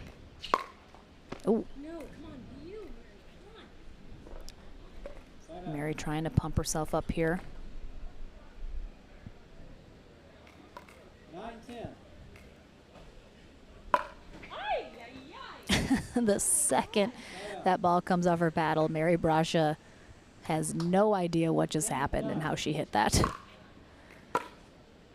Oh, and it looks like she just didn't shake it off quickly enough.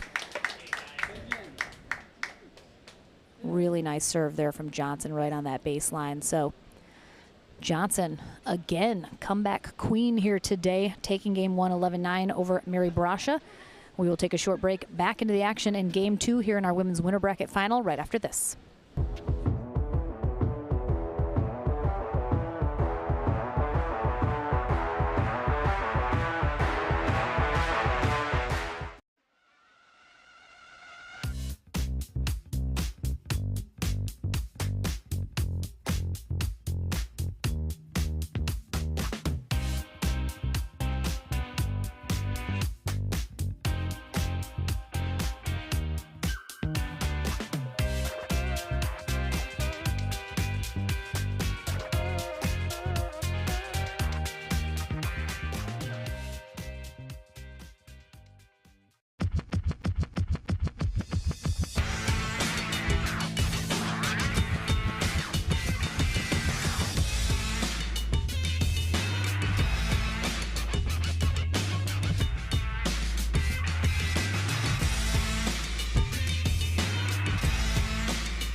Welcome back, everyone, to game number 2 here in our women's pro singles winner bracket final. Mary Brasha will be on the far end for this second game. Georgia Johnson on the near end.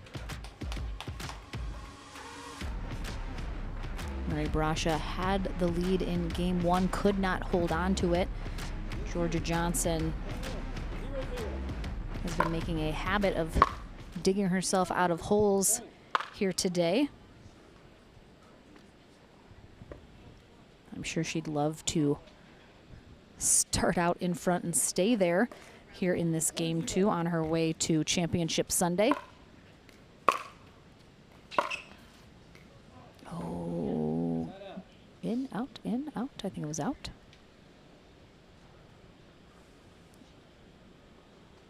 Oh yeah, that definitely missed.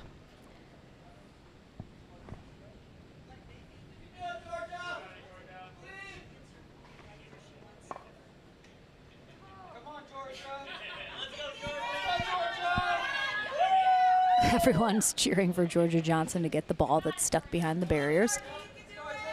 Just lean down. That guy's oh, there it is. We got it. We got it. Put it on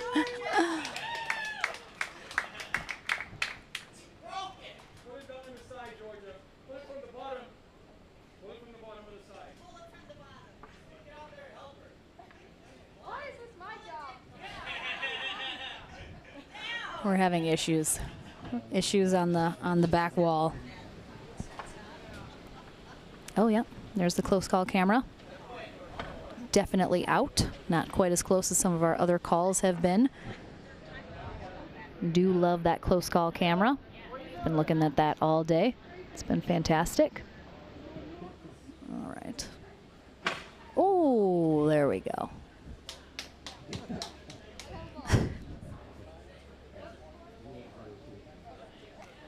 Thank you so much for joining us for our first day of live streaming coverage here at the APP Atlanta Metro Open. Lauren McLaughlin here. Just a handful of matches still left to be played here in our pro singles bracket. Oh, tough. You could hear the clunk off Mary Brasha's paddle there on the return. Leaves it very short. Johnson, just again, a very flat shot is what led to that net cord rollover.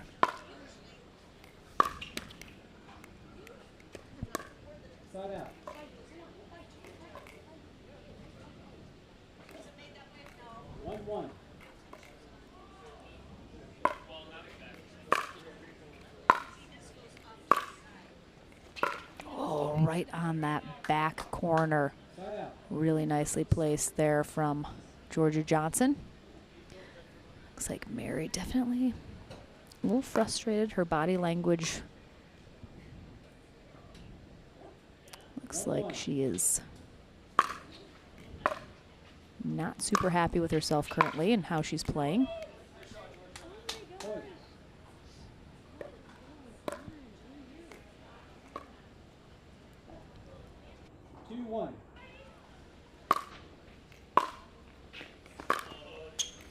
Oh, really nice spot there from Johnson, but great dig from Brasha. And again, Johnson, great attack on that third shot, forcing the error from Brasha. 3-1.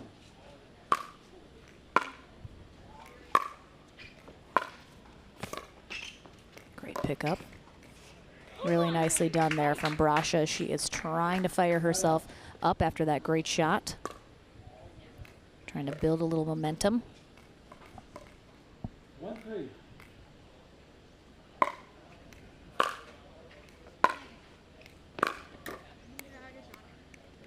Point.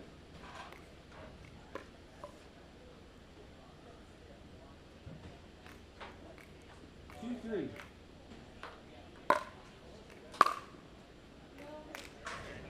Point. Free point there for Brasha. 3-3.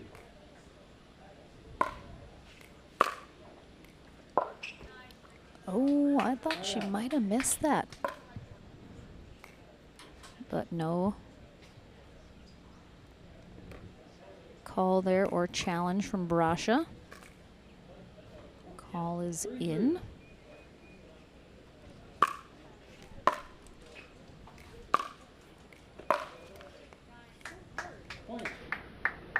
Oh, she missed that. She definitely missed that as we look on our close call cam. I am really surprised that Mary played that.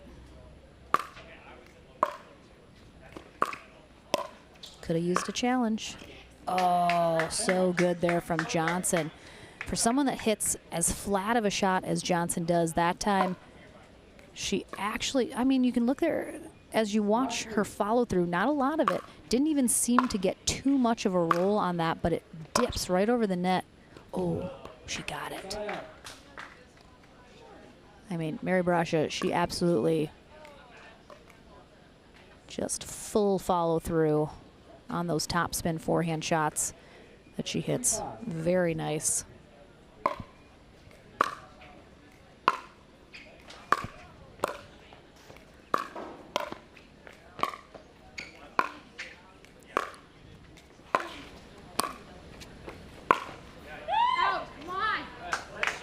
Great rally here from these two ladies as we're taking a look at that close call camera again on that previous shot. That one did hit the line. Looks like so that was the correct call.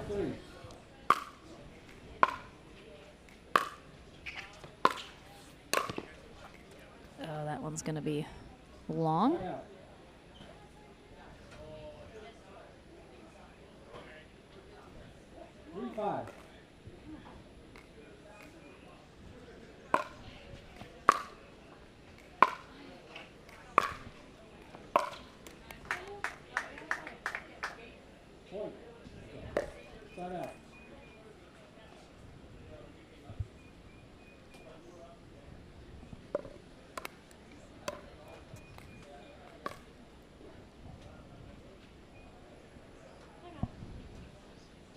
We're going to have a timeout here from Mary Brasha. Trailing 5-3 to Georgia Johnson here in game 2 of our winner bracket final. Johnson coming from behind in game 1 to overtake Brasha just at the end, winning at 11-9. This time out in front, looking to stay there.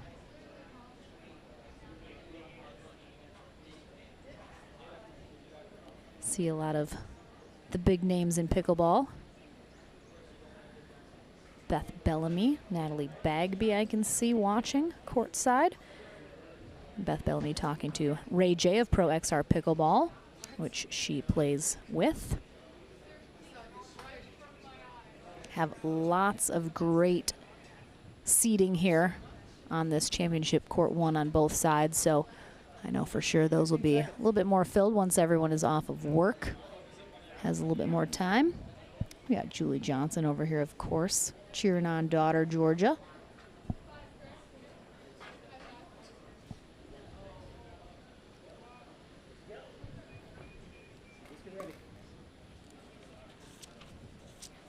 I also see one of my favorite next-gen players, Jace, in the stands.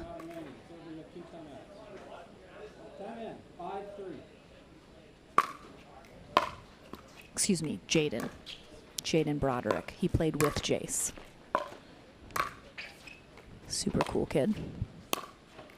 Nice job, Georgia Johnson, just staying nice and calm and steady there at the kitchen line, waiting to see where Brasha's shot is going to come, and then just very patiently placing the ball where she wants it.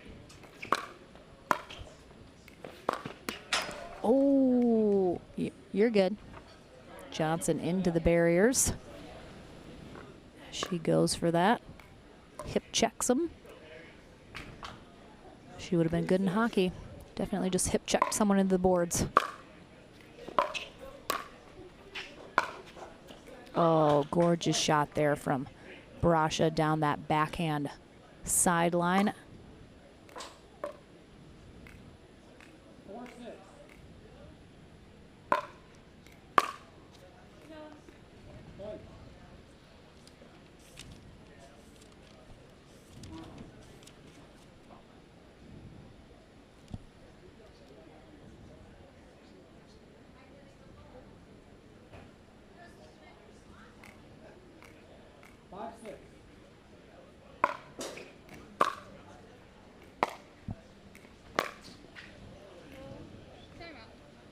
Well, we're going to have a timeout here from Georgia Johnson now as Mary Brasha has tied it up at 6s.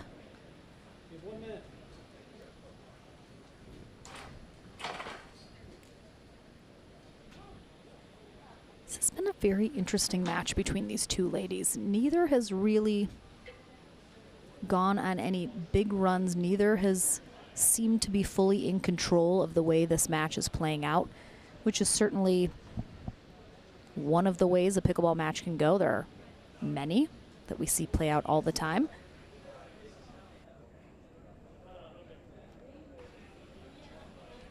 But just kind of a lot of back and forth here between these two ladies in game 1 and 2. Only ever being out in front by maybe a couple points. 15 seconds. But Georgia Johnson, of course, took game 1, so Mary Bruscia must win this second game if she wants a secured spot on Championship Sunday in the gold medal match. Let's get ready. Let's take a look at our brackets. As I mentioned, our men's winner bracket final coming up next. Federico Staxrud takes on Dylan Fraser next. Gonna take a look.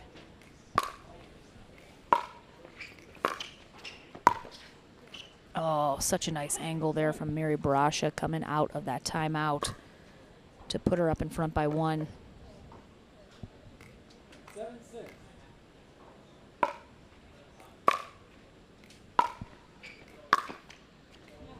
So our final match of our women's bracket to see who gets into bronze is happening now. Jenna Hessert is taking on Megan Fudge. Winner of that will face the loser of this in the bronze medal match, with a hope at Championship Sunday still on the line.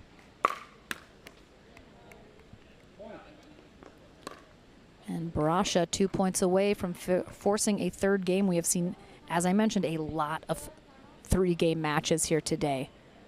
Ooh, and we're going to have a timeout, second and final from Georgia Johnson. She is now trailing by 3, down 6-9 here in the second game. The threat of a third game looming over her.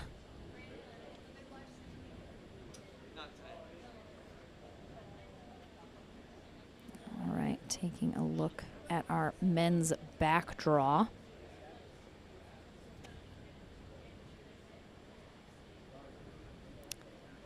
Looks like Marshall Brown is facing J.W. Johnson for the second time today for a chance at the final feeder match into bronze against Julian Arnold. So they are almost set with who makes it back through the back draw. Really nice day for Marshall Brown after getting dropped down earlier this morning into the back draw, defeating William Sobek, John Cangelosi, who we saw earlier today as well, and then defeating Ryler DeHart. So he is having a nice day. That final match against DeHart, 16-14. Again, now he faces J.W. Johnson for the second time.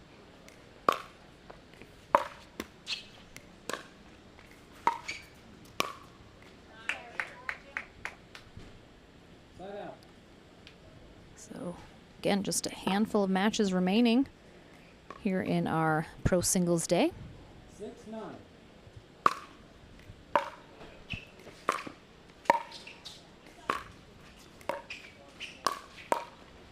Good hands. Oh, good hands there from Bruscia to keep her alive a little bit longer as Johnson goes on the attack.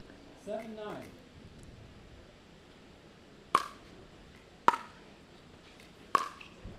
Oof.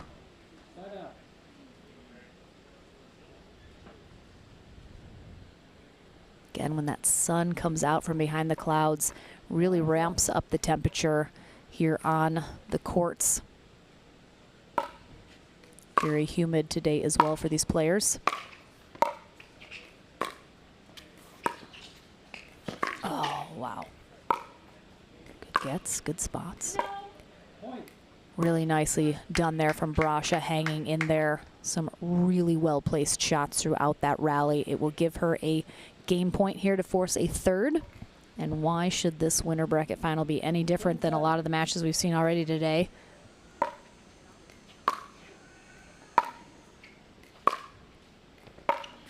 Oh, it's too good. Mary Bruscia forces a third game. on, again, that amazing on-the-run forehand cross-court paddle finishing above her head shot. It's fantastic. Pulls it out as often as she can. Game 3 coming your way to see who heads to Championship Sunday and who heads to bronze right after this.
Back into the action here for Game 3 of our women's winner bracket final. Mary Brasha taking on the #1 seed Georgia Johnson as they split games 1 and 2.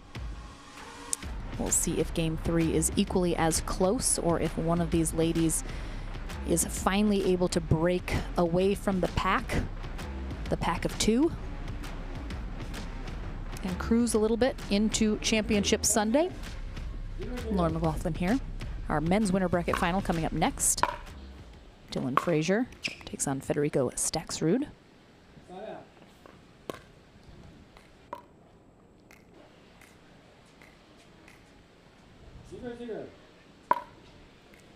They'll switch ends at 6 in this third game.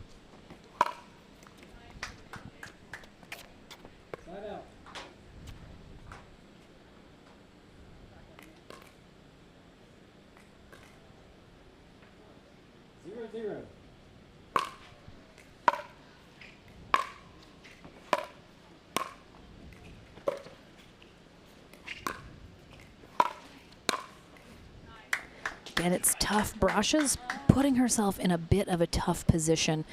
She doesn't come up to the kitchen line nearly as often as Johnson does. And Brasha is having a lot of her energy expelled with Johnson up at the line, forcing her side to side. She does get up to the net that time, but Brasha is being forced to hit perfect passing shots from that baseline if she wants to get it past Johnson, which is a tough thing to do.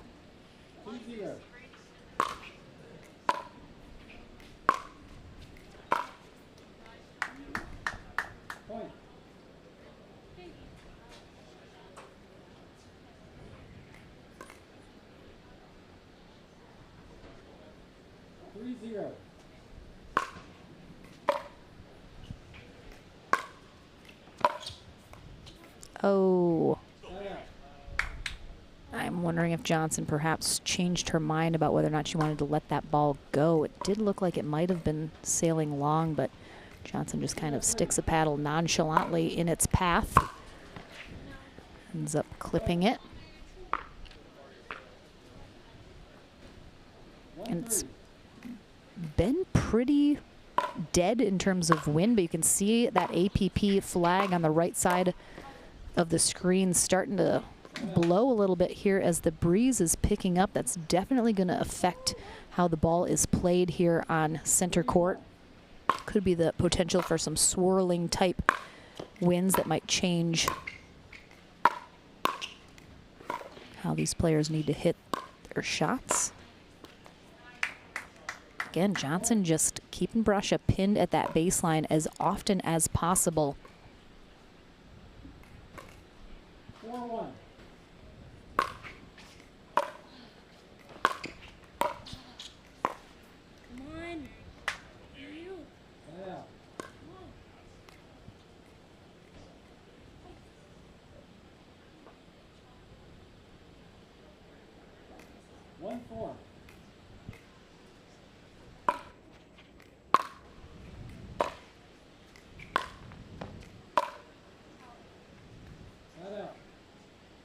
Johnson finally finding herself in a position with a little bit of breathing room.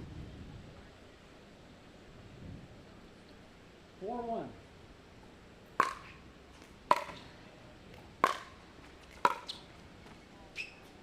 Again, just really deep, heavy hit balls from Johnson.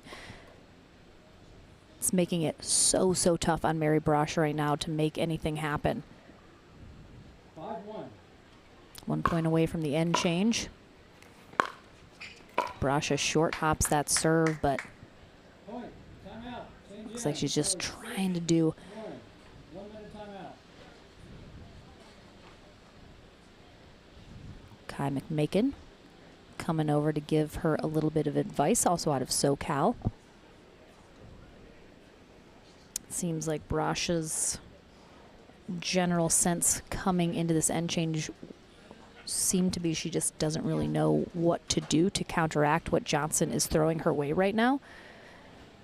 It'll be interesting to see if McMakin's advice is helpful as they change ends here to conclude Game 3. Georgia Johnson out in front 6-1, biggest lead I think either of these ladies have had throughout this winter bracket final.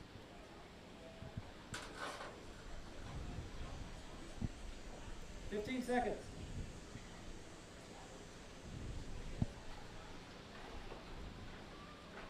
Let's see if Johnson can keep this momentum rolling here. Now on the near end of the court, looking to extend her lead even further.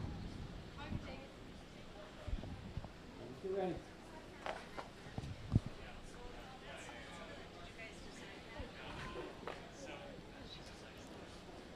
Time in. 6-1.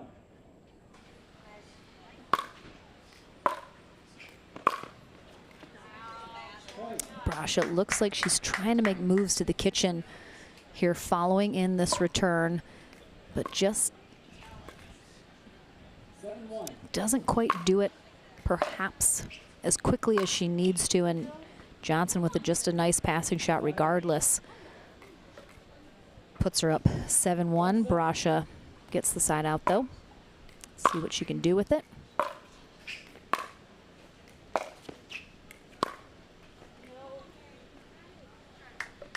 Brasha certainly will take all of the errors that Johnson wants to give her, especially if they translate into points on the board. It's going to be wide. Brasha does look a little fatigued as well. It is very hot out here on court, as we've mentioned, in the 80s. Probably feels a little warmer, very humid.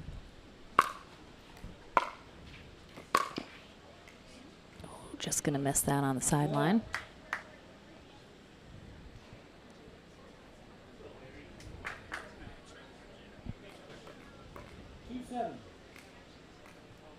Two 7 here in Game 3.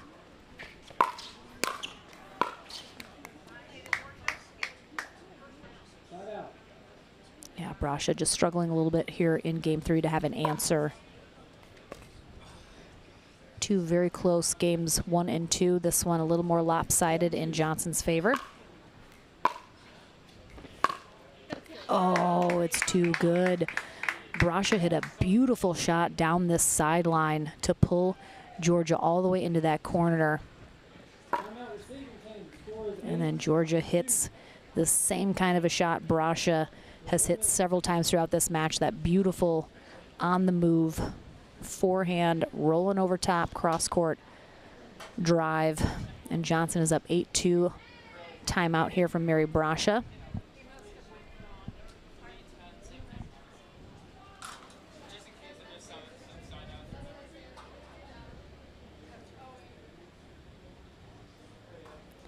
Georgia Johnson just simply grabbing a drink in the shade.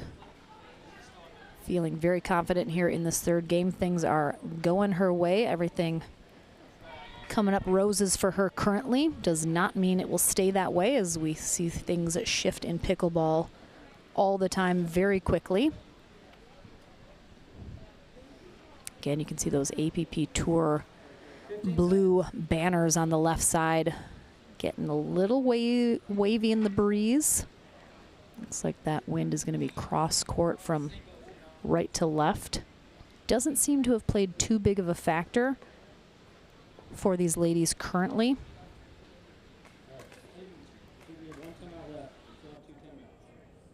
Again, Les Self is our first referee for this winter bracket final match. Larry Scott, the second referee. We're back into the action from the timeout, and Mary Brasha comes out hot.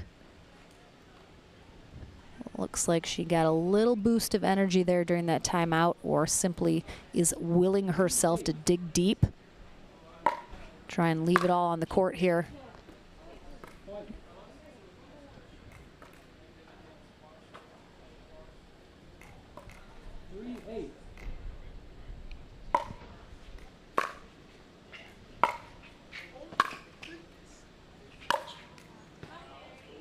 All right, Brasha, really nice timeout. Got a little bit more advice from Kai McMakin there on the sideline. Seems like it did her good.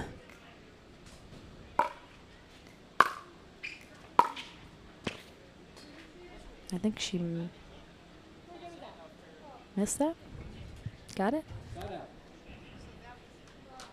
Oh yeah, I mean, what? I can't believe Georgia even looked like, did somebody see that? That was well out. Maybe I'm imagining it.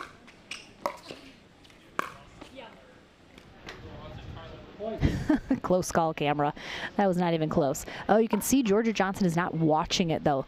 Look at her face, totally faced forward. Perhaps she just didn't see it as it went by, but well out.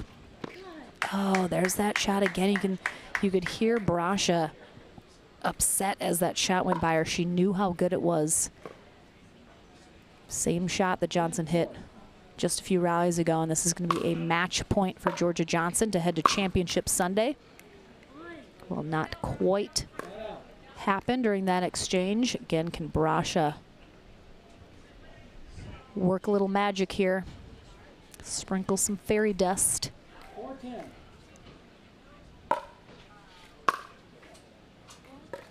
All right.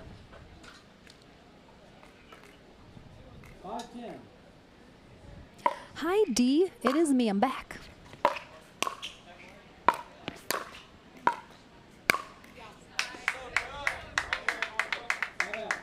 Yeah, Georgia Johnson has just been really in control here in this third game. Playing very confidently, hitting the shots she wants to. Brasha's been a little out of sorts here. Another match point for Georgia Johnson, and she will get it. Georgia Johnson heads to Championship Sunday, at least for the first of 3 brackets. We'll see if she has some more appearances on Championship Sunday as we work through our weekend. Mary Brasha will drop into our bronze medal match, where let's take a quick look back at our women's bracket and see if we know who she will be facing.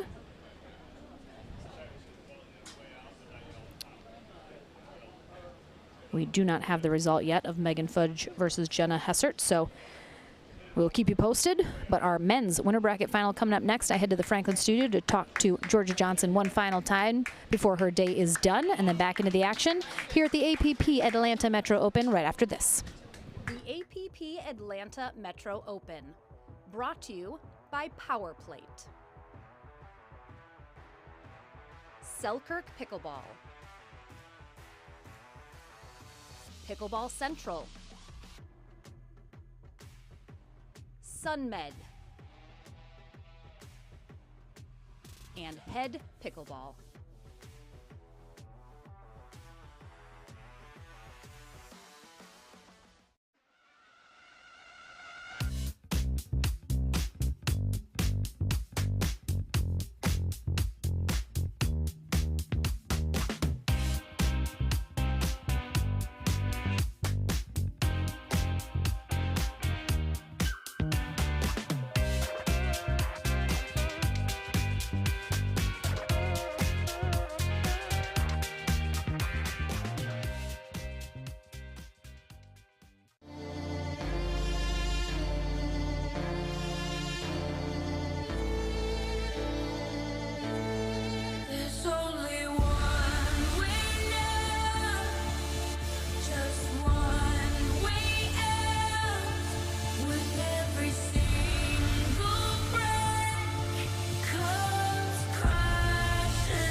Welcome back to the Franklin studio, everyone. Lauren McLaughlin here with Georgia Johnson, who has secured her spot on Championship Sunday, at least in one match so far, defeating Mary Barasha there in the winner bracket final. You mentioned in your last interview you haven't played Mary too many times. In that first game, what was sort of the feeling out process? What did you recognize in her game that you knew you were going to need to do to counter?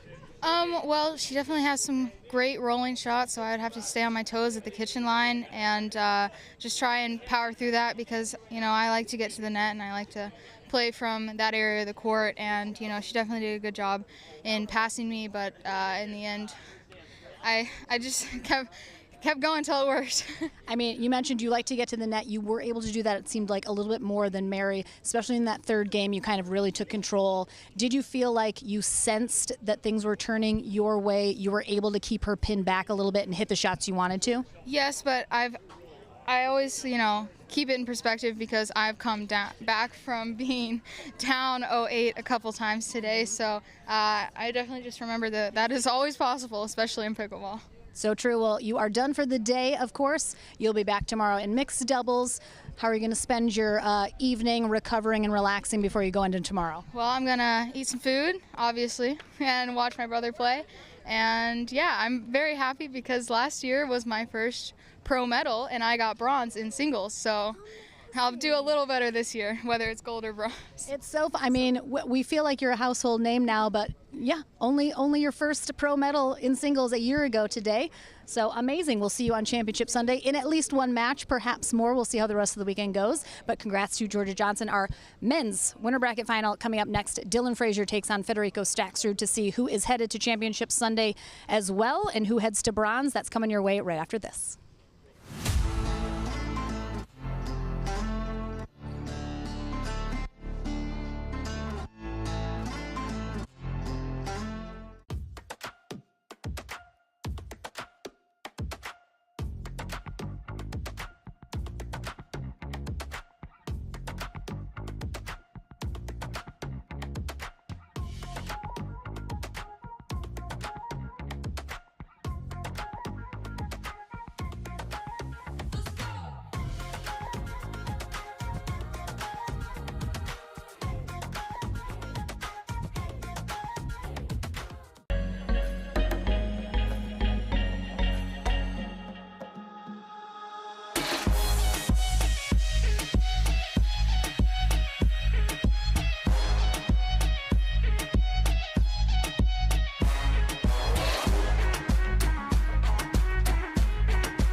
PPR is proud to be a partner with the APP Tour, which features 18 tournaments and more than $750,000 in prize money. Several PPR members play in APP tournaments throughout the year. Are you at least a 3.5 pickleball player? Then become certified to teach with PPR. Check out our website at www.pprpickleball.org. And as the saying goes, do what you love and you never have to work a day in your life. So give us a call at 843-842-9777. We look forward to hearing from you.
This is Next Gen Pickleball. I am Next Gen. I am Next Gen. I am Next Gen.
Welcome back, everyone. Lauren McLaughlin here at courtside, joined by a special guest, Kenneth Herman Lauren. the third. Lauren, weren't we just in Madrid 5 days ago? I mean, we were. We are globetrotters. I don't know what else to say. We were just punching those passports left and right, I'll tell you what. How fun was the Spanish Open? It was okay. It was our tournaments are better, I have to say. I mean, but it was awesome getting to meet everyone there, seeing, you know, how I've been to 3, you've been to 2. We went to the English Open, I was at the French Open, we were at the Spanish Open briefly as well. So it's been awesome to see, you know, kind of how they do tournaments differently in Europe, perhaps how we can be a good partner to them, help enhance those tournaments. The pickleball scene, of course, a little farther advanced in the States than it is in Europe, but amazing people over there. Amazing people, great talent. I was so thrilled to see they had over 90 volunteers there at the Spanish Open. Everyone was there doing all the things that they could do to make sure the experience was just as good as it could be for all the players there. And those are the signs that you look towards as whether or not a program or a country is going to continue to develop and grow. Yeah, I'm excited to partner with, you know, more international tournaments. I know you mentioned a lot of different countries have contacted you about partnering with the APP Tour on their tournaments. There is, you know, an Italian Open, there's a Swedish Open, there's national championships that are taking place in a lot of these countries as well. So they're catching fire they're catching the pickleball bug over in Europe for sure, in Asia, Australia, just so many countries, and of course looking towards the Olympics, that's necessary to get, you know, these additional countries on board. So it's been exciting. Interesting matchup we got here. Winners bracket final, Federico against Dylan. Yep, should be a good one. Staxrud taking out J.W. Johnson in his semifinal match. Dylan Fraser taking out Zane Navratil. These two players have met several times throughout the year on APP Tour stops. Dylan has beaten Federico before. It's been very close, very interesting styles. Who can get control of the net first? Both players are very, very quick off their first steps. And I know one of the things that Dylan wants to really work hard on this match is making sure he's hitting clean first volleys. Federico passes so well from the baseline. He's got to be dictative and make sure he's being assertive with his first volley and trying to get that ball to the strike zone of Federico. Absolutely. It looks like Derek Prince is going to be our first referee for this match. Jim Ryan, second referee. And as I mentioned before, our women's winner bracket final challenges are in effect for this match. So if either of these players want to challenge a call or a line, we have the capability to do so, as we've been seeing Boxcar Production rocking out throughout the day as we've been looking at those close call cameras during our live play. Before the match begins, I do want to give a quick shout out, APP Chicago. Yes, boy, I was sad to have missed it. What a great event we had there last week. Thank you so much. Highland Park Strong, all the Chicago volunteers that came out and helped us. We broke down Sunday, we were breaking down on Monday, jumped on a plane on Tuesday, and here we are, APP Atlanta That's how it on goes. Wednesday. There's no rest in pickleball, Ken. There is no rest. Anyway, but just we were so happy with the event this year. We dodged a couple of rain showers, and just exciting to see pickleball grow. You know, Chicago's where we all started the APP Tour, so it's nice to get back and to be with all the hometown folks. First ball, let's play pickleball. Federico Staxrud on the far end, Dylan Fraser on the near end here for game one. Spot on Championship Sunday on the line here for one of these players. The loser will head to bronze. Long on that shot from Fraser. 0-0.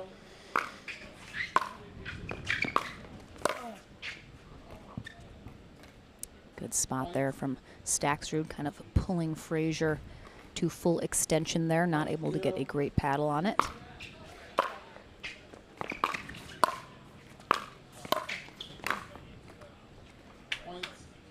Staxrud telling me in his last interview after his win over J.W. Johnson, first game of that match, he said was the worst pickleball he's ever played. So certainly looks like he has turned things around, coming out of the gate very strong here against Fraser.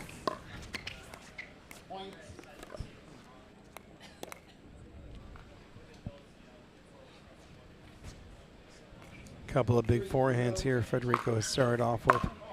He wants to take control of the point off of a deep serve. and then trying to dictate the point off of his forehand.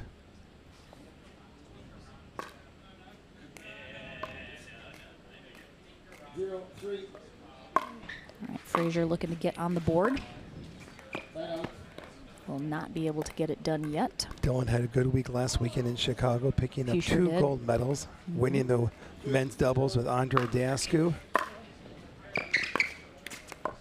Won the mixed doubles with Anna Brighton, took 4th place last week. So he had a lot of valuable time on court and is really maturing into a fine young man and a terrific top pro.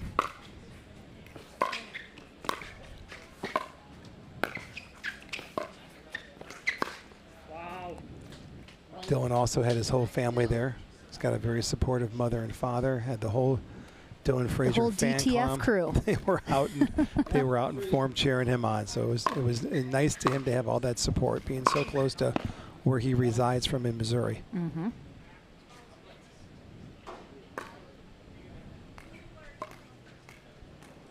Yeah, it's so crazy how quickly Fraser has implemented that two-handed backhand into his game, talking about how he knew that players thought his backhand was weak and a opportunity for them to take advantage of, so he really wanted to strengthen that, and he has done that so quickly. Yeah, he has done that. I actually had a little bit of time on court with him working on that. Dylan came through next gen, and we talked about some things with his game, and he's been working on that, and that backhand's made a difference. Yeah, without question. Yes! Good hands there from Staxrud. Was celebrating before that shot even hit the baseline. Almost missed it. 3, 4.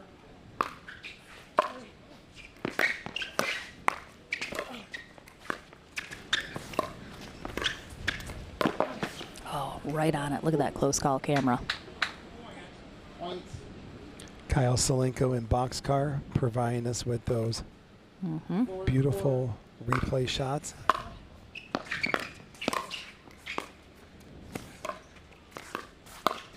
Oh, really nicely done there from Fraser. Good little cat and mouse between these two.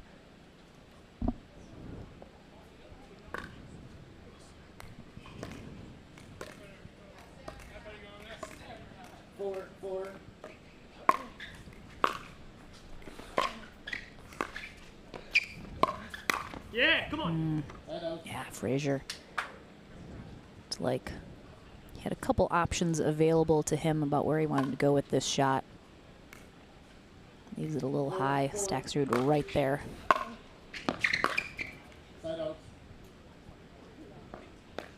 Both these players like to play a little cat and mouse, which is both of them up at the net. Do you feel like that's kind of a really intricate part of, especially on the men's side of the singles game? Oh. What? It just kind of skidded there. Yeah, Lauren, most, without a doubt, the cat and mouse game is so important to have soft hands, being able to hold the ball to the last second to be able to keep your opponent guessing.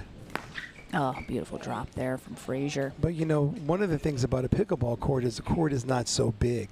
So when you go for a passing shot, you've got to really have an opening. If not, then your opponent can cover that court and put a good chance of putting that ball away. So if you can resort to a softball or a cat and mouse game, you can have the ability of pulling them off the court to then be able to have a ball that you perhaps can put away. Fraser here with the error as he tries to push that ball straight up. Instead of going cross court, ends up wide and calls a timeout. Staxrud within 2 now here in game 1 of the winter bracket final.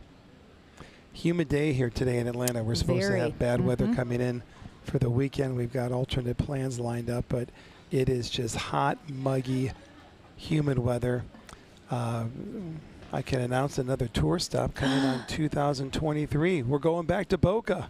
Boca for the Masters? We love the Boca event. So we've got opening up the tour at Punta Gorda January 11th through the 15th, and then we have a couple days off, and we're headed back to Boca, Patch Reef Tennis and Pickleball Center for our big event down there. the 18th through the 22nd, a 5-day tournament. And we are looking forward to heading back to Boca. You know, that's where I was married in Boca. Oh. I was married in Boca. I didn't know that. My daughter was born in Boca. So many Boca significant moments for you, Ken. It's all about Boca. It really is. I know you're trying to put the APP offices there. It's all good. All good. More to come with that. All right, here we are. 4-6. Big point. Timing 4-6.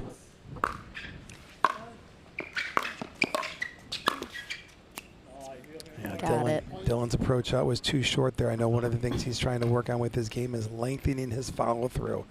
You can lengthen the follow through more. You'll get more bite, more depth in your ball. He needs to push Federico off the line. Like he did a better job there. Ooh. Yeah, Fraser, every once in a while, he has the opportunity like that. He's there, he gets a paddle on it, but he just tries to do a little too much with it. There's not a lot you can do when a ball trickles over the net. You just got to get it back up and over, but he tries to go cross court, leaves it in the net instead, and we're tied up at 6s. Oh, that is nice. You're right about that, Lauren. We've talked about before the importance of not changing the direction of the ball. When you have an unattackable ball, you're on defense, you want to stay in the pattern, keep it simple, and try to work the point. There we saw a perfect example. Federico was down on his knees. He took a ball that was out of his strike zone. They came to him down the line and was trying to change the direction and go cross court. I think he should have played that ball back down the line, stayed in the pattern. Speaking of our schedule, Ken, I know everyone's chomping at the bits for the full 2023 schedule. Are we close to releasing that? We are. We're going to have 20 events next year on APP, plus our next gen, plus our international events. Oh, so we are very close to announcing that, but we're APP is planning on having 20 events next year. Excellent. I know we'll be going back to some of our favorite venues and perhaps some new ones as well next year. A little bit of this, a little bit of that. I know, a little tomato, little tomato. Little banana, little banana. 6, 7.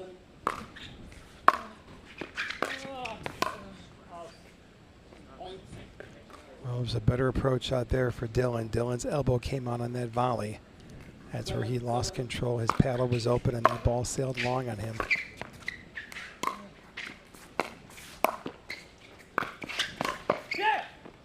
Great foot speed by Federico.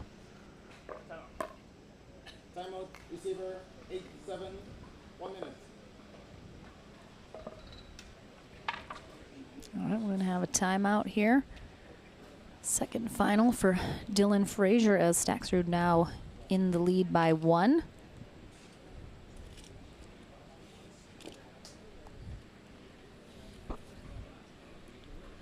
Again, game 1 here in our winner bracket final.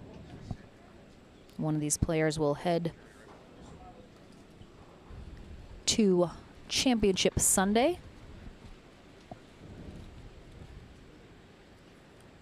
Tomorrow we're back with our mixed doubles day. Saturday is men's and women's doubles.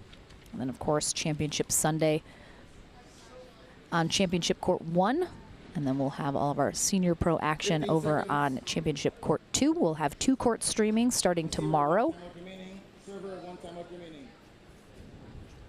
on YouTube and Facebook. And then we'll be switching over to ESPN Plus in the afternoons starting tomorrow. We'll keep you guys posted on all of that timing on social media as well as during the stream. In from this timeout, Staxrud with the serve, looking to close out this first game. Good timeout and side out here for Dylan Fraser, though.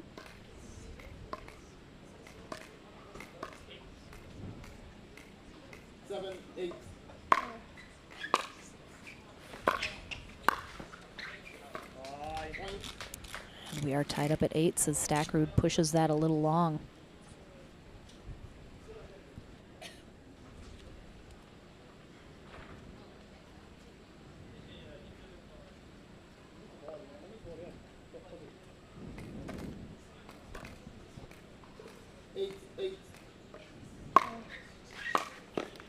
Good serve by Dylan, deep into the backhand. Big point here, 9-8.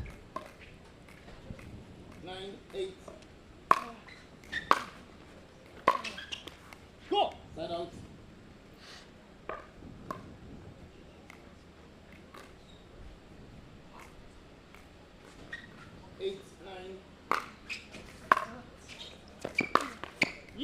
That's the forehand we talked about earlier. Federico has the ability to go inside out or inside in. Here he took it inside out, where he runs around his backhand and then goes to Dylan's backhand. Very hard to read where he's going to go with that ball. Wow, great get. Oh, nice get there from Fraser on the previous shot from Staksrud. That one right there. And then Staksrud lifts it up a little. Fraser with the nice cross-court winner. Fraser, 20 years old, out of Ashland, Missouri. Staksrud, 26. Originally from Argentina, now in the Fort Myers, Florida area. Good return again by Staksrud, picking on the Fraser backhand. 9-9. Yay! Point. Yeah, Fraser did a great job getting up to that line very quickly. Follows his return. Big shot out by Federico. He knew that was a big point. Dylan takes a timeout. Oh, that must have been Staksrud's timeout previously. Thought Fraser had taken his two, but good time to take it now. Staksrud will have a game point coming out of this timeout unless Fraser can get the hold.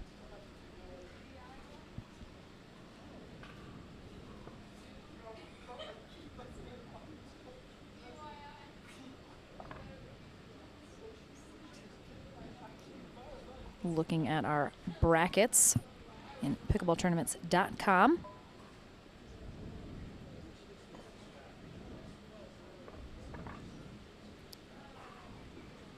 Again, looks like J.W. Johnson is facing Julian Arnold over on CC2 to see who will face the loser of this match in the bronze medal match. So we have that one almost set. And on our ladies' side, game point, Federico. Timing 10-9.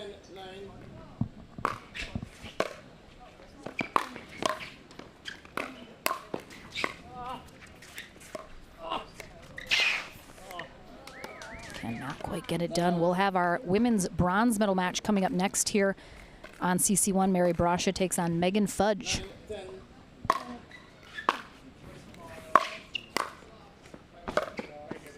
Great opening volley by Federico. Yeah, it's tough. Fraser chose to run around and hit a forehand, putting him a little bit out of position there, opening up the court for Staksrud, which is tough. Hard to cover. Another game point here for Staksrud. And he will get it done. 11-9. Oh, challenge?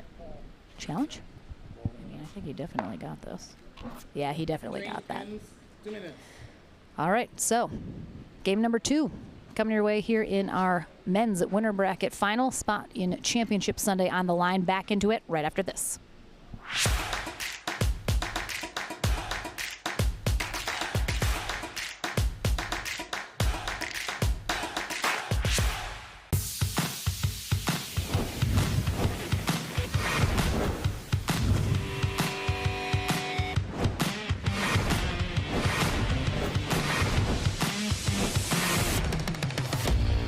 This is Next Gen Pickleball. I am next gen.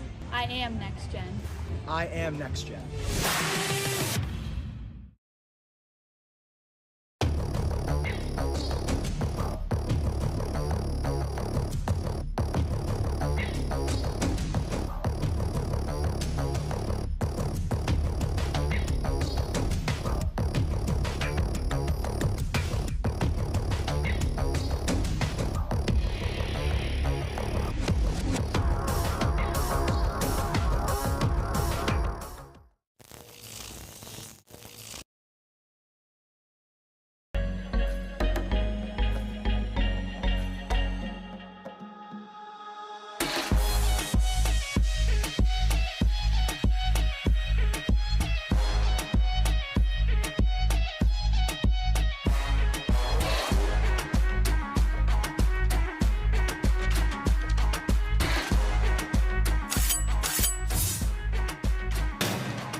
Welcome back, everyone. Game number 2 about to kick off here in our men's winter bracket final. Dylan Fraser will be on the far end.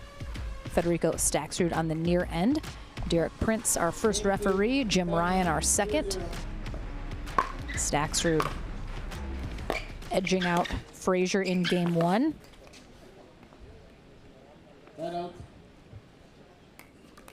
11-9.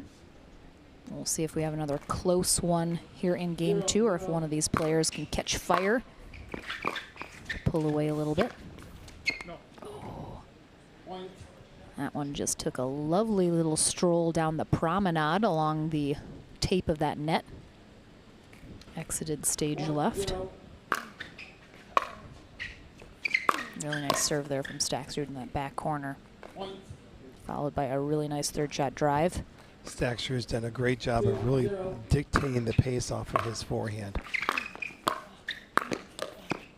There's a lot of pace on that ball, a lot of spin. The ball's dipping, but it's a heavy ball. He did that very effectively last weekend in Chicago. 3-0.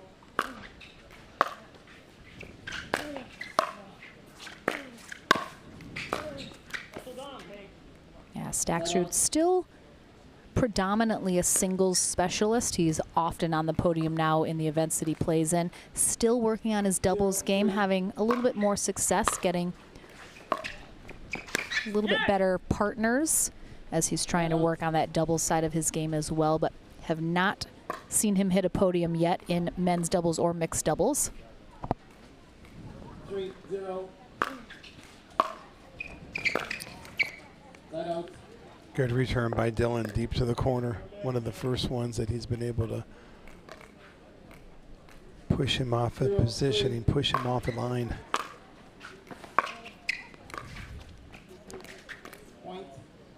Dylan made a good choice that time. He was 3 feet behind the baseline. Had to take that ball cross court. If he would have gone down the line, he could have popped it up. Same play. Unlucky there for Staksrud as he tries a little drop volley there over the net. Looked like Fraser was well on his way to getting there, though.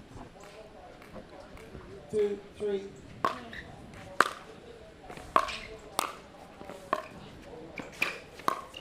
Oh, good guess there from Fraser. Anticipates where Staksrud's going to go with that volley. Gets a paddle on it, just can't quite get it over the net. 3-2. Ooh, it's tight on that sideline on that serve. Great hands. Wow. Well played. Good point by both gentlemen. Really nice hands at the net there.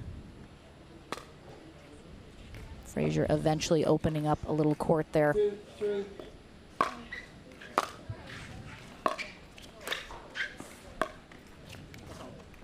Pushes that wide. I believe we only have 2 matches left to go here today. Oh, I heard an Andiamo over there, so that means Julian Arnold still playing. A lot of people over there watching Championship Court 2 right now. We'll have our women's bronze medal match next, followed, I am assuming, by our men's bronze medal match. Again, loser of this will face the winner of that match, going on over on CC2 right now.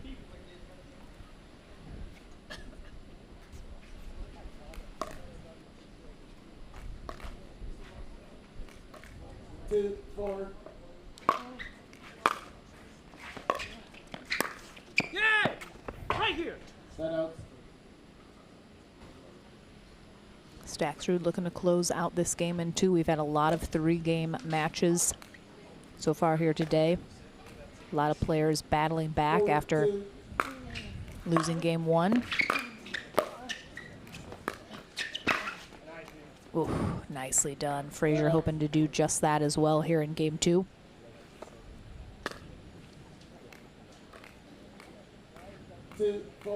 Great spot there. Stayed in the pattern. Oh, gets it. A lot of close shots. Fraser. Very slim margins on those sidelines. Set out.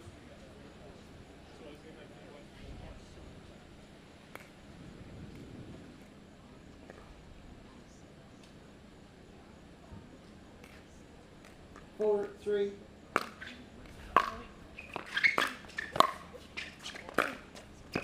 Wow, too good. Too good. Federico does a great job of opening up his stance on that backhand, and he gets that angle by coming around the side of the ball, hitting the ball at 9 o'clock, and creates a dip or a roll just out of Dylan Fraser's reach. 5, 3.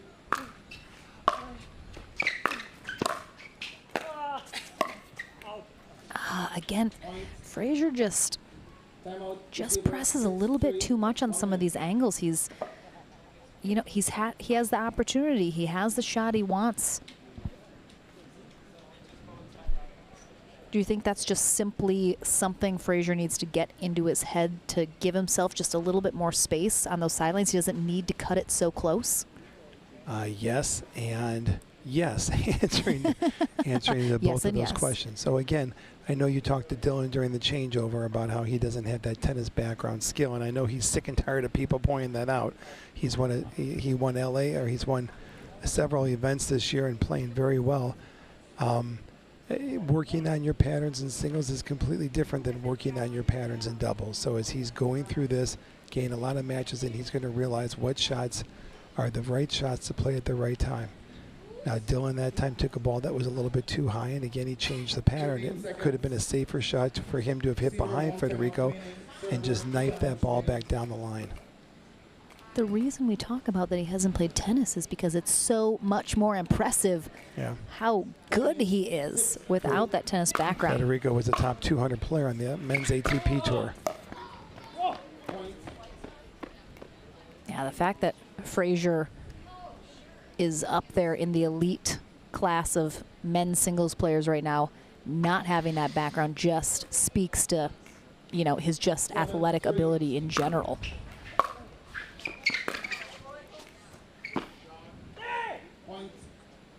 Good roll by Federico. Took the pace off that ball, slowed it, waited for Dylan to commit. As you can see, Dylan was moving to his forehand side. He held the ball and was able to execute the pass. And a free point on that serve return into the net put Staksrud well on his way to closing out this match. 2 points away from heading to Championship Sunday. JW has come into the players' tent eating a light snack. There's no light snacks in JW's world. He's always like eating Chipotle bowls, carb loading.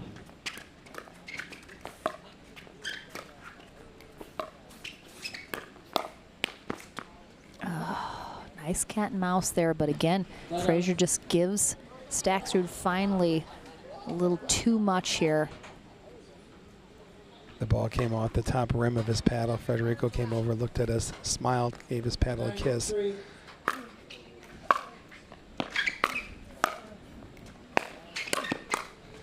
Oh.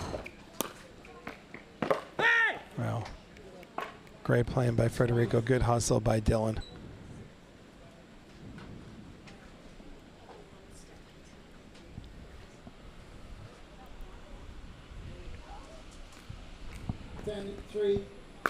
Match point here for Federico Staksrud, and he will get that it. Forehand. That forehand was dominant all day during this match. Inside out, forehand, inside in. And Staksrud secures himself another spot on Championship Sunday.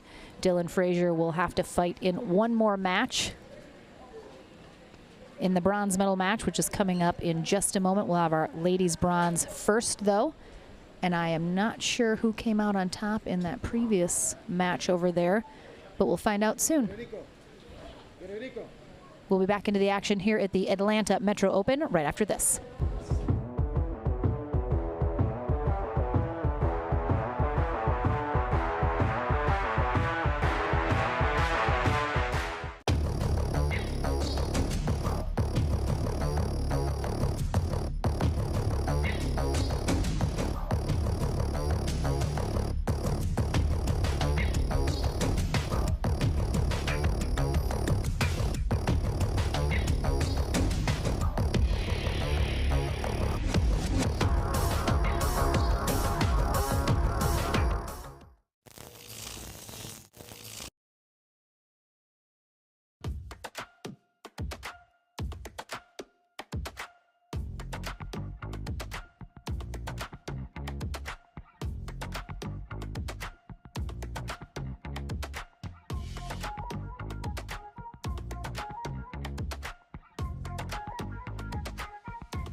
Next Gen Pickleball. I am next gen.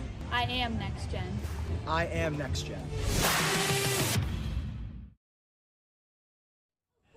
Welcome back to the Franklin studio. Lauren McLaughlin back with Federico Staksrud, who has secured himself a spot on Championship Sunday in our singles gold medal match. We talked in your last interview, you thought that last match, part of it was some of the worst pickleball you've ever played. This one, yes, the first game. We will clarify. After this match seemed like you've turned it around. Did you feel much better about how you performed in this matchup with Dylan? Yeah, obviously beating JW always gives you an extra boost of confidence. But the first game was tough, he was playing good, hit some passing shots, and then I tried to dictate a little more with my forehand, put pressure on him, and I knew we were gonna have to build points in the kitchen line, cat and mouse stuff, and it was 50-50 I think, but I came up on top. So going into Championship Sunday, you of course are playing over the next couple days as well, but you have some time before you'll face whoever you're going to face in that gold medal match. How do you prepare when you have a Championship Sunday, knowing you have a little bit extra time to figure out maybe how you want to approach that gold medal match? I mean, before when I was just playing singles was a little bit easier, but now I have to kind of disconnect and focus on doubles because so different events between each other, then you have to focus it's a different mindset, mix, you gotta be aggressive, men's doubles you gotta be a little more patient, so I have to disconnect from singles and then Saturday night go back, see who I'm playing, and then get out with a game plan. Do you generally watch any film? Do you go back and watch maybe some things you felt you did good, didn't do as well before you're preparing for that match on Sunday? Yeah, 100%. I watch a lot to see everybody's patterns. I mean, the game is too short, so everybody has a lot of percentage patterns. Like, let's say someone will go 80% of the times cross-court with the backhand, and me, I will go down the line. Some stuff like that. So I try to watch it and from there do a game plan. All right, well, we'll see you on Championship Sunday in that gold medal match. Still waiting to see who you'll face as we get into that bronze medal match after this. But our ladies face off in bronze to see who's going to face Georgia Johnson on Championship Sunday. Mary Brasha takes on Megan Fudge, coming your way right after this.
This is Next Gen Pickleball. I am next gen.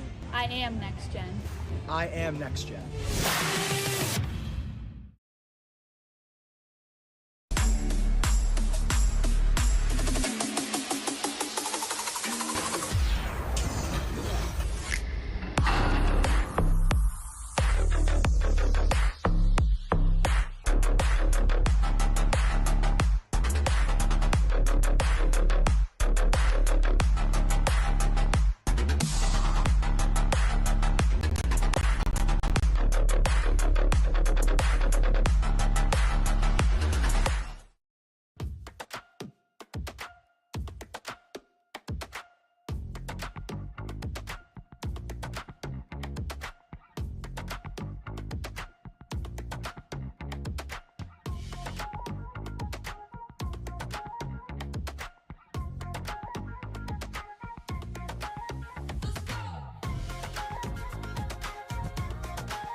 Welcome back, everyone, to our final women's pro singles match of the day. This is our bronze medal match here at the APP Atlanta Metro Open.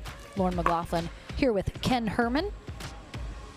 Great to have you here, Lauren. What an interesting match we're going to have here. Yeah, this is going to be a great one. Megan Fudge had to defeat Emily Ackerman and then Jenna Hessert in the back draw after getting dropped down by Georgia Johnson in the semifinals to battle her way back here into bronze, while Mary Brasha dropped down here in the winner bracket final also by Georgia Johnson. So both of these ladies have been defeated by Georgia here today, and one of them is going to get their chance at a rematch on Championship Sunday. Whoever comes out on top here, the loser will be our bronze medalists here at the Atlanta Metro Open. Both of these two ladies are both very smart players. Mary comes from Southern California. I'm sure her family is watching her right now. Her sister Maggie, her father Vinny. A lot of support from Southern California for Team Brasha. Maggie came through and Mary both came through the Next Gen program last year in San Antonio. We got to visit with them and get them exposed to America a little bit more on the pickleball scene. Mary also had a couple of big wins this year. We were out in Southern California She sure and won has. the singles title both at the LA and SoCal Classic. Played very well out there. She sure did, and now, having just graduated from college this last year, is able to dedicate a little bit more time now to pickleball, where she wasn't previously playing nearly as many tournaments. So excited to see her on the circuit a little bit more often. She is 22 years old. Megan Fudge has quickly established herself as one of the top 20 players on the tour. Very steady off the baseline, competes very well, very fit Megan Fudge is. Absolutely. 35 years old, originally from Germany. Now in Florida with husband Ryler DeHart, who also is a professional pickleball player. Fudge playing her college tennis at the University of Illinois. Brasha split her college tennis career between the University of Dayton and Biola. 1-0.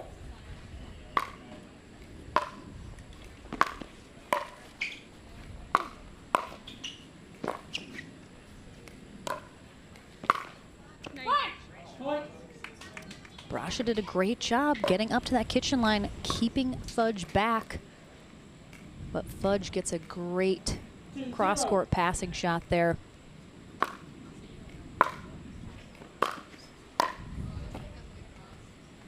Kathy Postal-Waite is our first referee for this ladies bronze medal match. Nice spot from Brasha. Trish Winrow is our second. Oh my goodness. Almost looked like Brasha didn't even mean to hit that as angled as she did, but. No, Mary had beautiful footwork there, Mary. Fudge pushing that a little long, and we have not seen it come into play yet, but we do have our challenge system in place for this bronze medal match, so the ladies do have that available should they want to use it. One thing I've always been impressed about with Mary's game is she's just overall just steady. She's not going to beat herself. She makes very few unforced errors, which she did very well this past June when we were in the Southern California region. She's just a very smart, very tenacious, very consistent player, and will give her opponent fits. 4-2.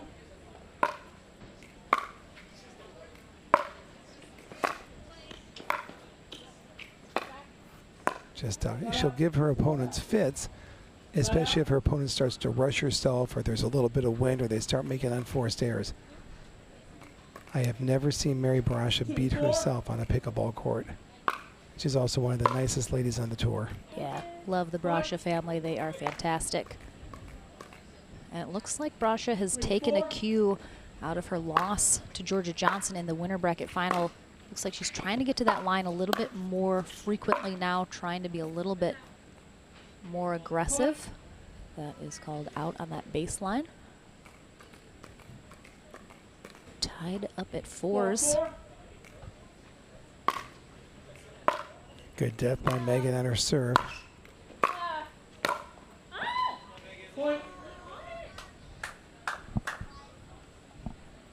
Just heard a go mommy from the stands. Ryler is watching along with Megan's son and daughter.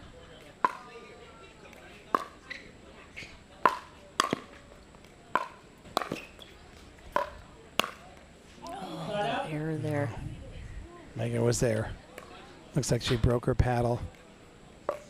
Broke her wrist on that paddle. All right, 4-5. Mary's trying to get it back to even. 4-5.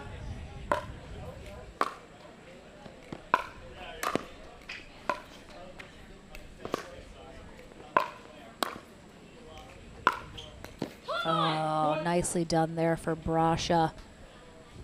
Just kept steady, as we've said, kept consistent, looking for the right opportunity to be a little bit more aggressive. She found it on that backhand sideline.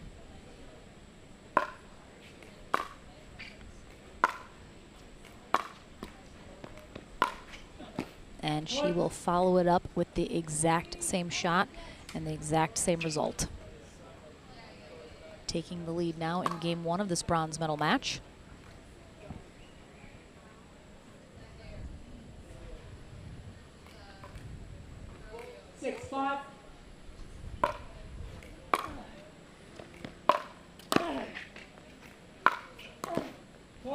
Mary held that backhand to the last second.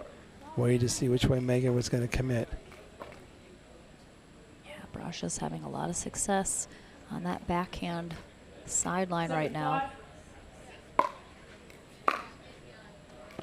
Good approach by Megan. Caused the error. A lot of spin on that ball. Mary didn't get down low enough.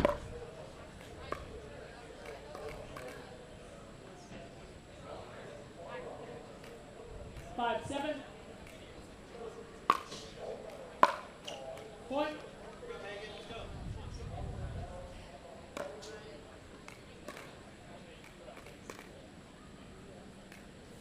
Six, 7.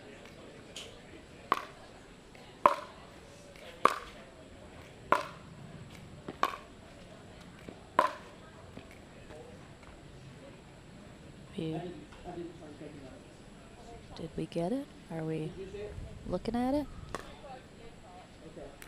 Because Fudge did not see that. Okay.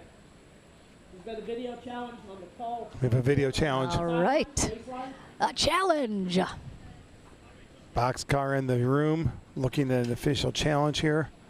There's always a lot of excitement in the production tent when a challenge comes through. I know. A lot of excitement. Yeah, I didn't really see that clearly either live, so I thought it was good, just how I briefly saw it in person on our monitor watching live. But as soon as we have that up, I'm sure we'll be seeing it. Oh. Yeah, I think it missed it.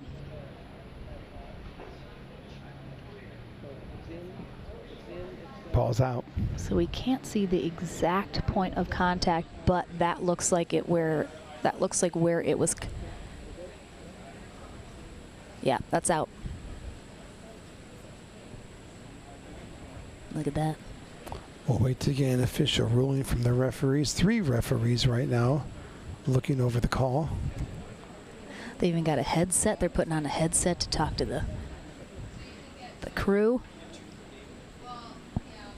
And that makes sense that I thought it caught, given the angle of the camera from behind. You, of course, can't see on the other side of the ball. Looked like it caught that line, but we can see here fairly clearly, I would say, that that ball did miss that baseline.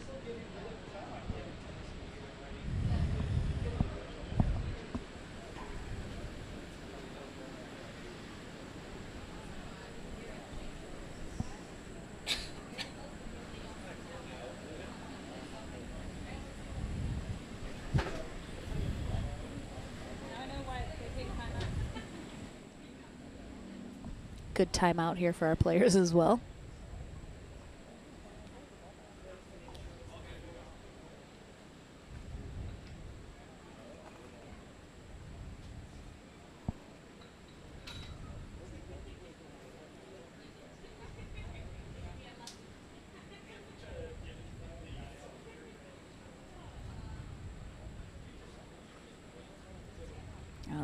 Getting Kathy mic'd back up again here.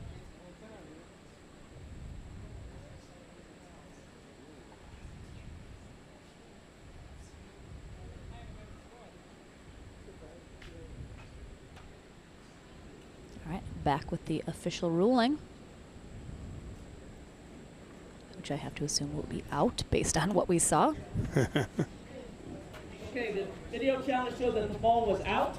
Yep. So it is side out. Megan, you lose your video challenge, and I'm sorry. It's a point. I don't lose the video challenge. No, you do not. I have All right, so Megan Fudge does not lose her video challenge because she was correct on the challenge. The call went her way. You struck it. The ball was out, so it's her point. Yes, it's your point. Correct? All right, so that is a point for Megan Fudge, which will tie us up at 7s. Okay. All right, let's resume play. All right, back into the action.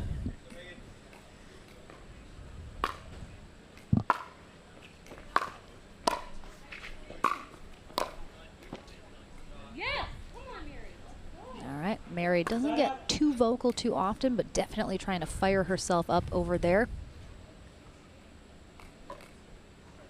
7-7.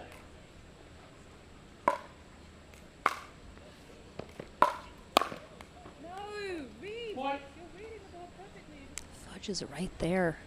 Yeah, again, she broke her wrist. We saw that earlier in the match. You've got to keep that paddle follow through above the net, and she's breaking her wrist, and it's getting below the net there. Oh, what a shot there from Mary Brasha.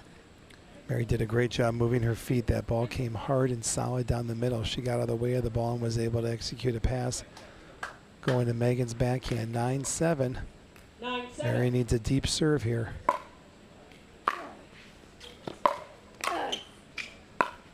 There's that. Oh, she missed it. That's that backhand roll she's gone to. I would have maybe liked to see her go down the sideline. She's had so much success with that shot right now. She had it open. 7-9.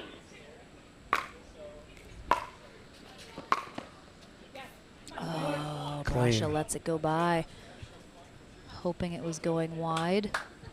Fudge back within 1. We're going to have a timeout here from Mary Brasha. She is going to be looking to get the side out coming out of this timeout, hold Fudge off from tying it up, and hopefully then close out this first game, but very close so far, both sides.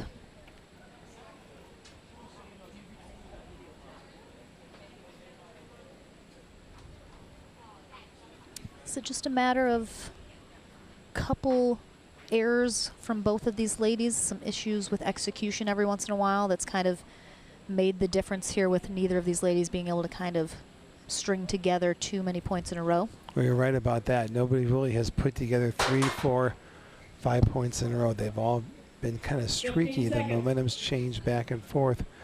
We do have some wind out here. But nobody really has broken away yet to kind of claim dominance a little bit in this match.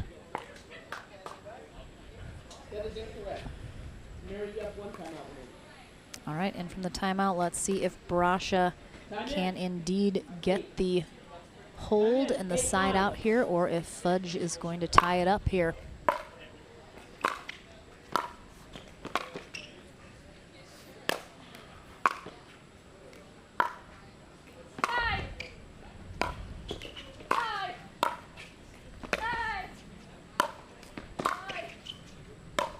Fudge doing a great job staying in here.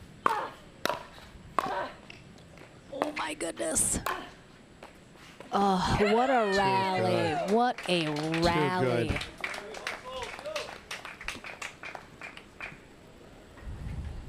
Really nicely done from both these ladies. Looked like Brasha was in control, but Fudge just, you could tell from her vocalization how much effort she was putting in, just grinded out that rally.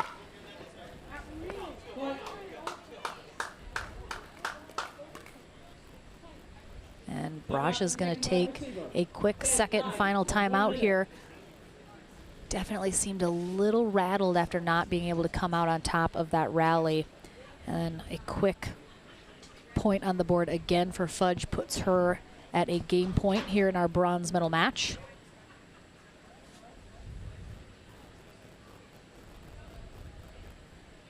We talk so much about the mental aspect of the game, Ken, and that's any sport. Any sport, you have to have sort of that mental fortitude.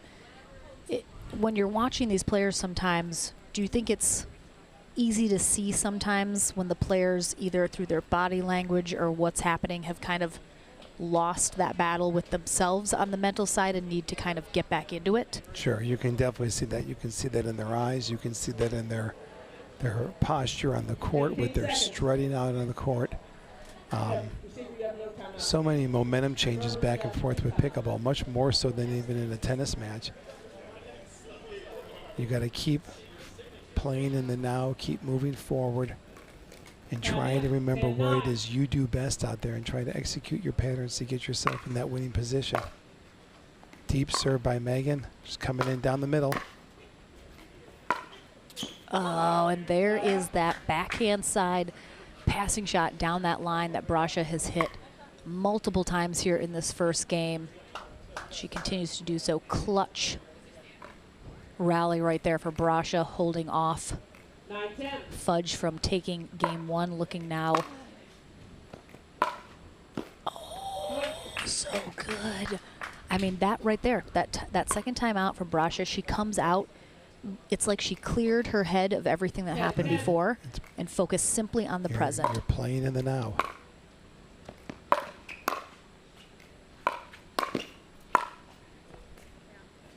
I mean, 3 just right out of that timeout. Boom, boom, boom. Beautiful shots from Mary Brasha, and she's going to have a game point now. I'm not sure if Megan has a timeout. I think she does. I'm a little surprised she hasn't used it, but maybe she doesn't have one. I think she does, though. Well done. Yeah, well really done. Nice volley there from Megan Fudge. Notice how that paddle's above the net that time. Love Megan's body language.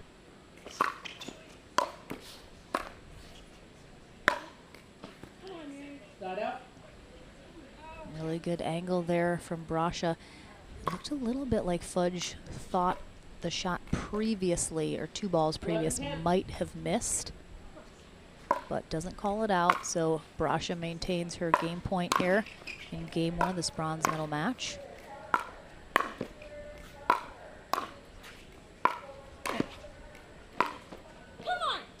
Unbelievable job. You cannot give Mary that many chances on a pass. Yeah, coming out of that timeout, Brasha, brand new lady, closes out this first game of the bronze medal match over Megan Fudge, but a very tight first game, 12-10. Let's see if game 2 plays out the same. We're back into the action right after this.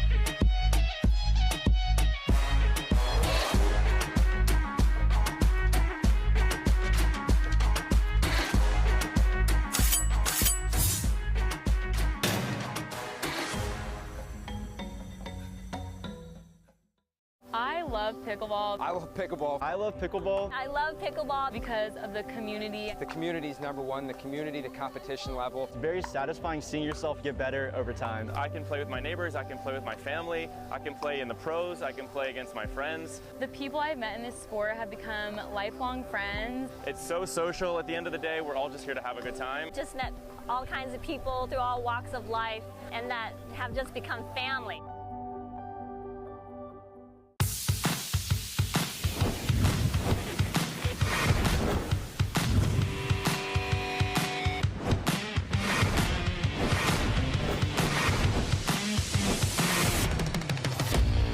This is Next Gen Pickleball. I am Next Gen.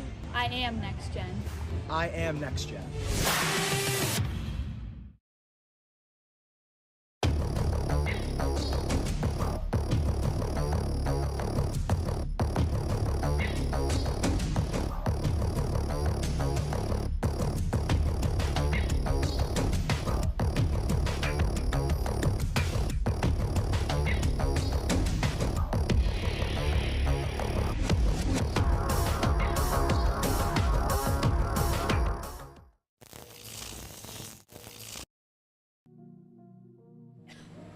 Welcome back, everyone, to our final pro singles women's match of the day. It is our bronze medal match. Lauren McLaughlin and Ken Herman courtside. We will have one final match of the day, which will be our men's bronze medal match coming your way after the conclusion of this. One of these ladies looking to face Georgia Johnson on championship Sunday in the gold medal match. The other will be our bronze medalist here today.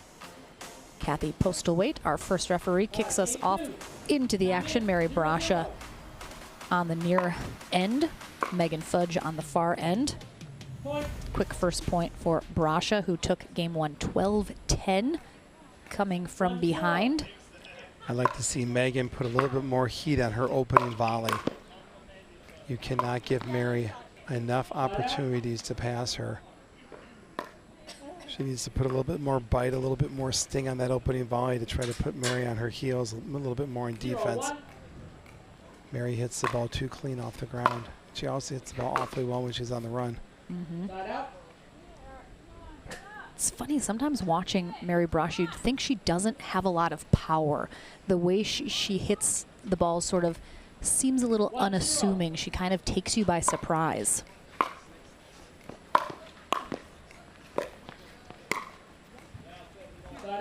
Really nicely placed.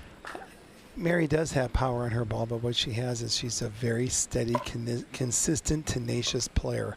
That's going to win a tremendous amount of matches in this sport, a sport that is driven by a player who makes the least amount of unforced errors. Mary's not going to beat herself on the court.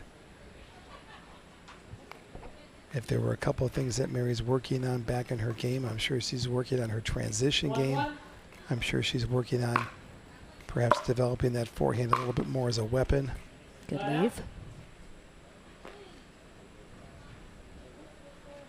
But there's a lot of things that Mary does very well that makes her one of the top singles players on the tour. 1-1.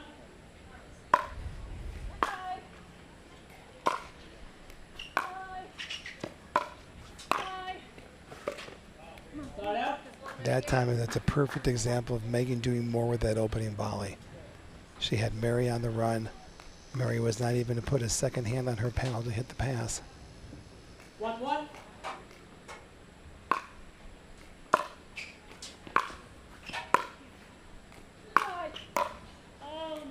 She kind of got caught in no women's land as she was journeying in that time. It's always interesting, too, because Megan, of course, comes from high-level college tennis. You can always tell when she's whacking the ball really hard because she adds that extra vocalization. Great approach by Megan. Pushed Mary off of her line.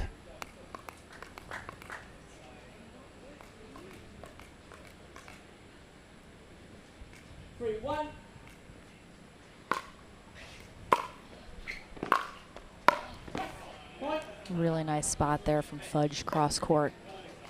Getting Brasha on her way up to the net. 4-1.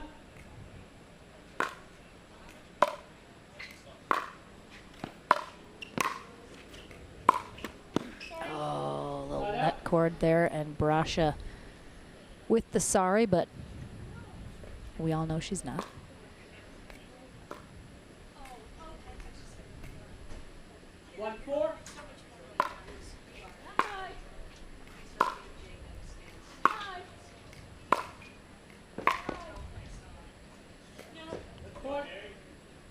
Brasha keeping Fudge pinned back at that baseline, ultimately has to throw up that lob. 2-4. A little out of desperation. Sends it long. Oh, that is nice. Two-handed backhand cross-court dip over the net shot there from Brasha. such impressive shots when their opponents do not give them a lot of space to work with. I mean, Fudge was right there almost on top of that ball. Brasha still able to get it by her.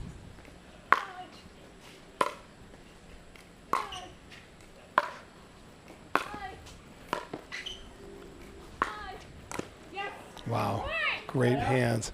I was very surprised Fudge didn't follow any of those shots up to the net. She had some really nice deep shots.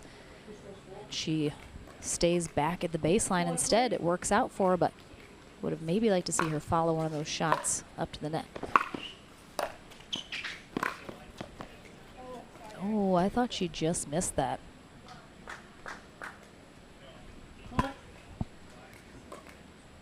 Maybe we can get a close call shot on that final baseline shot. 5-3.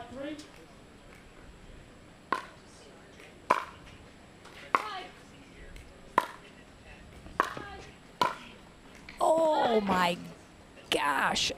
What an angle from Brasha, but Fudge almost got that back. Yeah, it was an incredible volley that Mary hit there. A little risky, she paid off.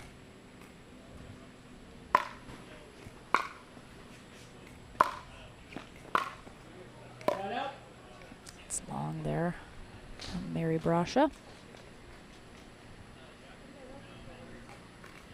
5-3.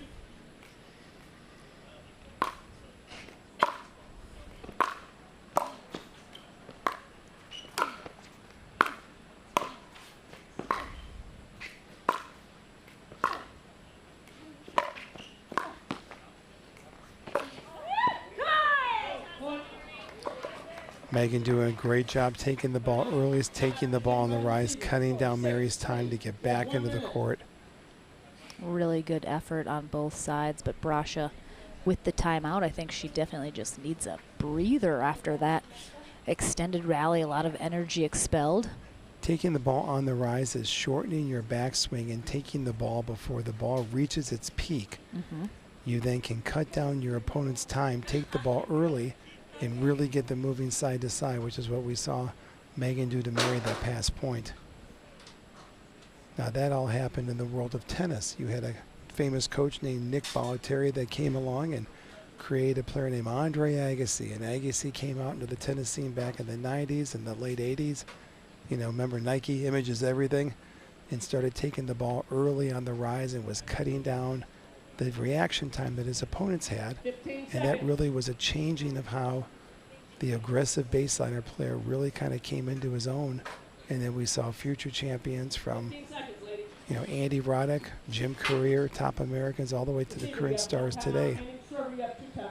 Taking the ball on the rise is a skill that you learn, and it takes precise timing and footwork to be able to push your opponent off the court. Megan did a great job there of doing that. Yeah, but she is in the lead here in game 2. Again, must win the second game to force a game 3. Right, Brasha questioning whether or not that maybe hit that corner. Did look like I could see some blue in between. Kathy, our referee, confirms the out call.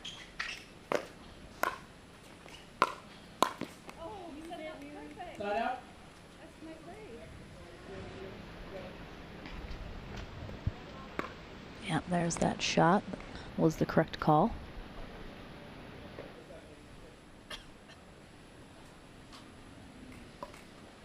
Brasha looking for a chance to answer here and try and close the gap, avoid that third game.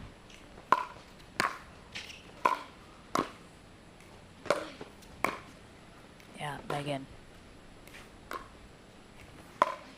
Oh my gosh. I thought Fudge was in control that entire time, just hitting those nice solid volleys. Brasha just working side to side. Looks like she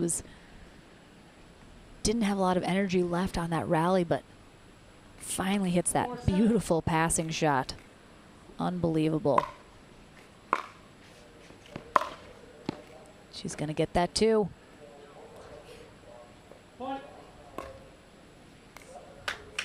So Megan's taking a lot of balls down the middle, but what Megan isn't doing is when she gets herself up at the kitchen line, she's got to do a fake, a head fake, a body fake, go to one side, go to the other.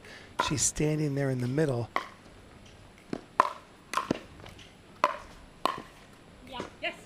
Well done. If you stand there in the middle and don't give your opponent any kind of a moving target, then they're going to just tee off and find their zone. Mm-hmm.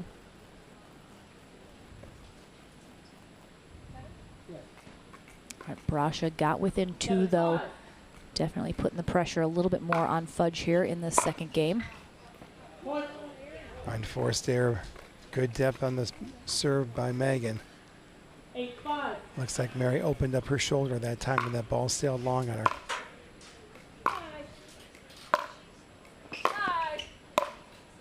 Oh, such a nice spot.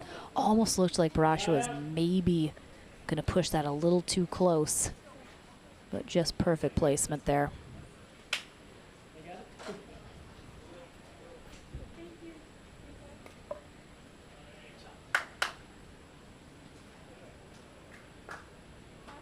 Yes. 5-8.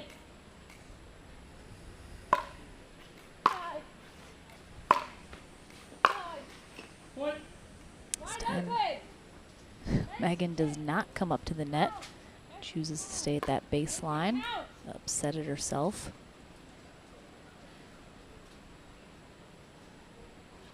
Again, you keep thinking that Megan's going to pull away, and then an unforced error creeps in. We're right back within 2. You've got to be able to put 3, 4, 5 points together. Oh my gosh, Mary Brasha.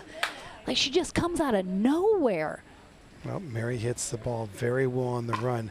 The other thing that Mary does well is she hits the ball on the run, but she also gets the ball back with spin. Good players get the ball back. Great players on the run get the ball back with spin. I mean, I thought she had no choice but to go up the line with that on the run, and she goes totally cross court. Just blowing my mind right now. Megan went back to the pattern, returned down the middle, cut down Mary's angle. Mary pulled the pass just wide. Brasha's given up a couple free points on that return long. This is a critical point in this second game. That is the one unforced error you cannot have at this juncture, is the serve return long and giving up a free point. Fudge will come in from this timeout with the serve, 2 points away from forcing that third game. Brasha within 2 as well. Certainly a lot of pickleball still to be played here.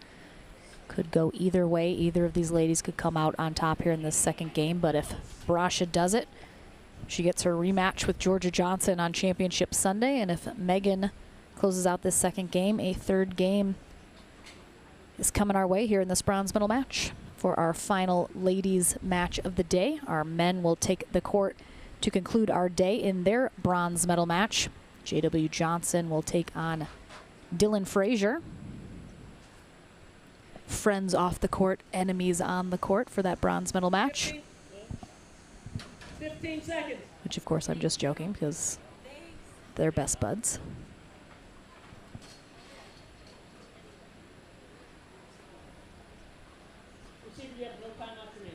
This will be a huge rally here. Fudge will get herself a game point. If Brasha's able to get the side out, she will hold off. Oh my gosh, I thought she was going to miss it, and she did.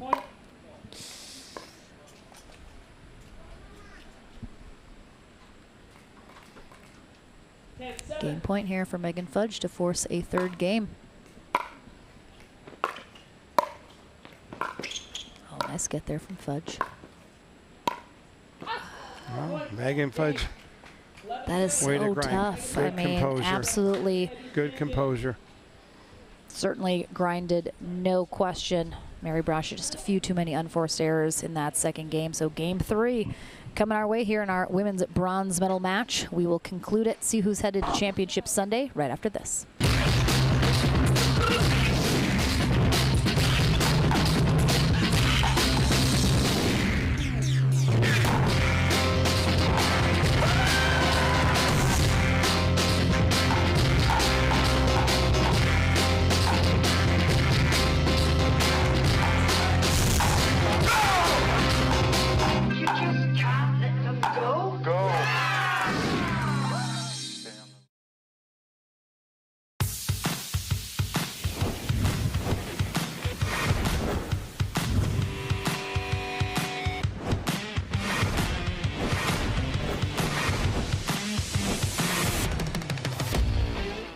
next gen pickleball. I am next gen.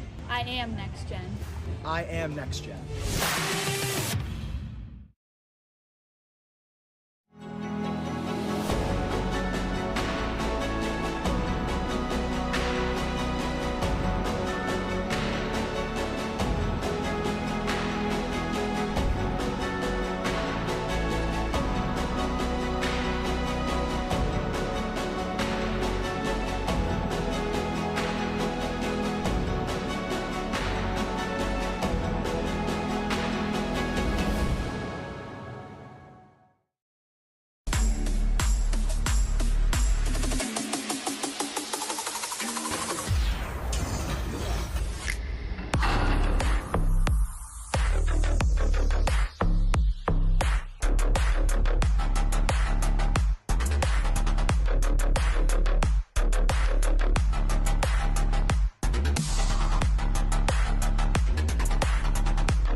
John Russell.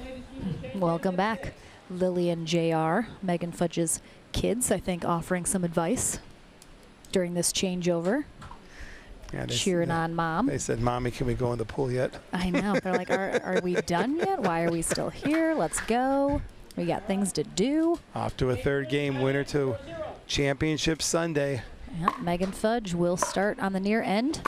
Mary Brasha on the far end. They'll switch ends at 6 here in this third game. Had a lot of game threes here today, an unusually high amount, I would say.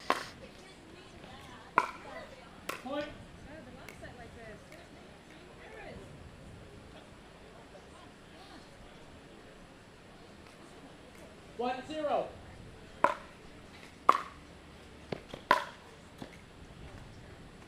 Got out.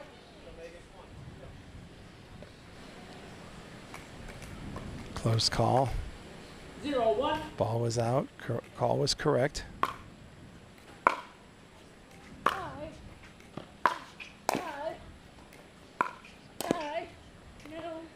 Great job by Brasha getting aggressive there. Hitting those drives hard. 1-0.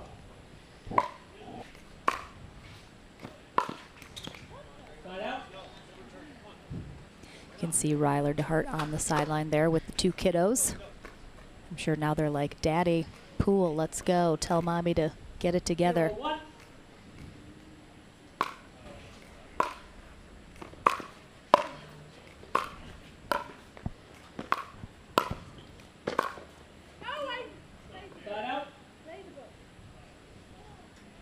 She had an opening. Looks like she pulled it a little bit wide.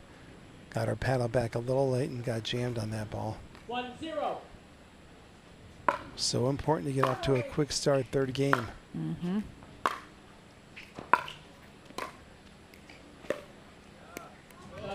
Fudge should have the momentum rolling from her second game win into this third game. It's really going to be critical for Brasha to be able to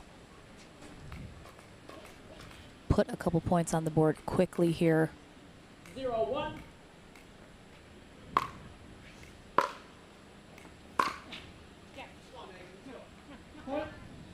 Clean pass.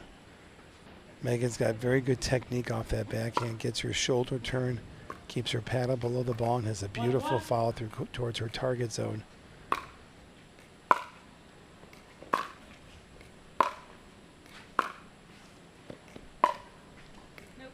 Again, she's continuing going down the middle against Mary, giving Mary no angle whatsoever. We saw earlier when she's got Mary moving side to side, Mary comes up with those unbelievable passing shots. 2-1, Fudge in the lead. She gets that line so close, too.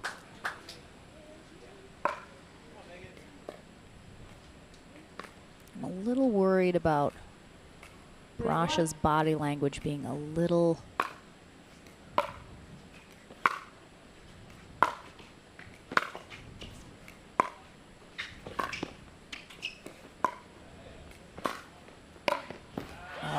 really nicely done. Well, the shot that set that up for Mary was her backhand down the line earlier during that rally that took Megan off the court. Yeah, and there's that close call camera on that shot that Brasha calls in.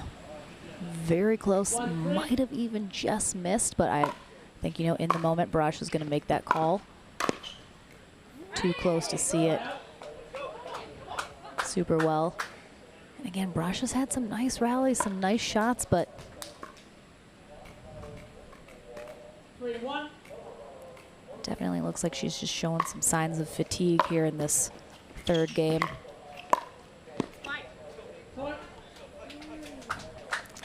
It's making her perhaps press a little bit, trying to hit those perfect shots so that it isn't coming back, leading to some of those errors. 4-1.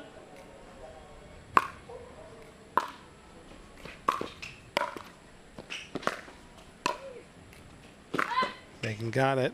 Side out.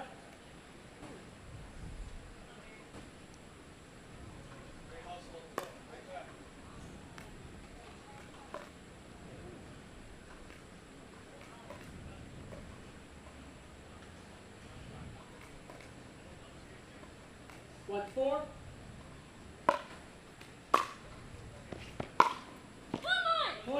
Beautiful shot there from Brasha and a big come on. Notice how well Mary uses her left arm in that forehand and coils and does not pull the trigger until she sees where there's an opening.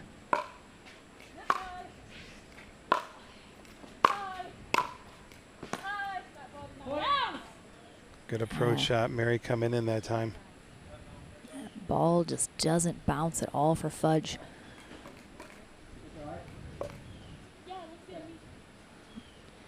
Brasha inspects the ball though, nothing wrong with it. Again, it might have just, you know, hit one of the holes weirdly. Can kind of cause that issue. 3-4.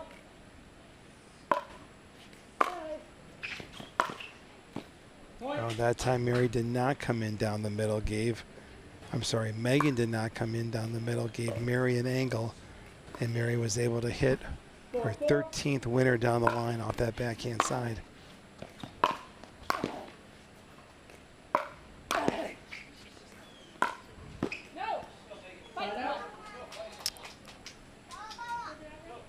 Wait, all right, that ball is called out.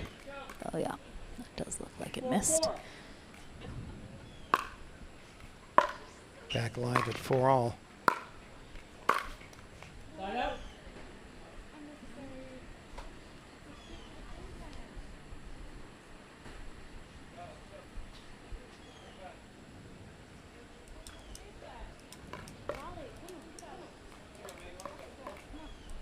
Four.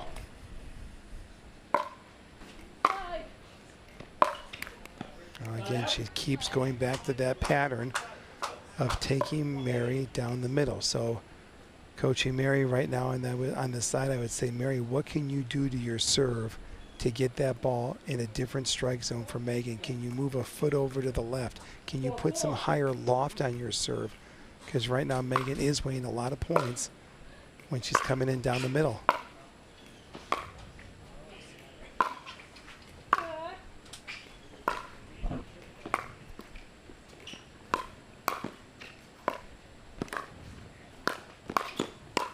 Eyeball to eyeball.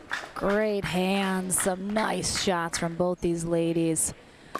Fudge has to dig that up off her shoe tops. Really nicely played from both ladies. 4-4.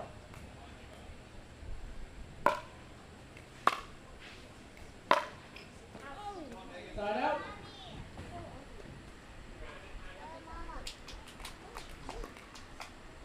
Four.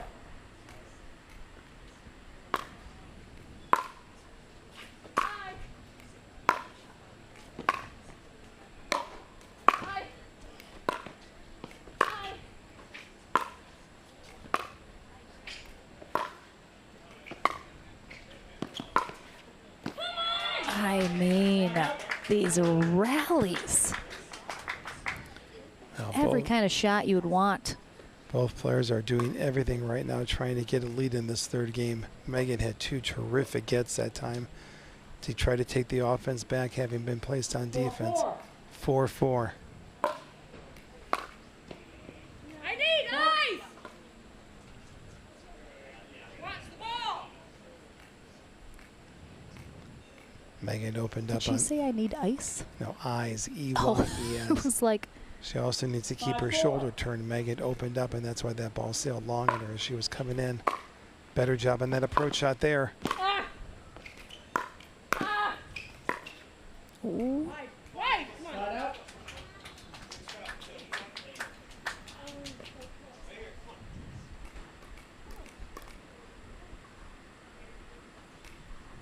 Four, 5.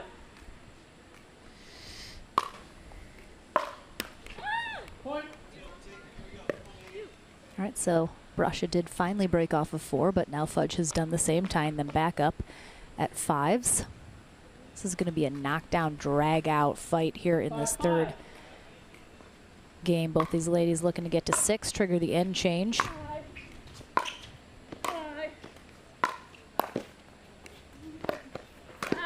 Oh, wow. Surprised Fudge played that, but again, she's got a open court to work with. High ball there from Brasha. Good hustle on Maggie. I'm Mary to get that ball. I always keep getting the 2 sisters confused. You struggle with names every once in a while, Ken. Yeah. It's okay. You have a lot going on. So Megan Fudge gets that elusive 6th point, triggering the end change here in this third game of our women's bronze medal match. Both players going to their camps. Megan going over to her family, getting toweled off a little bit here. Mary going over to some of her support from her Southern California entourage. Mm-hmm.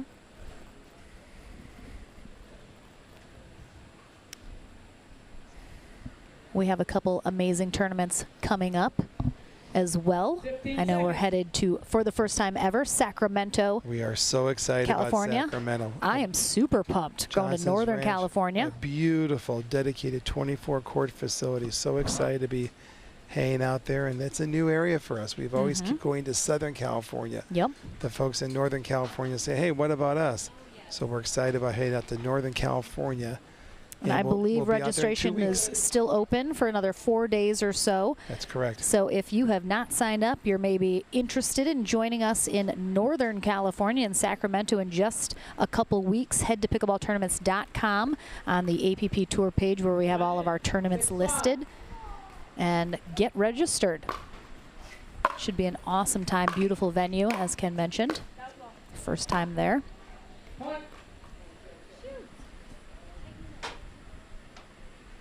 7-5.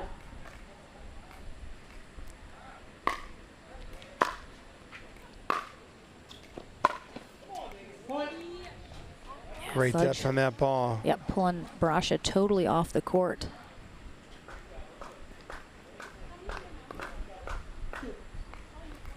Okay, timeout's been taken by the receiver. Score is 8-5. You have 1 minute. All right.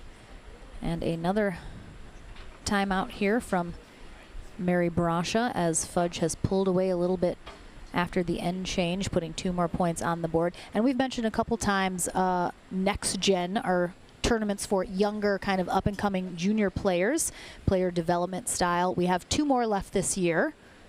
Where are we headed for those Next Gen We're tournaments? heading to Dallas. That's a terrific partnership we've got with the Chicken and Pickle. So we're headed to Dallas September 30th through October 2nd. And we are making the announcement who our guest senior pro is going to be. #1 senior pro Paul Olin is coming to work with the players. We've got a great group of promising up-and-coming players that are going to go up there. I was thrilled when it was able to work in Paul's schedule. Paul will come up there, talk about winning patterns of play with singles, offer his expertise on doubles, playing your schedule. It's always terrific that we invite the senior pros to come on board and work with our up-and-coming Americans on our next generation. And this is our biggest group, I believe, in Dallas that we've had so far for a Next Gen tournament. Well, there's $15,000 on the line. I mean, those kids want some walking around money. That allowance isn't cutting it these days. Here we are back again. Megan approaching down the middle and finds the opening on the forehand volley. She continually is taking the angle away from Mary by cutting it down, by approaching deep and hard down the middle. 2 points away from Championship Sunday. Ooh, that is tough. She does have a bit of a cushion here, up by 4. Brasha's going to need to do a little work here to try and close this gap.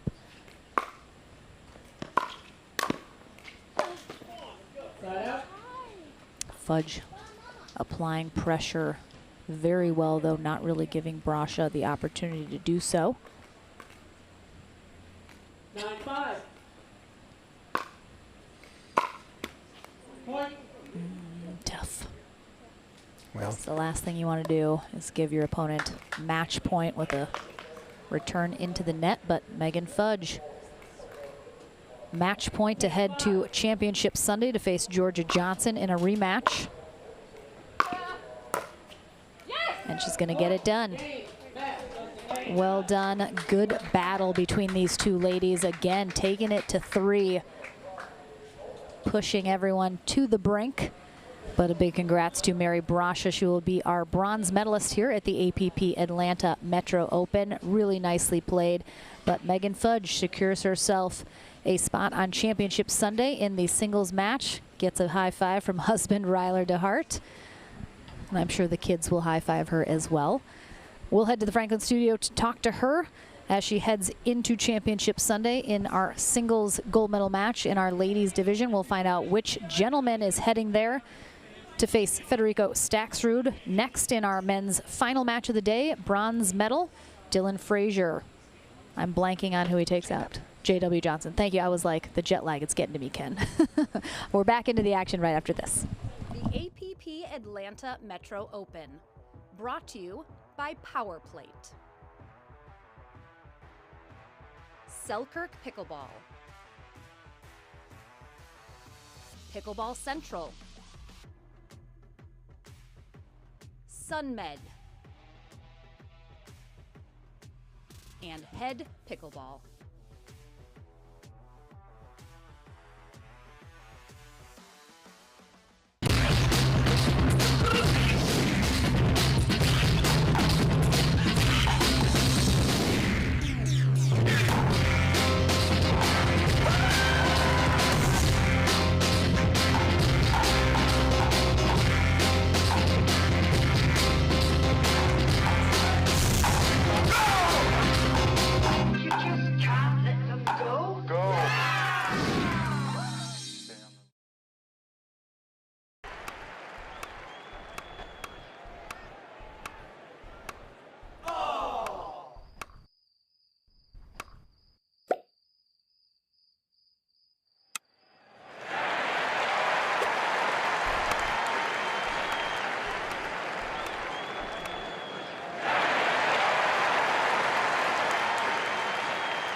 This is Next Gen Pickleball. I am Next Gen. I am Next Gen.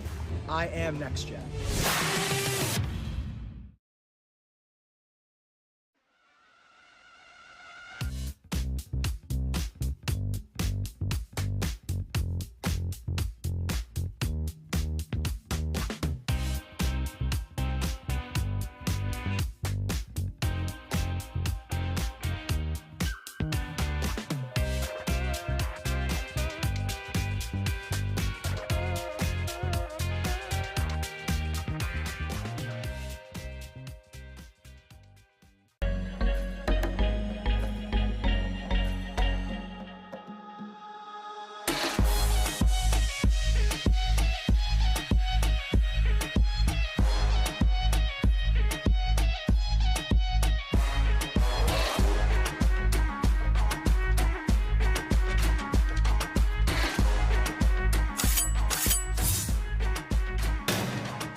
Welcome back to the Franklin studio. Lauren McLaughlin here with Megan Fudge, who has earned herself a spot through the back draw all the way back into the gold medal match on Championship Sunday. You got dropped down into the back draw a couple matches ago. How does your mentality change knowing now you kind of have to work your way back to try and get back into those medal rounds?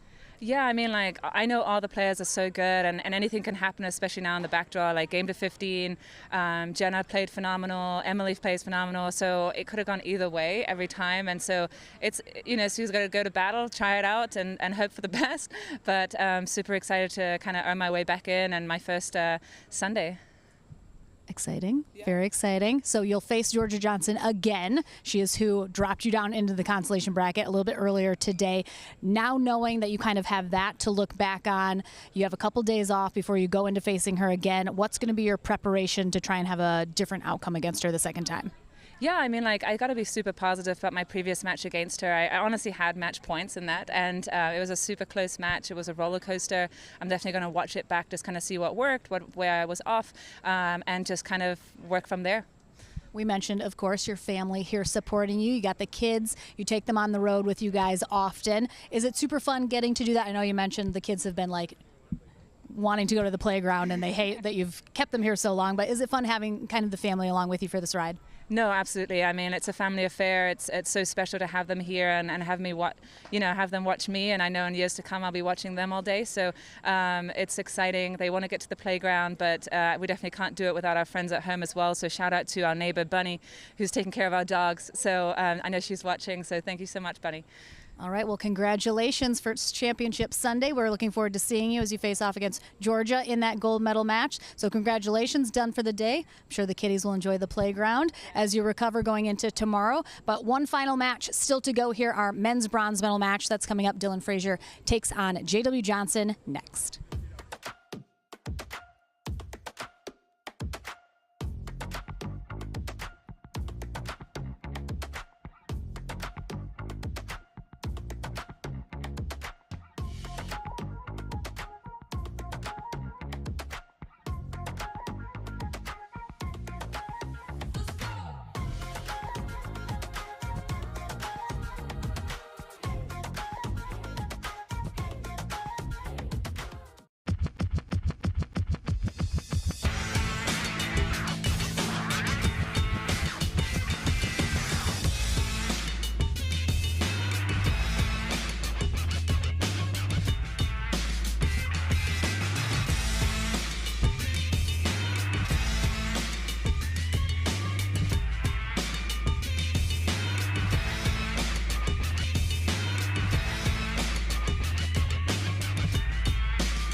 PPR is proud to be a partner with the APP Tour, which features 18 tournaments and more than $750,000 in prize money. Several PPR members play in APP tournaments throughout the year. Are you at least a 3.5 pickleball player? Then become certified to teach with PPR. Check out our website at www.pprpickleball.org. And as the saying goes, do what you love and you never have to work a day in your life. So give us a call at 843-842-9777. We look forward to hearing from you.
Welcome back, everyone, to our final match of the day here as we have kicked off our live streaming here at the APP Atlanta Metro Open.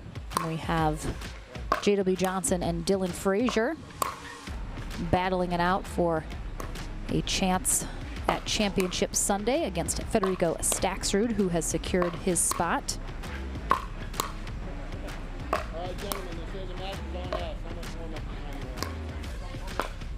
We have Bob Swisshelm in first referee position, Brett Hutless in second.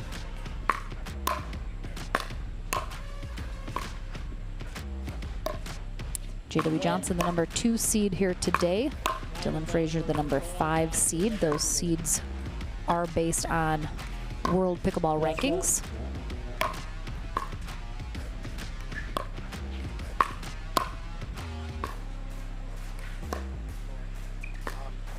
Brittany, just if you want to tell Kyle to check his email, Brittany just emailed him all those specs. Sacramento closes on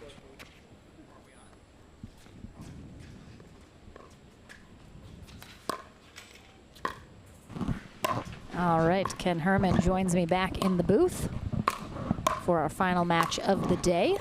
1 minute, please. 1 minute, 1 minute.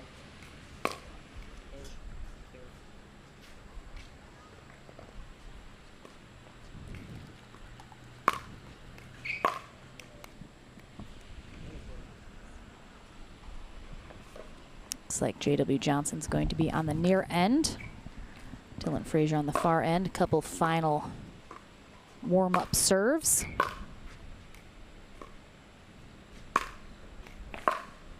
These two are no strangers to one another, having played many times, training partners and oftentimes doubles partners. I know they are playing, I'm playing a full schedule, 2023 together. Excellent, I think. Excuse me, I'm sorry, pardon me. I think some people maybe were wondering why they weren't playing together anymore, because we have often seen JW playing with Deckel now the last few tournaments, Dylan playing with a couple different partners, but I'm so glad they'll be reunited for next year. You know, in the sport, a lot of pros set their partners. They do well in advance, yes. Out in advance, and then they make these commitments, and then they kind of find their voice with a partner, but I can't play with you because I've already made a commitment to this partner. And anyway, it's going to be an interesting matchup here. We've seen these two boys play against each other several times. We saw them in San Antonio at the Next Gen final playing against each other, that JW 1 and 3.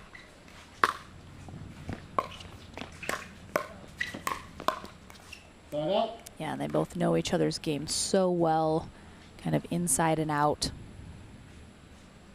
I think if you're looking at a head-to-head matchup between these two, I think J.W. Johnson has come out on top the majority of the time. Not always. For Dylan to cause JW any headaches during this match, he's going to have to return awfully well. And he's going to have to hold on to his line. And what I mean by holding onto the line is JW does a terrific job of approaching so deep that if Dylan moves 4 or 5 feet beyond the baseline and attempts to hit a passing shot, there's a lot of court that's available for JW to put the ball away. Dylan needs to work on holding onto his line and taking the ball on the rise and not lose his ground.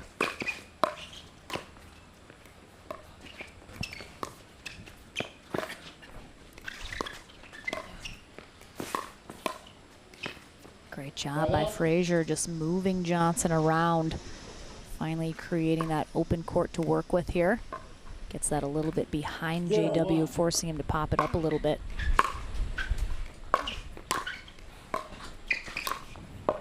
And similarly to our women's bronze medal match, both of those ladies had lost to Georgia Johnson. Both of these gentlemen have lost to Federico Staxrud here today.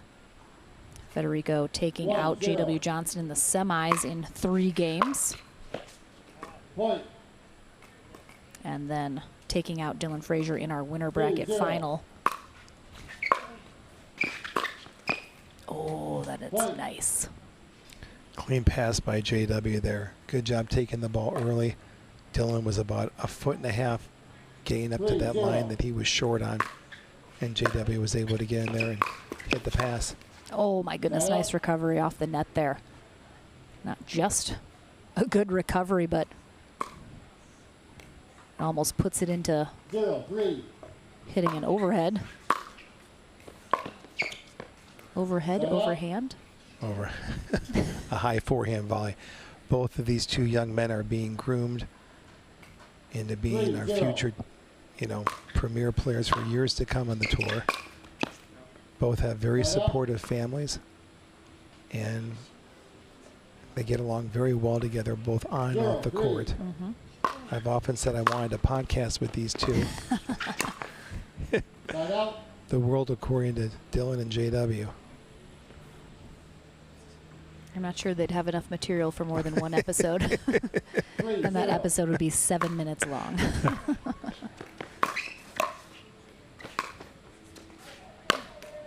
Interesting tactic that time. Dylan took the ball down the middle, pushed JW about 2 or 3 feet off the line, and was able to keep JW on defense.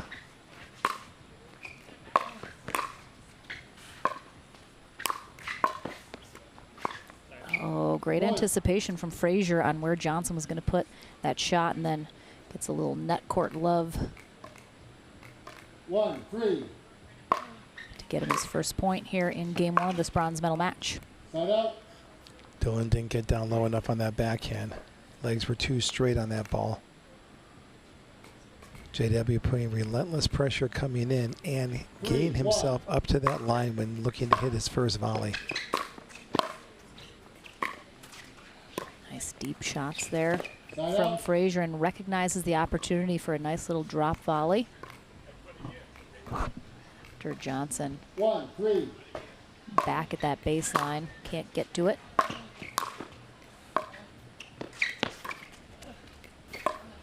Oh, nice. Around the post. Oh, he's there. So tough. I mean, that was such a big hook from Fraser on that backhand side. Point. 4-1, thinking Dylan may do a timeout here. 4-1. JW's getting very good depth on his serve today.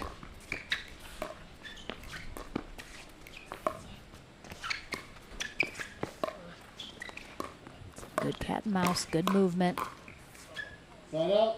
And Fraser prevails. 1-4.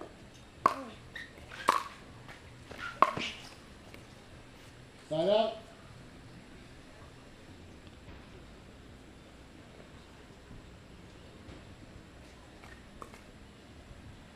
Fraser still struggling to convert on his serve. Side out.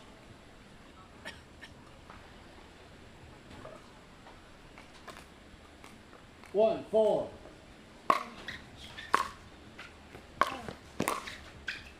Point. Well, that was a good pass that Dylan had. Took that ball early. He got his paddle back right away and was able to keep JW off of that kitchen line. Point. All right, a little run here happening for Dylan Fraser. Back within 1. Oh, big serve.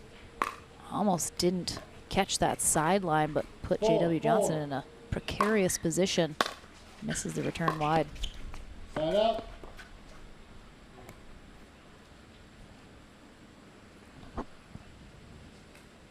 Four. Point.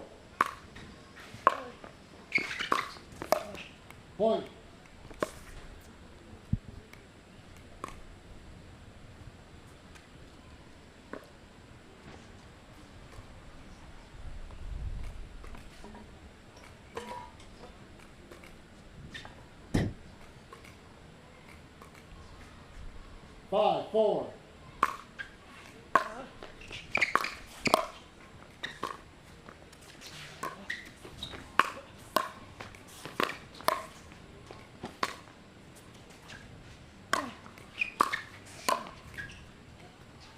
sun was in Dylan's eyes up on that high lob that JW put out. You can see he was a little cautious, wanting to make sure he made solid contact with the ball, didn't overplay that overhead. It was a smart play with the conditions he was under.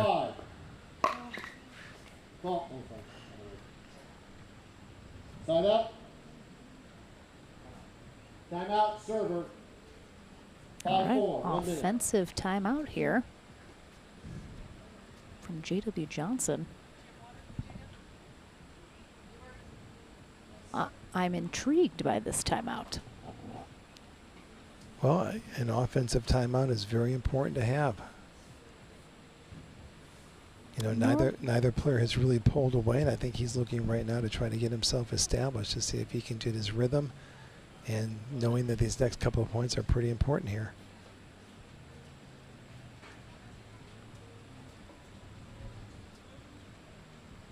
Taking a moment to cool off. And we've mentioned it's very warm, very humid here in Griffin, Georgia, where we are south of Atlanta. Coming up on 6 o'clock Eastern time. Players started their bracket today at 9 o'clock this morning. Our mixed doubles bracket kicks off at 10 a.m. tomorrow. Time in, gentlemen. I believe our stream does also, but I will get confirmation on that. Point.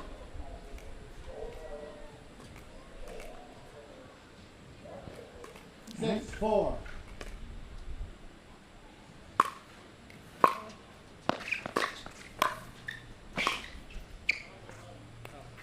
Side up.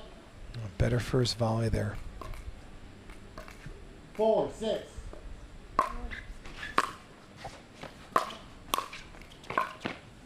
Side out.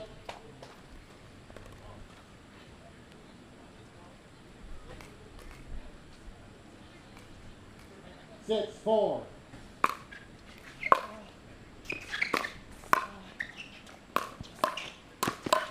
Oh my goodness, nice hands. Dylan keeping that paddle up. 4-6. As does JW.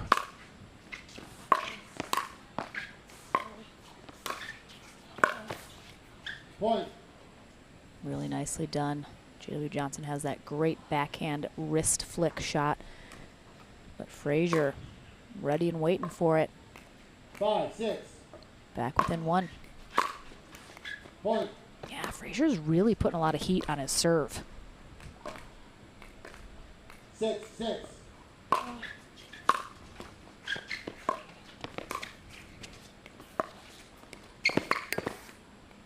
Point.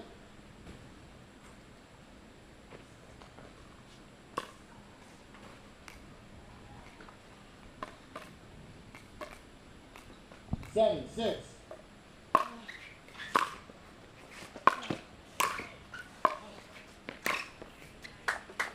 Side out. Dylan's ball popped up on that drop he was attempting. And look at how JW is always leaning into that There's no that wrist volley flick. zone. Flicking that ball, but keeping the flick up versus keeping the flick down. Hitting the flick down would cause that ball to drop into the net.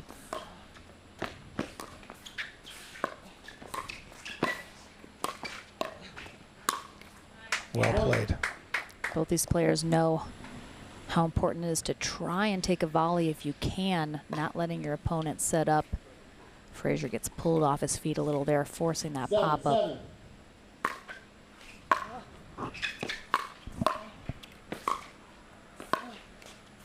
Well done. That time Dylan stayed in the pattern we saw earlier today in his semifinal loss, where he made some unforced errors by breaking the direction of the ball. It was a much better choice that time. All right, we're going to have a timeout here from Dylan Fraser. Tied back up at 7's, another offensive timeout, this time for Dylan.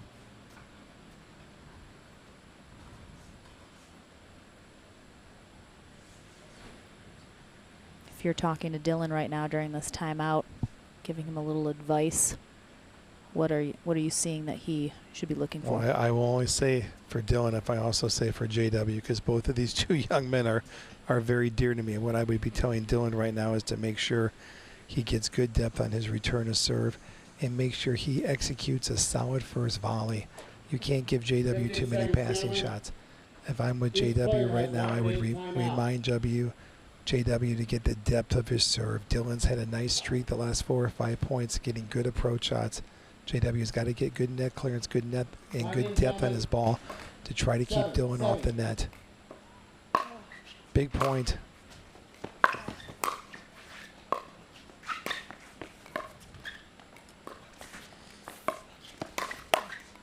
Again, Johnson, he's just so good at attacking the ball from a low position. 7-7. Catching Fraser a little off guard there.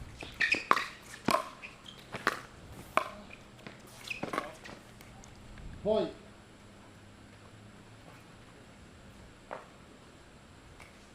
That ball was called out. I believe that Dylan 8-7. pushed the volley wide.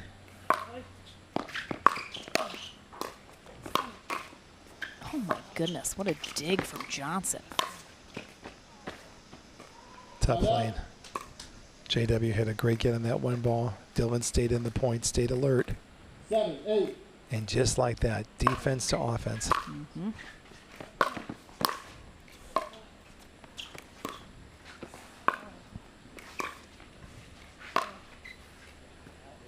Oh, that is called long. 8-7. Both these players, very good line callers, sometimes to a fault. Side out. Johnson's starting to throw some hands. Always at himself, though. 7-8. Point. Yeah, these two have just been grinding out point by point here. Tied it up at almost every point along the way. Side out.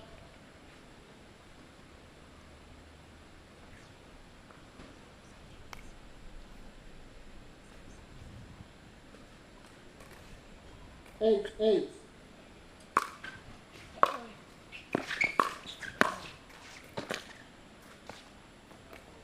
Side out. Well, that was a very smart volley that Dylan hit that time. Played it simple, went back deep, hit behind JW. 8-all.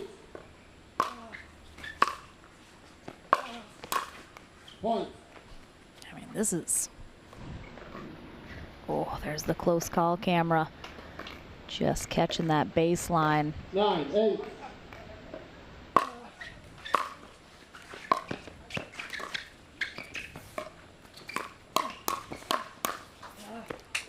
Wow, another great hands. JW Johnson looked upset at how that ended, but he comes out on top. 8-9. Absolutely anyone's guess which of these two is going to take this first game.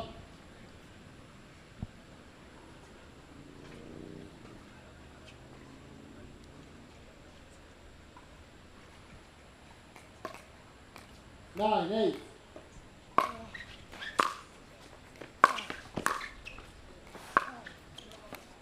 Side out. Great depth on that volley from JW. Kept that ball deep, pushed Dylan off the line.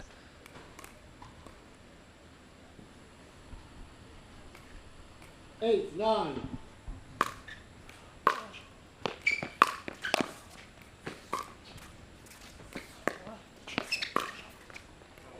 Side out.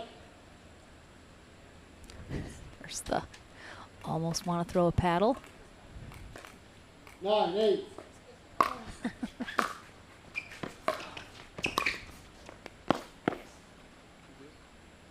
I did not see clearly. Call stands.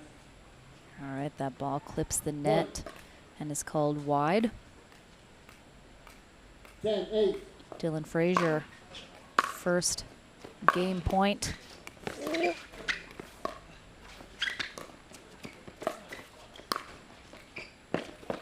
Side out. Good effort, but Johnson stays nice and calm. Good composure from JW. Very good composure. Close call, Cam. Oh, that looks like it caught that line. 8, 10. Sorry, I'll recall. Might have been the wrong call there from Fraser. Point. Timeout receiver.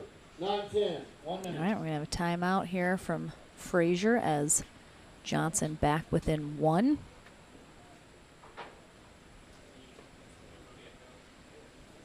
Fraser knows all too well that Johnson could easily tie it up here. He's going to try everything he can to come out of this timeout, get a quick side out, maintain that game point here, try and close out this first game. Julie Johnson over chatting with JW, giving him a little advice.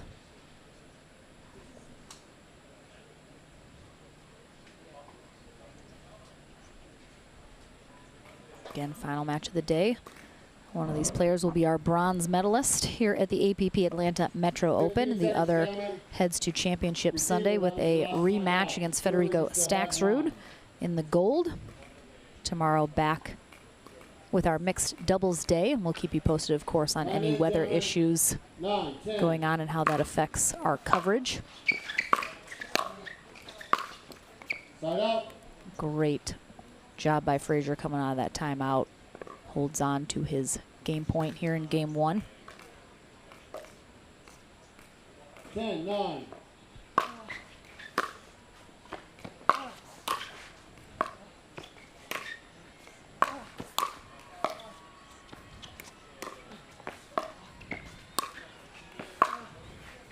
He got it. Point and game. Beautiful shot there from Fraser. Johnson not happy about it, lets that go by. Anyone read lips? I don't think any of those words were good words. We'll take a short break, back into the action here in our final match of our streaming coverage here at the APP Atlanta Metro Open right after this.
All right, back into the action here in our final match of the day, our men's pro singles bronze medal match.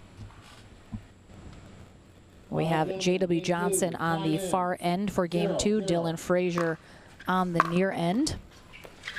Fraser eking out a win after these two were neck and neck the entire time in game 1, winning at 11-9.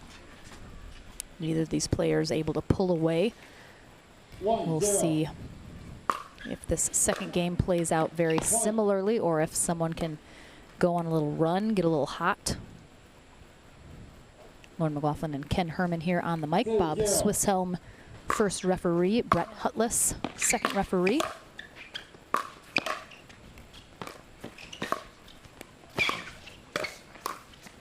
Wow. I mean, come on.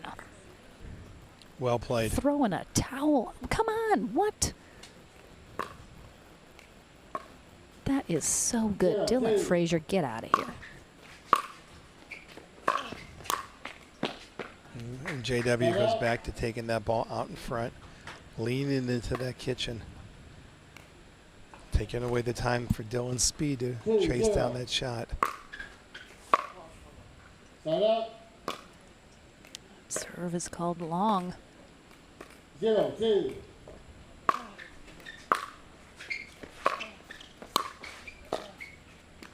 Oh.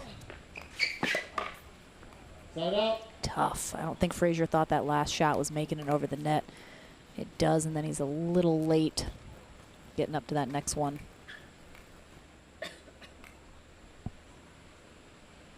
Again, Johnson has to win this second game to keep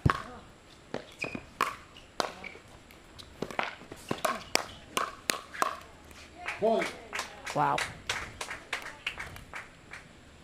seen a lot of very close hands battles between these two in this match so far. Well, both of these young men are very quick. They're going to get a lot of balls back. I thought that might have been wide, but Fraser plays it on the ATP. Oh, yeah. I think maybe it caught the outside of the line there. Great and defense. Look at JW moving forward. 4-0. If Dylan was to get that ball back.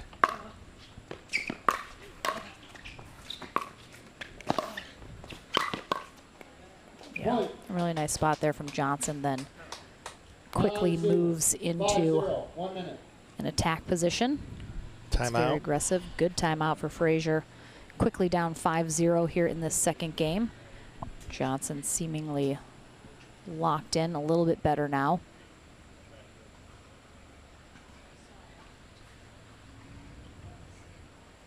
JW has come out this second game hitting the ball a little bit cleaner, a little bit more precise with where he's putting his passing shots, a little bit more depth on his serve. This is a good start. You know, these two young men are good friends. It's always hard to play against a friend of yours, especially when you travel as much, play as much as these two guys do together. It can be disappointing to lose the first game. You got to let it go, get yourself regroup, and just go back and take it 1 point at a time. Yep. And we mentioned next week we have off, and then we're back in action in 2 weeks in Sacramento, California. Dylan's passing approach was too short there. Just misses that back corner.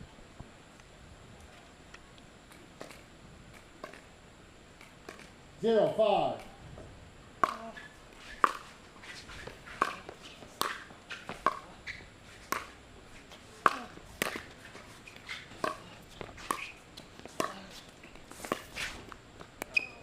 Point. Again, both of these guys put a lot of angle when they get up to the net. I think sometimes, 1-5. you know, you mentioned it can be tough changing directions. Johnson probably would have been better served just going straight up with that previous dink, but gets the side out there. 5-1.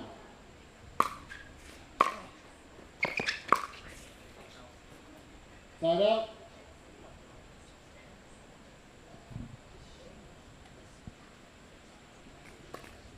One, 5.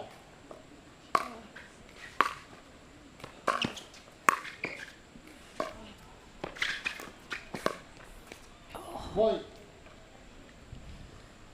Starting to see the shoulder slump from JW Johnson over there. Well, 2-5. nobody has seen these two young men play more matches than perhaps me and their parents. Receiver. 3-5. 1 minute. It's and you, Lauren. It's okay. It's okay to lose a point. Sometimes you need to just acknowledge that your opponent hit a good shot and say it's too good. let it go, and then get back into the focus of what you need to be worried about. I did sense a little bit last week in Chicago and a little bit here that JW is getting a little frustrated with himself, but in fairness to JW, he is a perfectionist. JW does not want to miss a ball. He wants to hit every ball as clean as he can. He is the epitome of always doing his workouts at home, being very relentless about being on the court. So if he misses a couple balls, you know, by a couple of inches, I can see where he gets frustrated with that. Yeah, but it's a little okay. hard on himself. It's He's okay. a little hard on himself. It's okay to miss a couple balls, and sometimes you need to acknowledge your opponent to just hit a great shot. It's okay. And yeah, no player's perfect. Even the best in the business is gonna, you know, lose some points, lose some games, lose some matches. You know, these are two very, very young men that have such a long career in front of them. Absolutely. It's good that they're out here forcing each other, you know, taking each other as far as they can go, and then later tonight they're going to go have dinner together. That's what it's supposed to be about. Friendships off the court. Side up.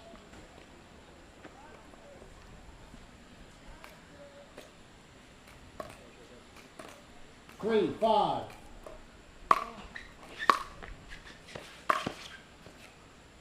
This is that wide.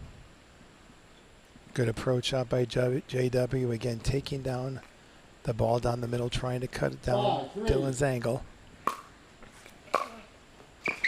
Short approach. Wow.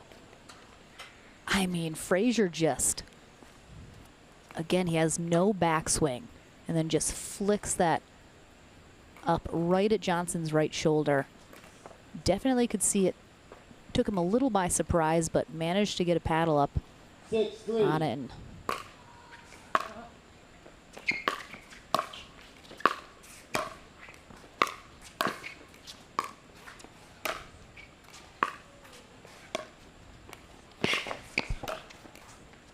Side up.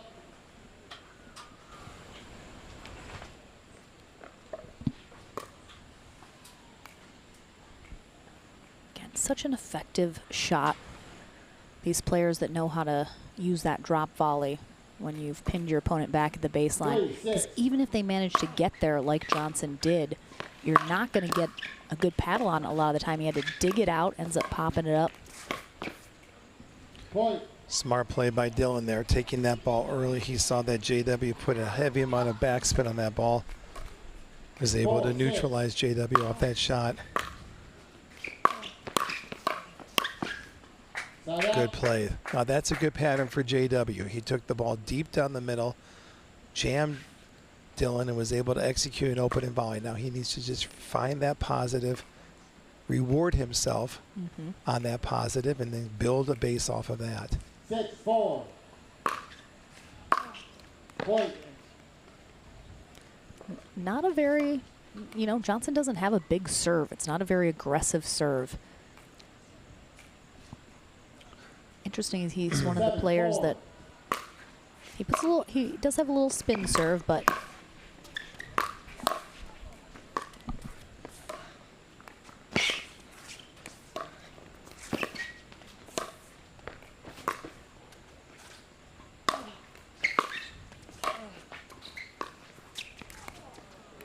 Side up. Wow. Great work. Well done from Dylan. That was a very high lob that JW put up. It's hard to hit an overhead with a pickleball because the ball's swaying in the wind up there. So he did a good job, got his feet under the ball, was able to regain control of the net. Big series here, down by 3. wow, goes right at the body. Sometimes it's an unexpected option and a good one. Gets a little low.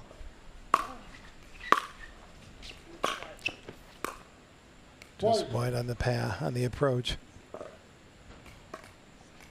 And Fraser within 1.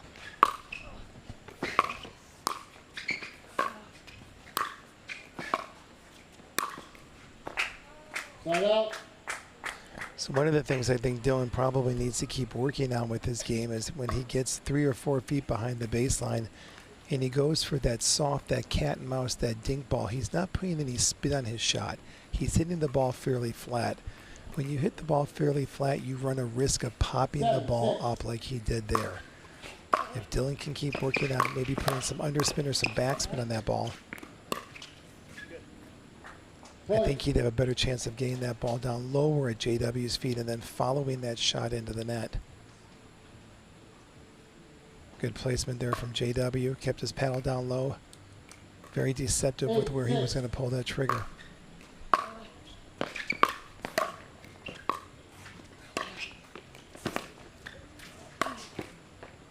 Side out. Smart play, defensive lob, pushed him back, made Dylan hit an extra shot. Yeah, both of these players just so good up at the net, hitting such crazy angles on these shots, really making each other extend. 6-8.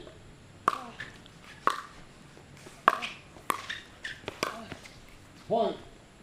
Nice job, Dylan, following that ball into the net, hitting the volley into the open court. That's a good pattern for Dylan. He should feel good about that. 7-8. Good serve by Dylan. Side out. Well, Dylan was late getting his paddle back on that ball. A player must get their paddle back as soon as the ball crosses the opponent's net. He's got to get that paddle back immediately, or else he'll end up falling off the ball, which is what happened on that last shot when he hit the ball down too low. So again, we're seeing another very, very close second game here. I think that was perhaps to be expected. Fraser giving up a couple points 9-7 on the serve here. Johnson looking to force a game 3.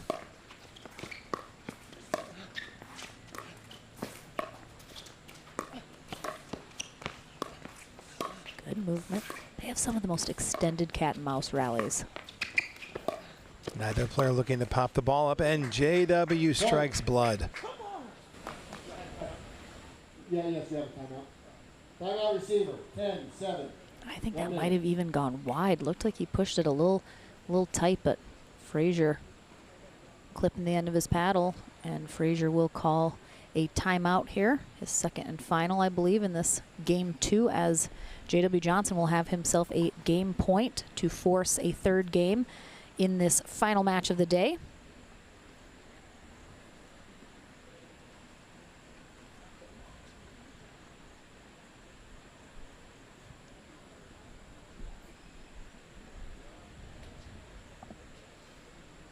I suspect if this goes to a third game, it will be equally as close as games 1 and 2 have been.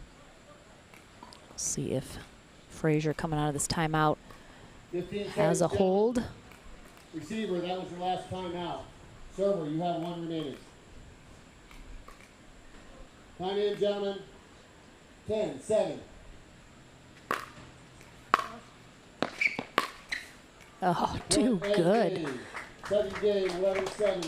All right, another third game coming our way here today. We've seen many of them here today.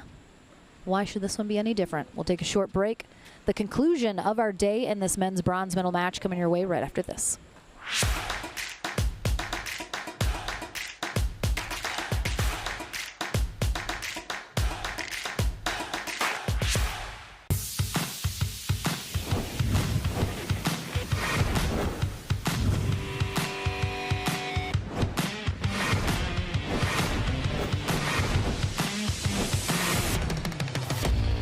This is Next Gen Pickleball. I am Next Gen.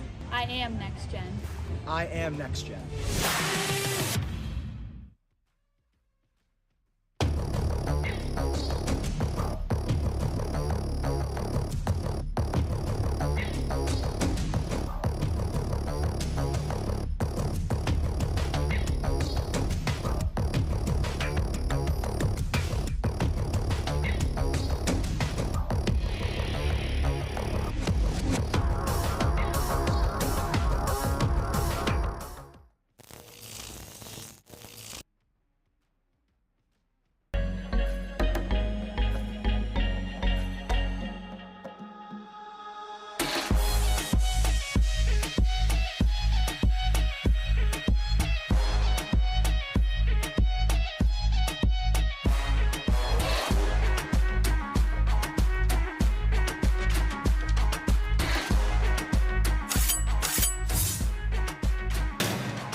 ends at 6 in this game. Final game about to be underway here in our final match. Dylan Fraser on the far end, J.W. Johnson on the near end. Fraser with the serve to start us off. Our players will switch ends at 6 here in this third game. One of these players heads to Championship Sunday. One will take home the bronze. Good opening point for JW there. Very crisp on that backhand volley. 0-0.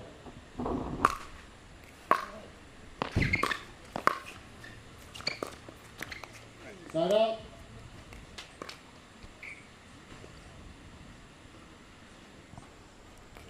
0-0.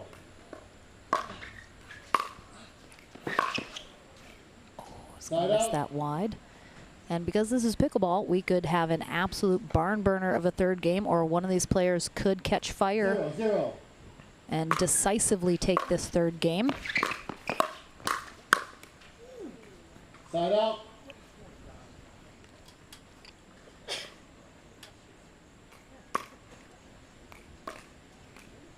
0-0.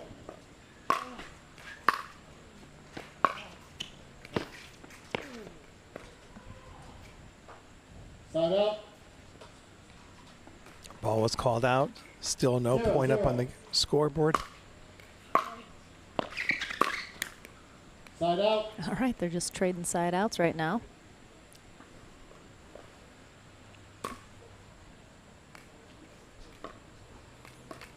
Zero, zero.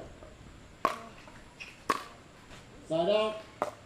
Andre Diascu walking in the player's tent here, cheering Dylan on. 0-0. Andre and Dylan were gold medalists last week in Chicago.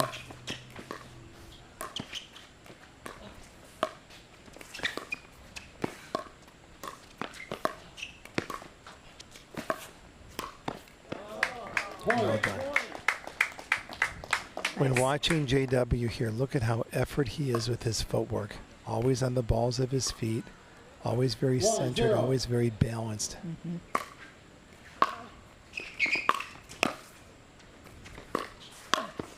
Oh, Side out.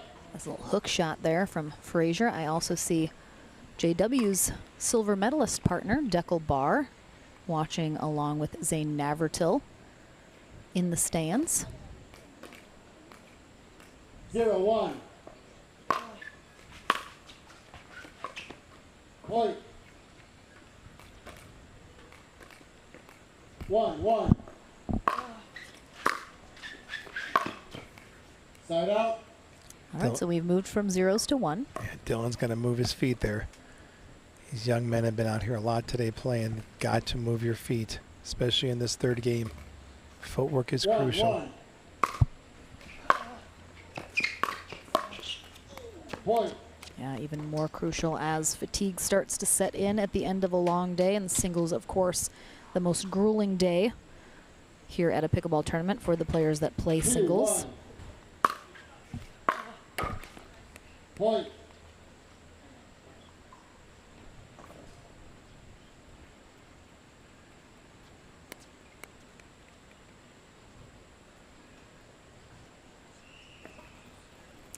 Johnson. Seen him tying that shoe a couple times here today. Looks like he's having a bit of an issue keeping perhaps it as tight as he wants. 3-1.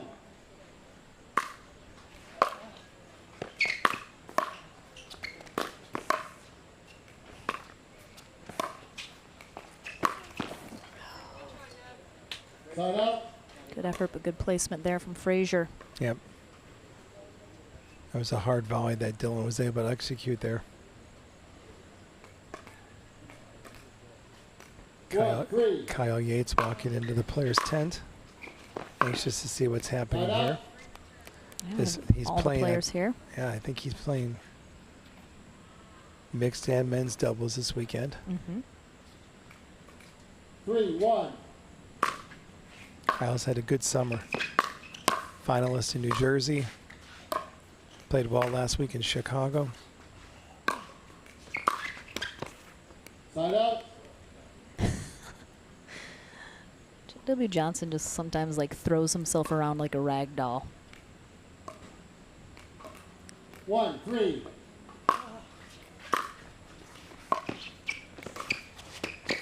Oh my goodness. Fraser almost went down on that. Side out. JW Johnson break at ankles.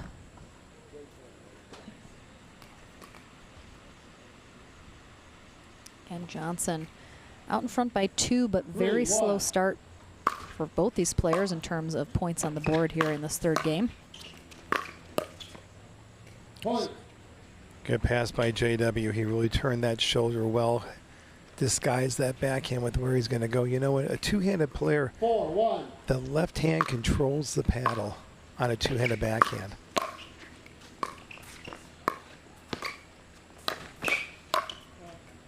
Wow, great hands. So in doing so with that left hand, you can roll the paddle over with that left hand and make that left hand dominant. Get a little flick, get a little topspin off that ball. JW does that very well.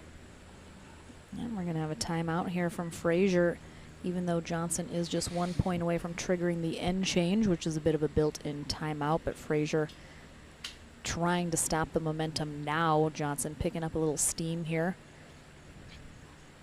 Coming out on top of these last couple exchanges.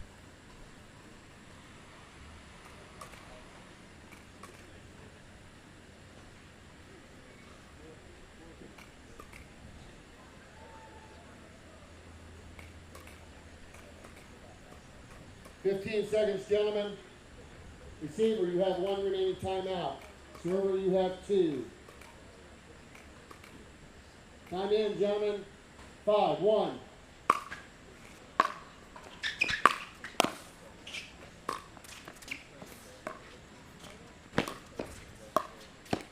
I was a little surprised JW didn't follow in that great drop. He had a great drop shot, doesn't follow it in, and Fraser then with the drop of his own, and Johnson a little late getting there. Yeah, Lauren, that's a good observation. I'm not sure why he didn't follow it in either. Oof. Well, that time he was up on that kitchen line before executing that first volley. Well done, JW. Oh, so excuse me, I have misspoke. Our live coverage will kick off tomorrow at 12:30 p.m. Eastern Time. Our mixed doubles bracket kicks off at 10, but our coverage will start at 12:30. 1 minute. JW Johnson here gets that 6th point. The end change in effect now. Dylan Fraser will conclude this bronze medal match on the near end, JW Johnson on the far end. So as I've mentioned before, we will start streaming on 2 courts starting tomorrow. You can see the full broadcast schedule on our Instagram and Facebook page. Friday, CC1 will be up and running from 12:30 to 4:30 on YouTube and Facebook. Switching over to ESPN Plus starting at 5 p.m. while CC2 will be on the APP TV YouTube page all day long from about 12:30 to 8 p.m. or when the day concludes. Same with Saturday, and then Sunday, of course, Championship Sunday kicks off at 8:30 a.m. Eastern Time. So check out that full schedule to know when we are going live on our Instagram and Facebook pages. Point.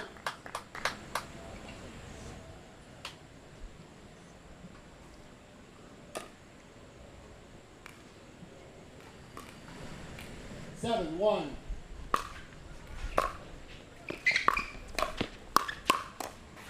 Oof. Got some unbelievable gets there from Johnson. Ends up dumping that last one in the net, but 6-point lead here. Biggest lead either of these gentlemen have had all match.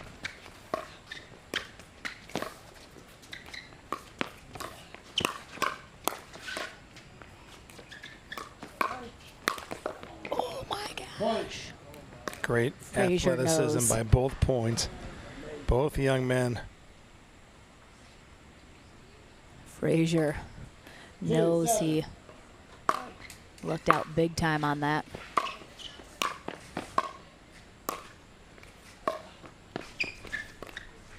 That one gets pushed just wide.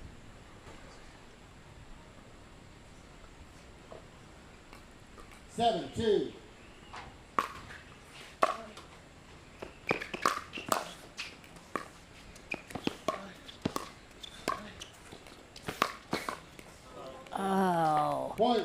Fraser's there for the defense on the ATP, but I don't think he was expecting how high JW hit that. You can see a bit of a reactionary head turn from Fraser. Was not expecting that ball high on the body there from Johnson.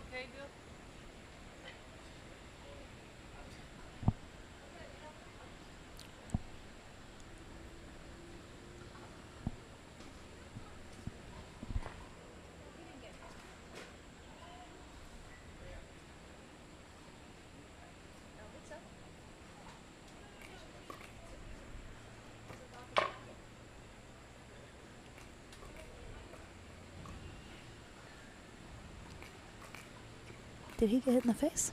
He didn't get hit with that, did he? Truck, I need a replay. Julie Johnson thought Dylan Fraser got hit in the face. I didn't see it. I thought he got a paddle up. Didn't think that even hit him at all. He has a propensity to get hit in the face as tropical ball. Tropical ball, tropic ball. Oh, such a nice placement. Nice inside out by JW.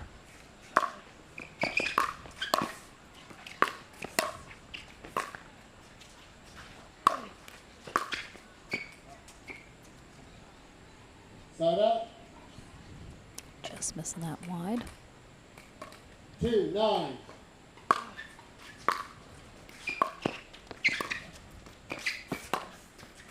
Point.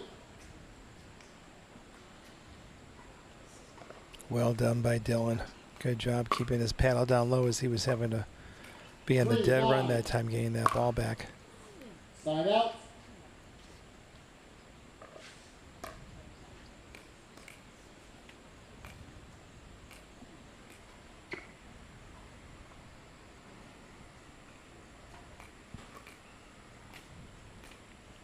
Nine, 3.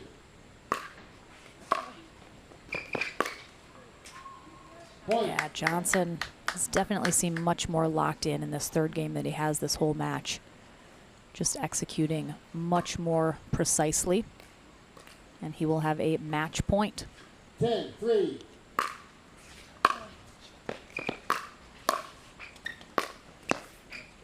He's going to sail wide, though. Not quite getting the job done yet. Good pressure by Dylan to come in. 3-10. Side out. I don't know what he was trying to do on that ball. Looks like he changed his mind. 10-3. Second match point. Good deep return there from Fraser. Side out. Not going to get the job done. Well done from Fraser.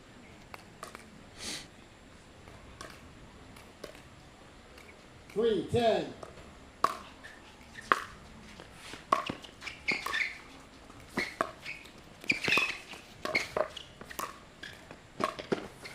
I mean, what an effort from Fraser. Come on.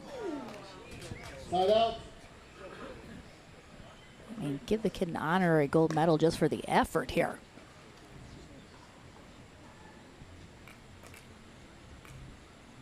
Making JW Johnson hit about 7 extra shots. 10-3. Third match point, though, here for JW Johnson. And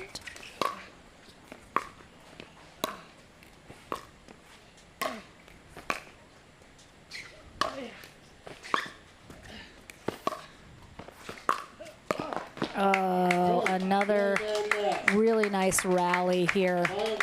I mean, Johnson finally just able to put a really nice forehand cross-court drive there. He will get his rematch with Federico Staksrud on Championship Sunday. Congratulations to Dylan Fraser, our bronze medalist here in men's pro singles. Ken, always a pleasure. It's good. This was a good fight with both of these two young men. They've had some good matches this year, many future matches to come. I think there's some positive things that Dylan can take out of this match, and I think there's some positive things that JW can take out of this match. So absolutely. Looks like our players are already taken to court to practice here. I do head to the Franklin studio one final time, but a big thank you, of course, to Boxcar Production, rocking out all weekend here. We're back, as I mentioned, 12:30 p.m. Eastern time tomorrow for our mixed doubles coverage. We'll have 2 courts streaming. Into the Franklin studio next, and then we'll see you in the morning. Don't go anywhere. The APP Atlanta Metro Open, brought to you by Power Plate. Selkirk Pickleball. Pickleball Central. SunMed. And Head Pickleball.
Welcome back to the Franklin studio one final time here today. Lauren McLaughlin with J.W. Johnson. Had a tough 3-game match there with good friend Dylan Fraser. You guys play together all the time. You kind of know each other's weaknesses and strengths, of course. Ignore those guys. You, of course, what's your thought process every time you go into facing Dylan? You know each other so well.